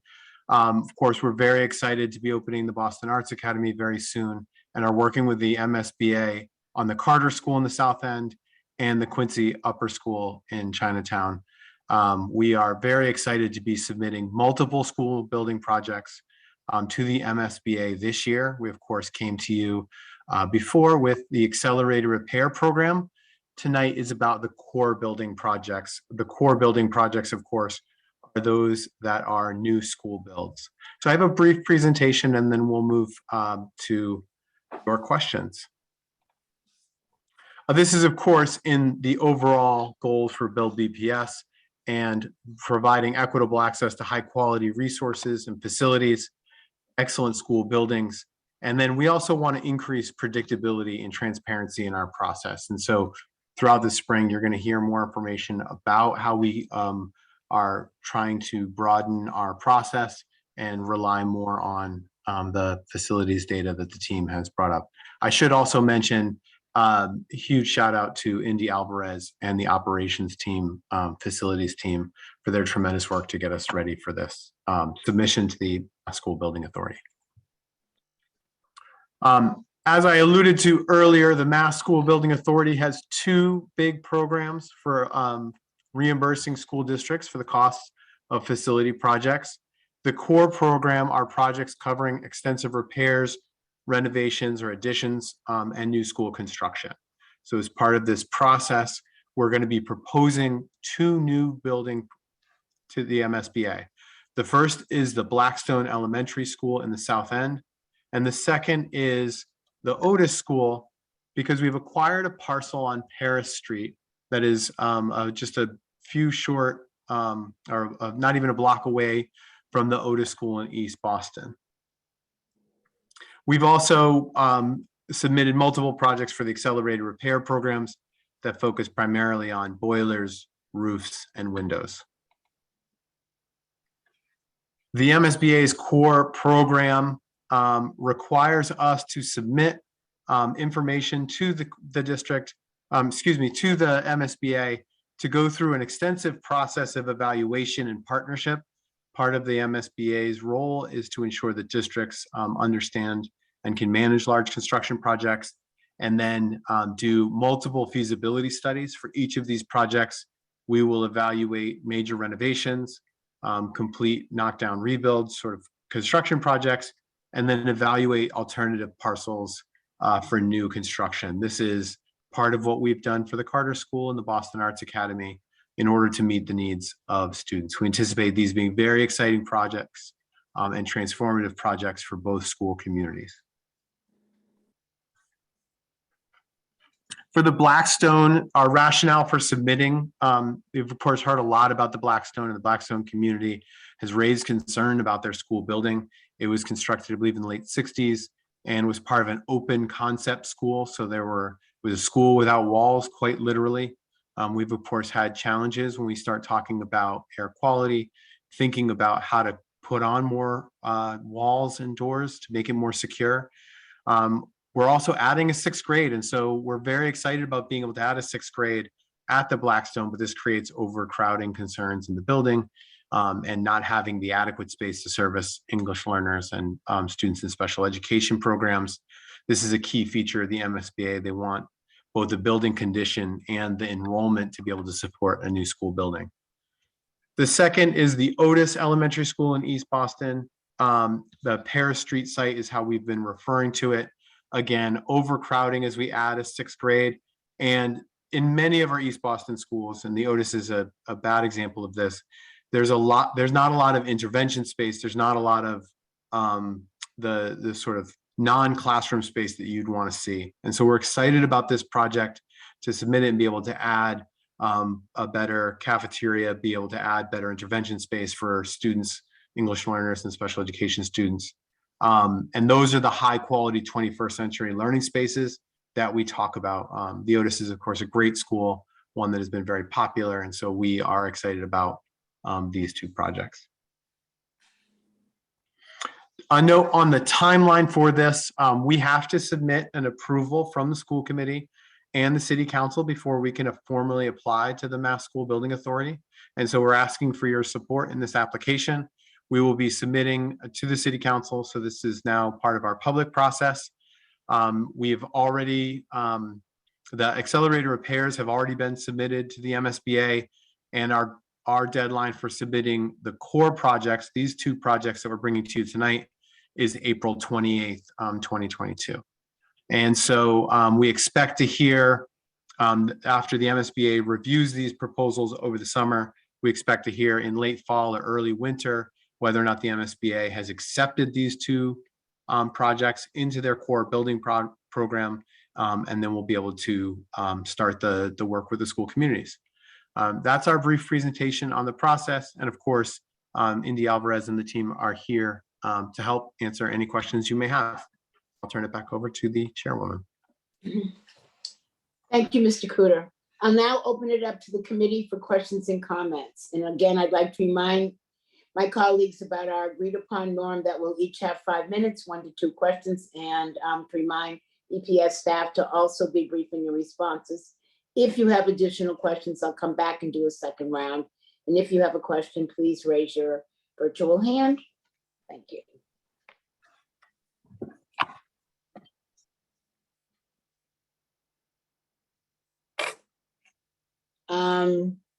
Ms. LaPera? Thank you, Madam Chair. Just so that I really appreciate this, you all know how I feel about facilities, so thank you. I'm trying to understand when projects go through the MSBA, what the typical timeline is, not just in the process of approval, but like from start to finish for a core project, how long would it actually take to materialize a facility? That's a great question. And it can be very project dependent. As you know, from the Quincy Upper project, that was a long process because it took us a long time to identify the site for the project. The Carter School has moved through in a much more timely fashion because it was settled upon pretty early on that they would be built on their current site. But typically what we anticipate for an MSBA project for a major build is that it will take somewhere between 5 and 6 years if we hit all of the major deadlines that come with it. This is a longer project than would happen if we were to do it through city funds. But again, we're able to leverage both the reimbursement from the MSBA and leverage their expertise and support in the design process as well.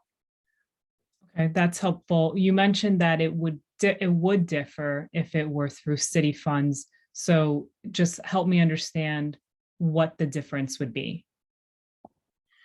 The difference in the two timelines or the difference in the funding?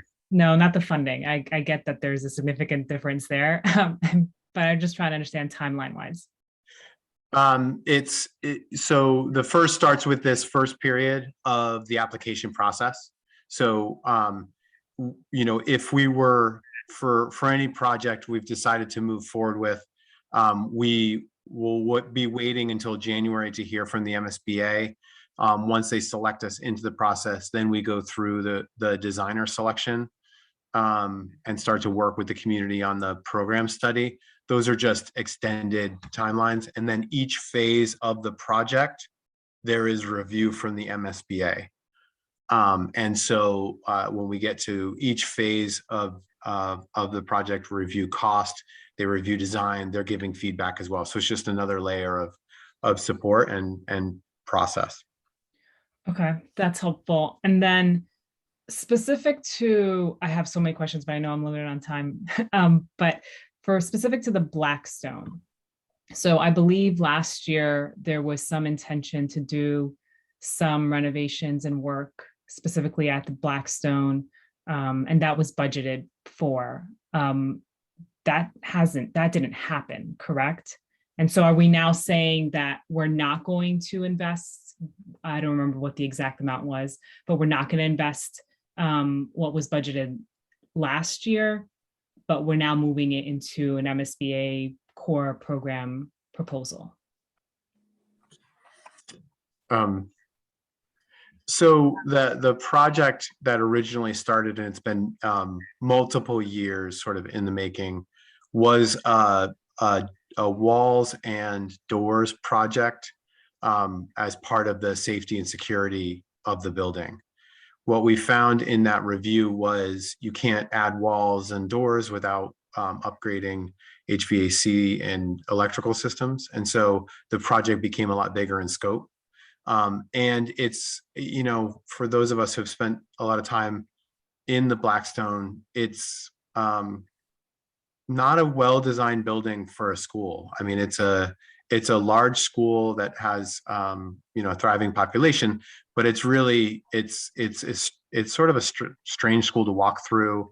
There are curtains for walls. And so rather than invest a lot of money in a building that really wouldn't get us to the 21st century new school building, one that is, modern and one that we can be proud of, rather than sort of invest in the smaller project, we've decided to move forward with the core project so we can really put a school there for the students that we think they deserve. Okay, so those pieces, like logically, that makes sense. Mm-hmm.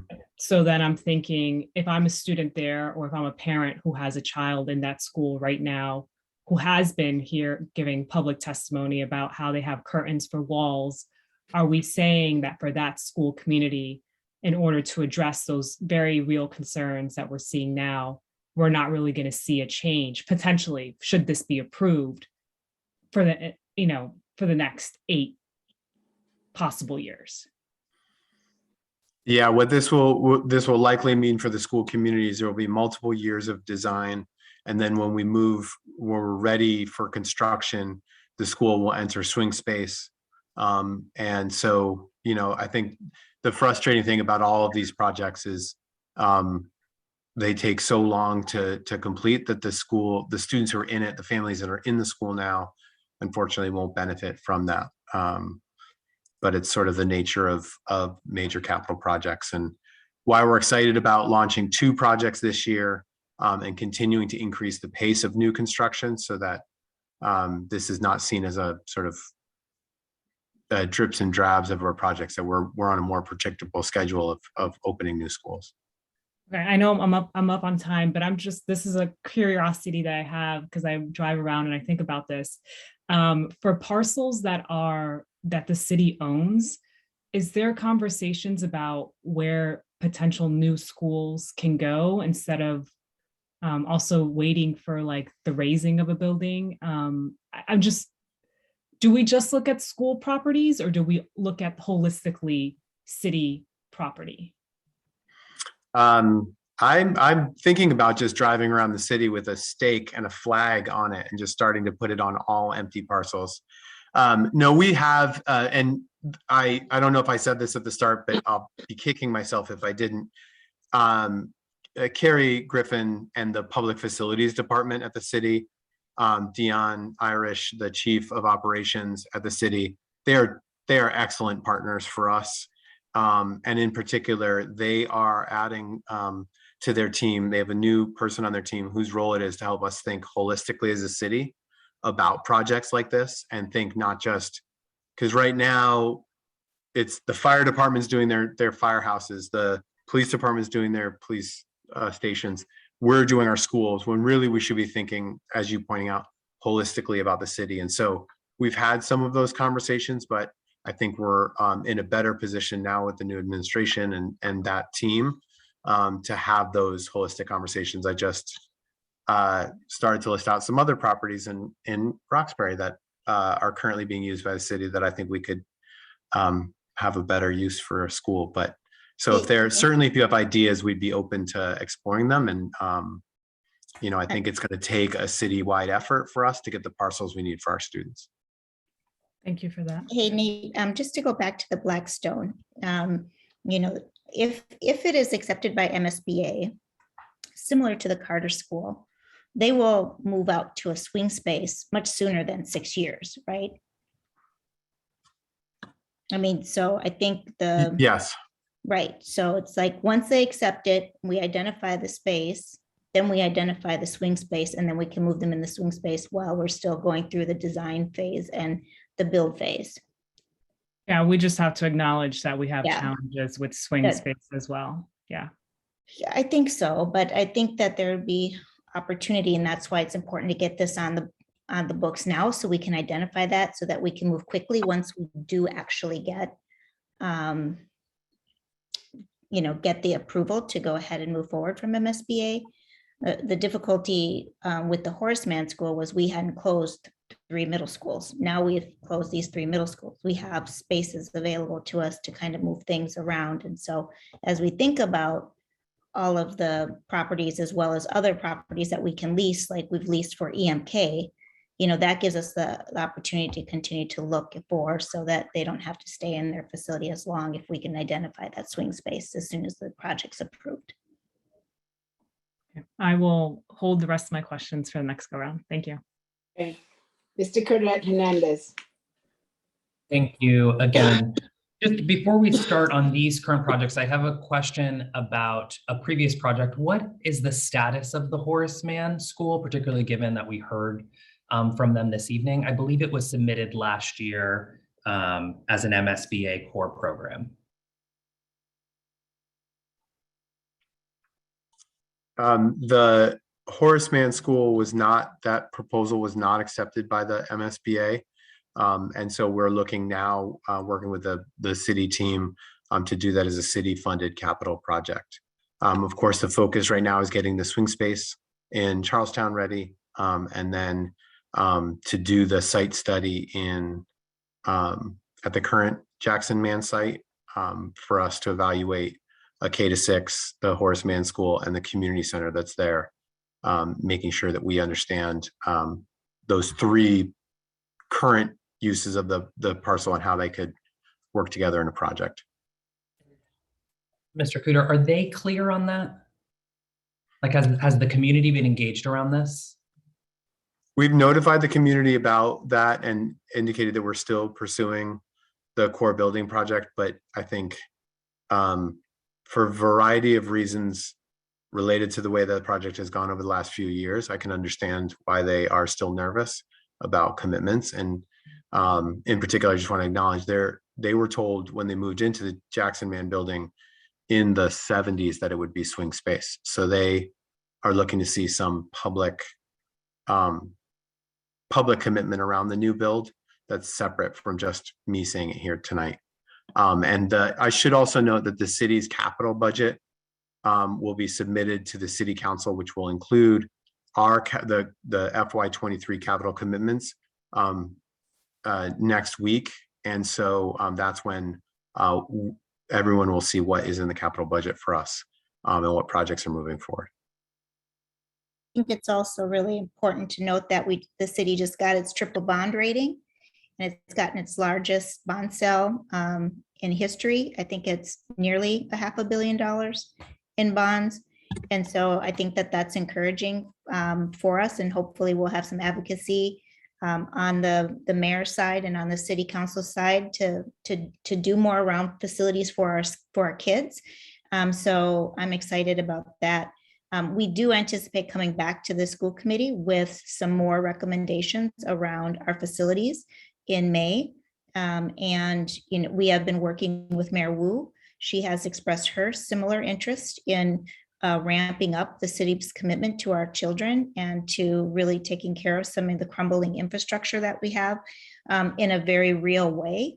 More so than I have seen in the 3 years I've been here. I see greater urgency around this topic now than when I first came here and our kids didn't have clean water. So I think that this is a absolute bonus to see school committee members talking about this every meeting and really keeping the pressure on to our city councilors and our new mayor around fixing decades long facilities that need to be fixed. I'm going to keep the pressure then, because I have a few more questions in my 2 minutes. So one is just around the intermediary plan for Blackstone. So like, sort of what is our short-term solution? And then what is the long-term solution, as we saw with Horace Mann, if a year from now we're finding out that the core project is not approved? Sort of what's the future? So our hope is that it will be approved and that we'll follow that timeline. It'll be similar to the Horace Mann, where we wanted to submit. If it didn't submit, then now you submit again to the capital project and hope that the city then will fund it as a priority in our builds that the city comes. We will be able to announce some of those once we finish really reviewing all of the capital plans with the mayor. Remember, we've had 3 mayors in the past 3 years. And so that has made it more challenging to really, make these kinds of large commitments. And so now Mayor Wu has her 4-year term. She's going to, I know, make some commitments around facilities, and we'll be able to announce those very shortly. If I could just add, and I'm sorry, I know you're on a timer, but I'll be brief. 2 things about this project. Well, the first is the MSBA has said to us that they know that we need to build elementary schools, and they've been looking for us to submit a core traditional elementary school as part of the MSBA process. So we think that this fits within their expectations for what we're going to do as a city. And it also is building condition is something that will elevate a project. The other thing I just wanted to add was on the Horace Mann project, it was a a project that was complicated in the sense that the Horace Mann not only has their elementary and secondary school program, but they also offer community programs, including amazing program for parents who have infants with hearing loss. And so that program doesn't fit neatly within the MSBA's project scope. And so that was part of the reason why the MSBA did not accept the project. And so we're much more optimistic about both of these programs. Either way, though, the city is committed to moving forward. We recognize the need for a new building for the Blackstone. And so we're excited about this project gaining traction. And then I hear that on Horace Mann. It just, you know, you can imagine for them, the hard part is it took a year for them to find out that this was not the type of project that the MSBA prefers to fund. And so they're just one more year away from closer to a promise that has felt sort of unkept for a longer amount of time. The last question I have here is just around the Otis. Is this for both of the sites or just the one? So that will be part of the process where we'll go through the design work with the MSBA and look at the scope of the project. I think there's certainly the opportunity for us to use the second site as an opportunity to upgrade the existing facilities. There's necessary upgrades. We have done MSBA projects at the Otis before, so it wouldn't be a complete sort of knockdown at the current site, but it is an opportunity for us to think about reusing the space once we know what the design of the second site is going to look like. Out of time. Thank you. Thank you. Dr. Alkins, did you have a question? No, I think it partially kind of got answered, but I mean, I'm thinking more along the lines of how are we sort of continuing to make sure that upgrades are being made in parallel, you know, with this process. We're kind of, I know things will continue to progress, I hope, but I'm just thinking of, to what degree do we need to be working with the city to really push that things are not necessarily, that families are not, you know, I don't relegate it to the position of you're just not going to see these benefits, or that, you know, you have to be part of the next generation of students that go into this to be able to see the benefits. I think, you know, it's not necessarily the best position for anyone. So I'm just wondering what we're doing in parallel with this process to sort of ensure that improvements are being made there. And I don't want to discount any of the work that's already been done, because I know that there's been some great work that has been done, but I've just been wondering about that. There are other projects like repair projects and painting projects and lighting projects. I don't know if Chief Alvarez wants to speak to that at all, but we can certainly provide that as well. I see she's turned on her camera. So my dogs speak perfect timing. So I was going to mention that we do have several projects that are still going on, despite the fact that we are submitting these things for MSBA. It doesn't stop us from working on smaller capital projects in addition to other projects within the buildings. So and I can definitely go ahead. I was trying to text my ED for facilities. We could definitely get you a summary of some of the work that is happening, specifically at the Blackstone as well, if that's helpful. Thank you. Thank you. Other questions? Ms. LaPera. Thank you, Ms. Robinson. Appreciate the patience.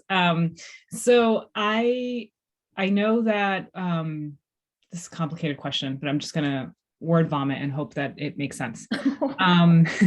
So I've been thinking about enrollment and that we know that we've been seeing some trends for various years on enrollment decline. And I'm thinking about these projects. So specific to, well, both, I guess it's both. When we're thinking about putting forth these projects, we're saying that there's overcrowding for sixth grade, but that's currently, right? And we're not building for currently, we're building for 8-10 years from now. And so do we have information on enrollment projection as it relates to these school communities for when we're thinking about like making this proposal for these particular school communities? Am I making sense? How are we thinking about enrollment in choosing school communities, not current enrollment, but projected enrollment numbers in making these decisions? That's a really great question. And so I think the truth is that we need to be upgrading so many of our buildings that the risk of us launching a major school building project in any neighborhood, upgrading a building and then not needing that building is a 2 decades from now problem.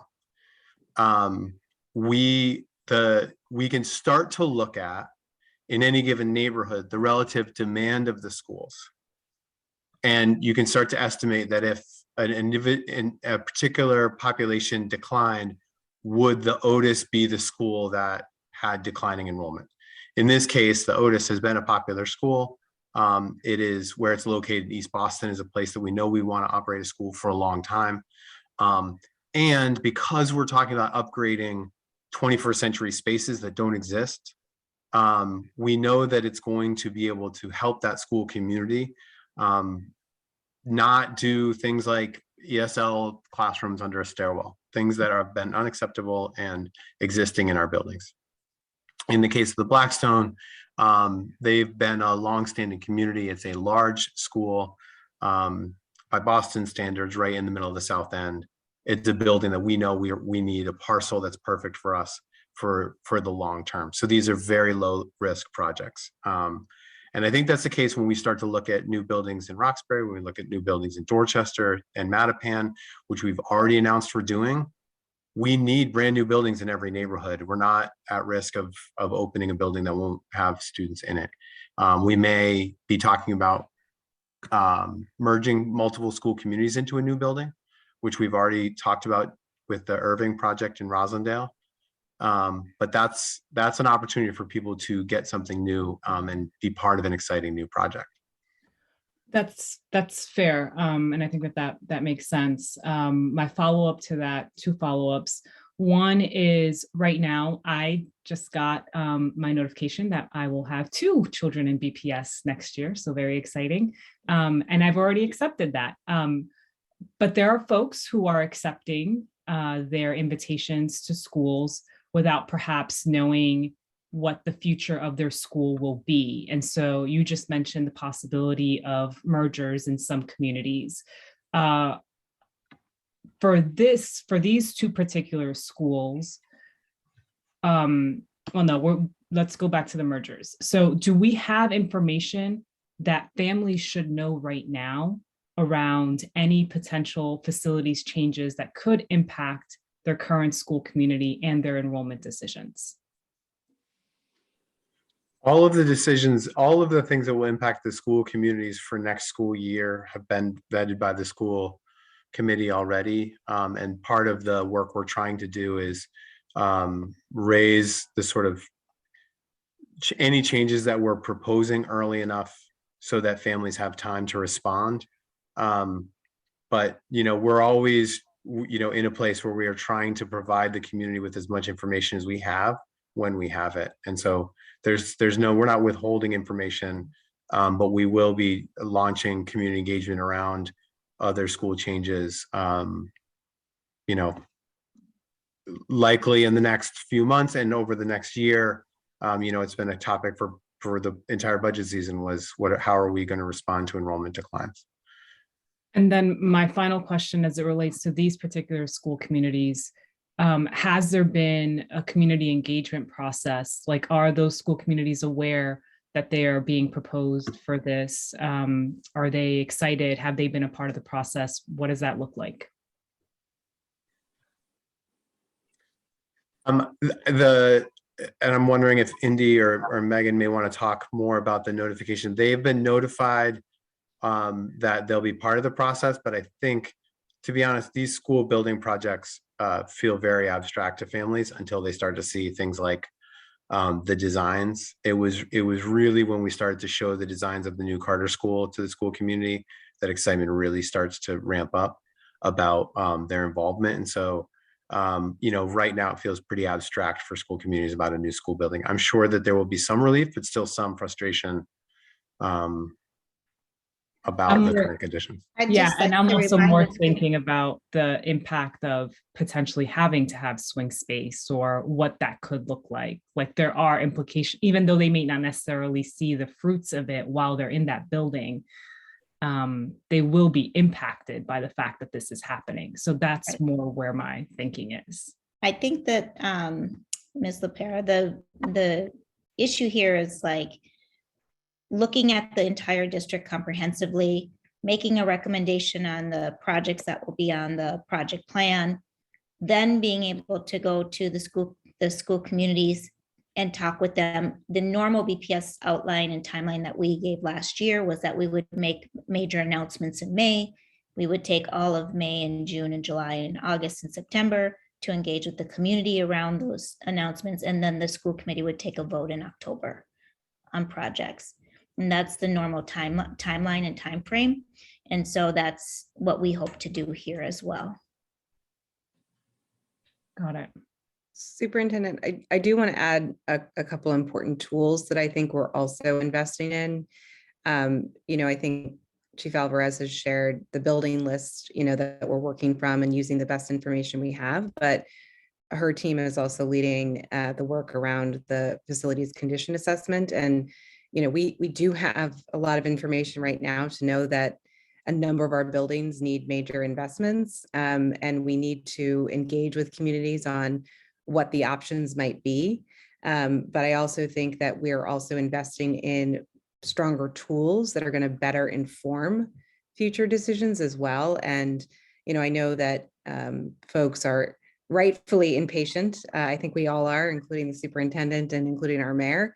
And so that work is happening now. And, we're very grateful that we do have stability at the city side right now. And so we're able to do this longer term planning. Thank you. Appreciate that.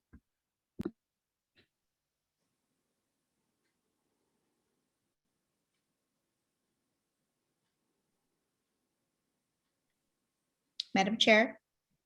Oh, sorry. I'm Mr. Cardet Hernandez. Sorry. Don't worry. How well behaved we were. Nobody started talking. We all waited patiently. They were good. The first question I have is just, and I hear this timeline around announcements and engagement. I will just say from what I am hearing from folks, I think sometimes the frustration we're experiencing and folks feel on the ground is obviously like, it feels like announcements are made and then engagement is happening. And engagement before the announcement, I think is pretty important. And I will just say that, I think we all agree that there's a heavy need in these schools, but there's a sort of process before that I think sometimes is missing. And that becomes some of the noise that we're hearing, because it's not true real engagement if a decision's already been made. And I think just now connecting this to a question, this sort of connects to where I think my struggle is over the last few times we've had to vote or talk about some of these bigger capital projects. And we're being asked to vote on two discrete and important projects, but without a real understanding of the citywide neighborhood by neighborhood enrollment projections and building utilization. And so when can we anticipate understanding what data you're using to make these recommendations so that we can vote in a way that is as informed as you are, I imagine, when you're making these recommendations and putting it forward to us? That's a really good question, and one that the chair constantly is asking about what's the comprehensive long-term facility plan. We've engaged with PFD and our operations team with Chief Alvarez on a process that will hopefully over the next 12 months provide that to you. She's already done a good laid a strong foundation with a building utilization background spreadsheet dashboard that can inform some of this early work until we have the full updated building utilization from this outside vendor who is going to be working with us over the next 12 months. Hopefully, once that is in place, that will then provide a lot of information alongside the racial equity planning tool in order to gauge communities and get on a cycle so that everybody will know when's their turn, what's going to be done, what projects are needed within their school building. Up until then, we have kind of, I call it low-hanging fruit of announcements we've already made last year, work that we are still working on, like the Horace Mann School, like the 3 middle schools that we closed and the repurposing of those, the continued expansion of our K-5s to K-6 and our high schools, are really the priority on the list. And so we're just needing a little bit more time for the mayor to completely understand that as well, so that we can get the dedicated funding in order to come to the public with some sort of draft that they can respond to over the next 5 months prior to any final decision being made. So decisions haven't been made, proposals will have been made, and those proposals, because they involve multiple school communities, will need to be considered by not only that individual school committee, but by the school community, but by the school committee as a whole, and looking at all of the projects and what we'd be able to prioritize with the funding that the city is willing to allocate. Thank you for that, and I appreciate it. The only other thing I'll ask, and I think this is in almost a preview of what I know is to come, as we're going to be talking about the broader capital budget and the capital plan here, is I think it would be helpful in these conversations, while we may not have that dashboard and the bigger system-wide analysis yet, I think it would be helpful to understand how and why we are prioritizing these schools and what data is informing that decision. I know that it feels like low-hanging fruit, but I think if you ask a lot of families across the city, they feel like their school is low-hanging fruit. And so we are making choices, and those are informed by data and a careful analysis. And I think it would be helpful for us to know what that is, even in its current structure. I think it would be helpful for the general public. And I think as we're looking at a broader portfolio of capital improvements, from MSBA funding to the upcoming capital plan, how are we choosing, and what is informing those choices? Mr. Cardet Hernandez, I think that is excellent in terms of preparing us for the presentation that we'll be bringing in May and June, because that's exactly the kind of conversation that we're going to have. And Chief Alvarez and her team have done a phenomenal job, really for the district's first time in our history, having a comprehensive list of at least understanding the baseline using 30 different measures of things like boilers and roofs and all of that, which is just a snapshot in time. So it's the beginning of that process. And it's also why her team has led the really important work to do the facilities condition assessment, which she's much more eloquent at describing than I am.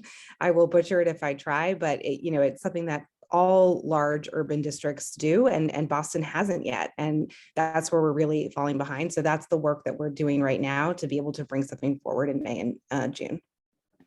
I just want to add, and I do believe that Ms. LaPera mentioned this a couple of weeks ago regarding the FCA, and the vendor is coming to the site, to the Boston, within the next week or so, and to start the work on the facilities condition assessment. So we are actively making sure that we have something that you can look at. It will be public, and it will be on a website that can be looked at by anyone, and make sure that you know exactly what the conditions are and where you are on the list.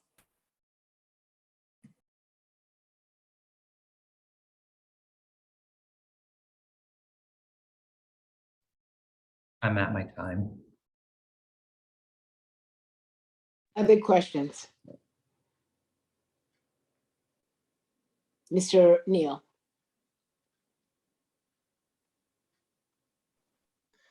Thank you, Madam Chair. So Mr. Kuda, just help me out on the Otis. This is the property that the city bought a couple of years ago when it became available. There was at the time a closed school building on it. I forget if it was charter or parochial. Is the building still there or is it a vacant lot now? I have not been by it in a couple of years, to be honest with you. It's currently a vacant lot, Mr. It O'Neill. is a lot. Okay, so the building was knocked down when we bought it, but that's an example of the city actually noticing the availability of a building, and so the city purchased it a few years ago with the express intent of it's an opportunity to allow the Otis to be expanded, as I recall. Okay, and I also I'm actually appreciative the Blackstone is involved. You know, we have kind of three sets of buildings in the city, right? Those that were built before World War II that are old, that are small, that are actually solid as can be, but are not allowing us to have 21st opportunities. So not allowing us to have gymnasiums and auditoriums and art classes and nurses buildings and so on and so forth. Then we have those that were built in the 60s and early 70s that are big. They're fairly voluminous. Many of them were built at this open concept. It could be the Harvard Kent, it could be the old Agassiz, you know, where the Margarita Muñez is now. It could be the Jackson Man we had to close, the West Roxbury School building, which we had to close. The Blackstone is the same model. So I'm glad we're actually getting ahead of the game there, because we did not at the West Roxbury complex and at the Jackson Man, and they deteriorated so bad we actually had to close them. So it's unfortunate that these buildings that were built in the 70s, both are not really functional right now and have more problems than the buildings built pre-World War II, I think. And so I'm glad we're tackling that. I think I agree with my colleagues, this will be even more interesting in the context of a master plan. And particularly, I'm delighted to hear the superintendent say that, you know, it looks like with the city's bonding authority and everything, we may have the ability to step up and do more, because the MSBA is obviously first choice, and I'm delighted we're doing more projects, right? So the Dearborn was the first one that was built in years after, you know, there's a huge gap between Orchard Gardens and the Dearborn, and then we have the Dearborn, and Boston Arts Academy is about to come online, and boy, that's been probably an 8-year project trying to figure out whether they're going to share it with Fenway or not, and then finally get it built. And the Carter School is in the pipeline. They're very close to the final design, about to start you know, they've already awarded a contractor, but getting close to the building phase.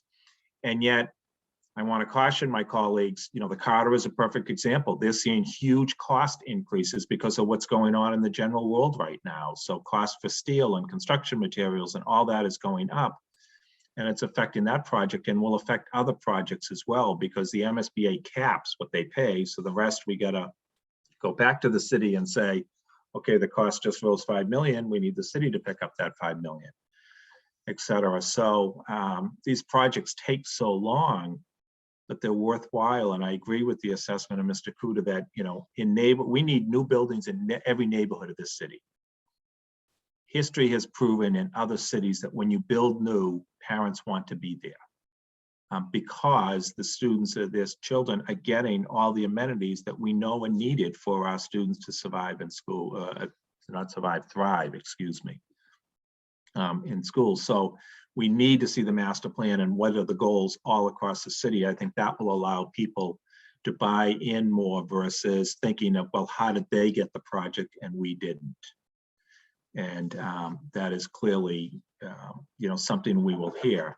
But I'm delighted that we're trying to, even as we're working on a master plan of the city, we're trying to feed that pipeline with MSBA and keep putting new projects in year after year, because for a number of years, we did not do that.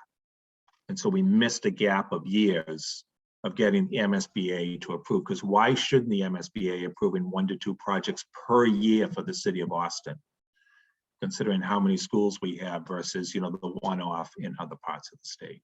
So thank you for this work, and I look forward to seeing the next phase, which is, you know, a wider plan with justification and understanding of the background on the decisions. Thank you.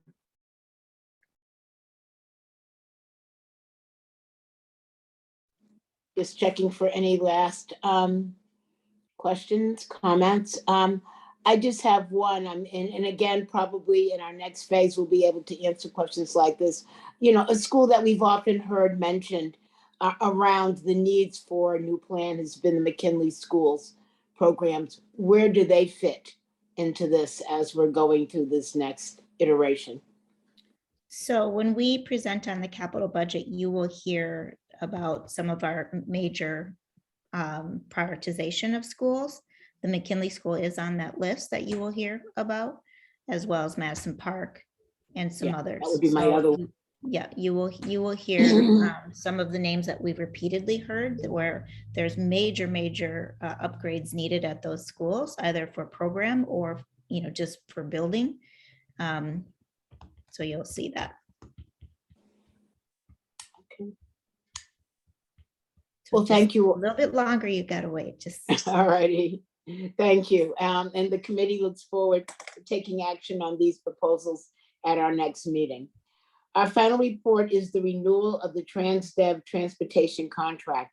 At this time, I'd like to invite Director of Transportation, Delaverne Stanislaus, to please present her report. First, I'll invite the superintendent to give opening remarks. Well, this one should be fairly easy, Madam Chair. TransDev has been our transportation partner, and they manage our bus driver employees in our yards in collaboration with our fantastic director, Delaverne Stanislaus, and her team. And this is kind of, you know, our only opportunity is to move forward with them so that we can secure transportation for next year. And then I think, you know, this is their last year for a 1-year renewal, I believe, in the current contract. So we'll have to issue another RFP. So I'll turn it over to Ms. Stanislaus to provide you further information around this contract. Thank you, Superintendent, and thank you, Madam Chair. Good evening to the other members of the school committee.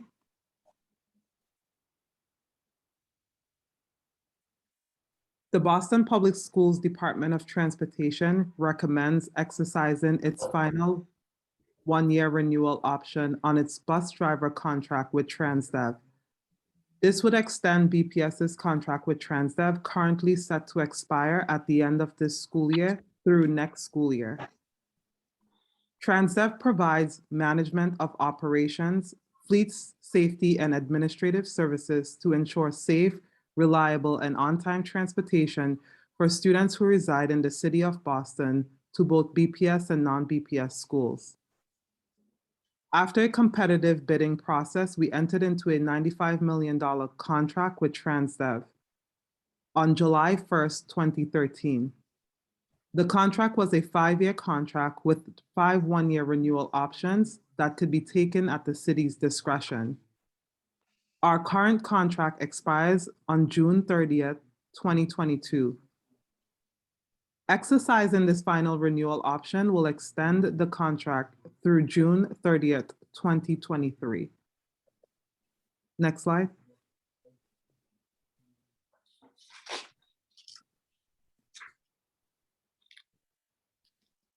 Despite ongoing challenges such as COVID and the national driver shortage, BPS DOT is recommending renewing the existing TransDev contract based on performance improvement achieved by TransDev during this school year and last school year.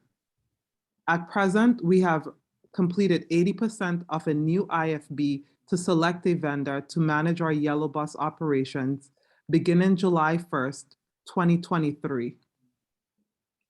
BPS Transportation plans to release the IFB for our next bus operator contract in late summer of 2022. Through the next IFB, we will seek to implement changes developed over the past year to improve contract performance. We will also change some contract structures to support stronger outcomes and to better align cost savings incentives between the vendor and the district. Next slide.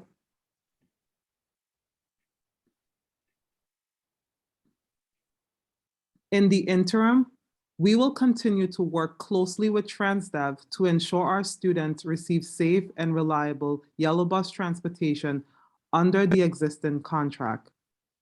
As shown on this slide, our team has significantly improved our bus on-time performance despite the current driver shortage.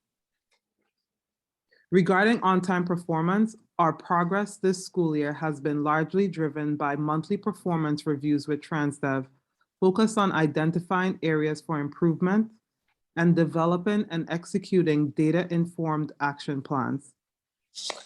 These management structures will be built into the new IFB for the next contract.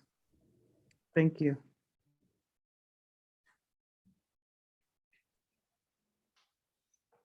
Thank you. I'll now open it up to the committee for questions. Ms. LaPera. Thank you, Madam Chair. Appreciate this information. I'm curious, first I want to check my understanding. So we're saying that the contract ends at the end of this school year. It was a 5-year contract, but that we are asking for a 1-year extension while we put out a new request for bids, potentially for a new operator after next school year. Is that correct? Just quick clarification. So BPS entered into a contract with Transdev in July of 2013. So the contract was for 5 years with 5 renewal options. So we're in the 4th renewal option at present, and we're requesting the final renewal option for the next year. Correct. That is really helpful.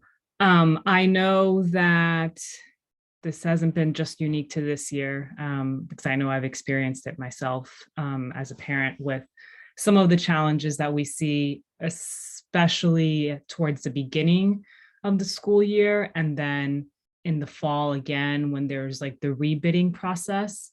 And so and clearly there's been improvement, right? Like you see, like as the year goes on, you see that there's improvement on the bus on time performance. But I'm wondering, what do you all see as some of the pain points for getting us to that on-time performance immediately starting in the school year?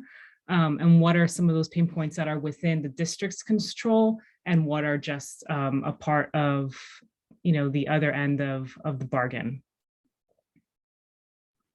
That's a good question.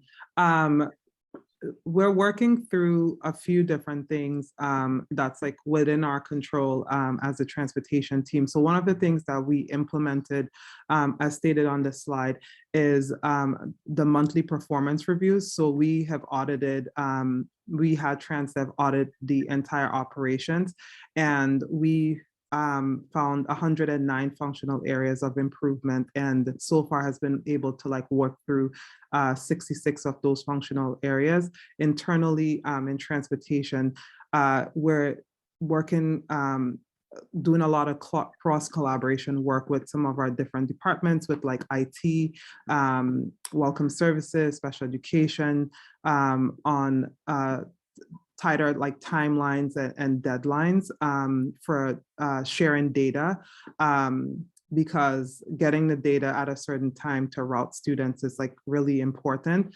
Also, there are some constraints that we're also working through contract negotiations with our unions at the moment. So those are just a few things that we're kind of working through to ensure that we improve our on-time performance going forward. There are a few other harder things as well, like start times, walk zones, charter school transportation, special education transportation to students outside of the district, that also complicate our transportation services. And those are the more complex pieces that I wanted to take up with the transportation working group that I had put on hold because of the bus driver negotiations as not to irritate that process. So hopefully when the next superintendent comes on board, he or she will be able to take up these really more challenging, complex issues to why our buses have some difficulty getting on time. The other thing that Delaverne had shared is our bus driver contract. It is extremely difficult to reach agreement with this union at this point, and we are working and have been working to reach agreement on the operational changes that we need, particularly around driver attendance, as we seek to find agreement and make the job very competitive with other jobs across the Commonwealth as well, because the labor shortage has been a challenge and will continue to be a challenge into the future. And so it's really urgent for us to settle this contract and have that put down so that we can make sure that we're able to have transportation this summer and this fall and have a driver for every single one of our buses. Thank you for that. Mr. Cardet Hernandez. Thank you so much.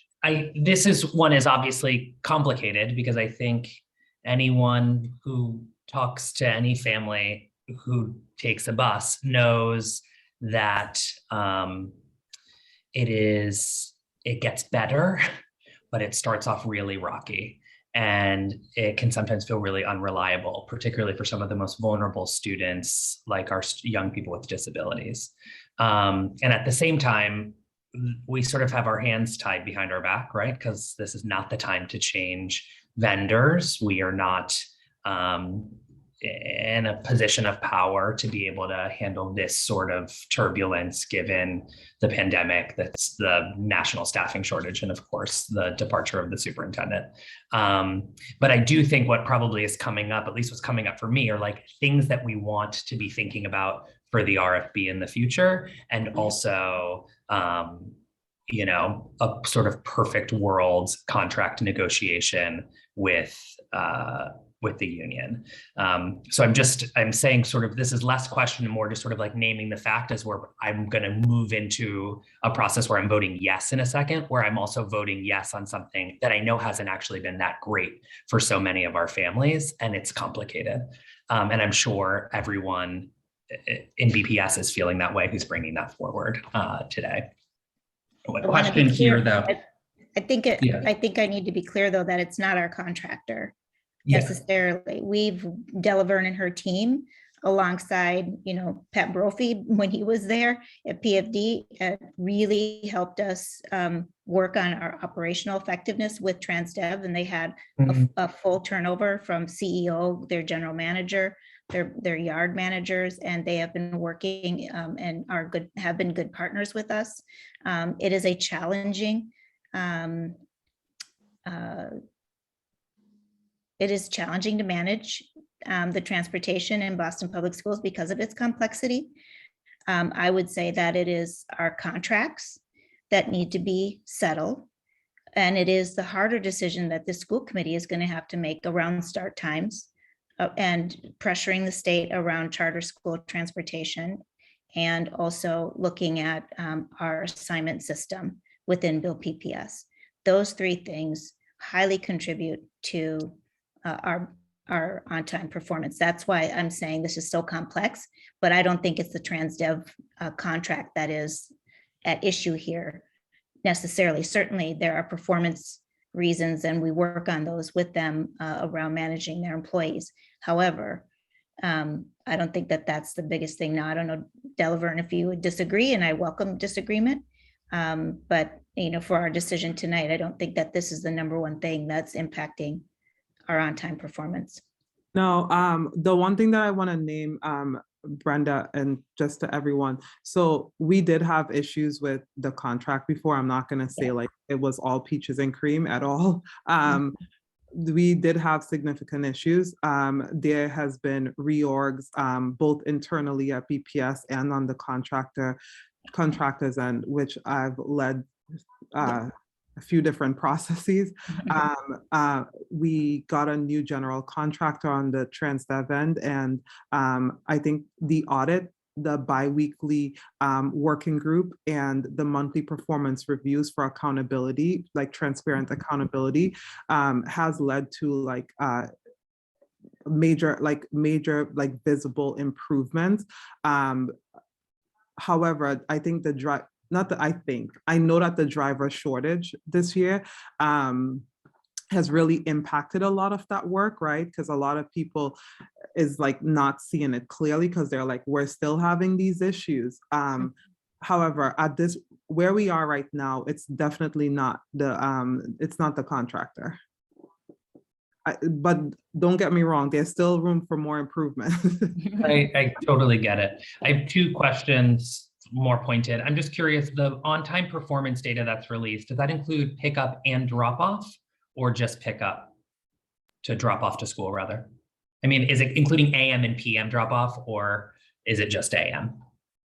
The on-time performance that's presented on the slide today is just the AM on-time performance. We do have the PM on-time performance that we started pulling, so we can share that information if needed. And we also started reporting to the state on dropped routes as well in that on-time performance. So we have all that data. You know, it isn't as big of a drop as you might expect. I think it was a 2% drop in routes, but that's still 2% of kids who would, you know, miss their school and get there 15 minutes later than what they should. And Yeah. so we watch that now, but I do believe that if we were fully staffed, we would be seeing 90 to 95% on-time performance each and every day in the afternoon and in the evenings if we had the labor issue resolved. That's how good of a job that Dell and her team has done with our partners Transdev. I'm very, very proud of the deep operational work that they've done, but we are not fully staffed. And as soon as we get fully staffed, we end up losing them to other districts because they have signing bonuses or other things, you know, or they're paid a better wage.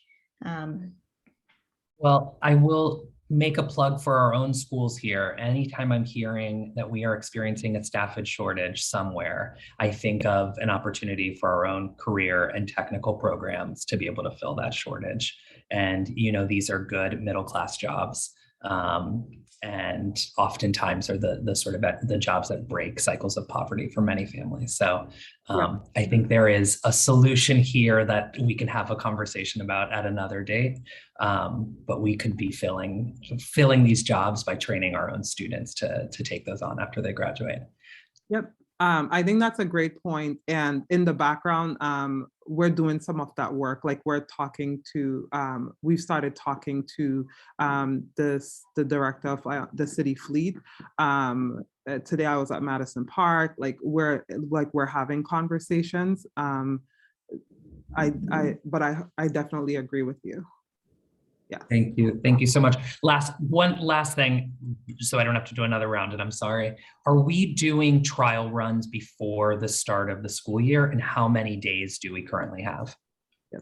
So before the start of the school year, the drivers have about a week to do dry runs of their routes for the upcoming school year. Copy. Thank you so much. No problem. Thank you. Dr. Alkins?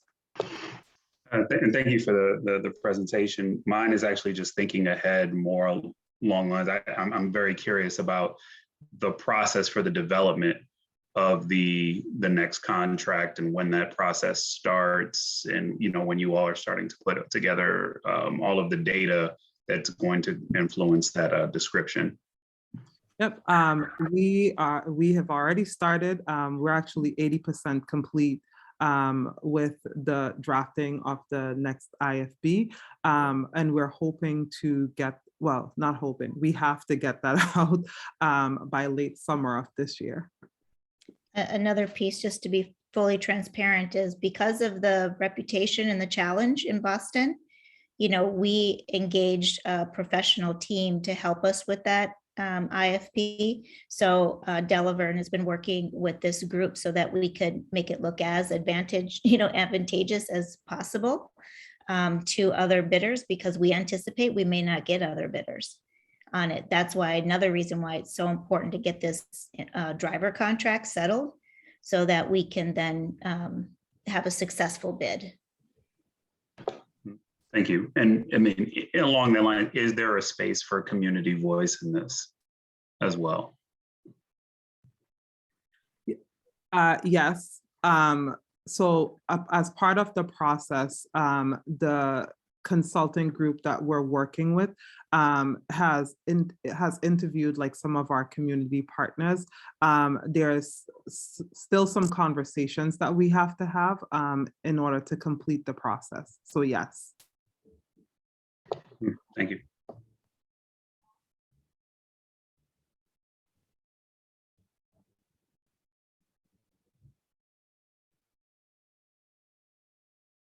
Madam Chair, you're on mute. Sorry.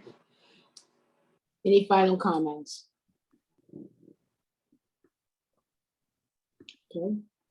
Hearing none, just want to say thank you so much for your report, and we look forward to taking action on this recommendation at our next meeting. Thank you. Thank you, Madam Chair. Thank you, everyone. Thank you. We'll now move on to public comment on reports. Ms. Sullivan? Thank you, Chair. We have one speaker, Edith Bazile.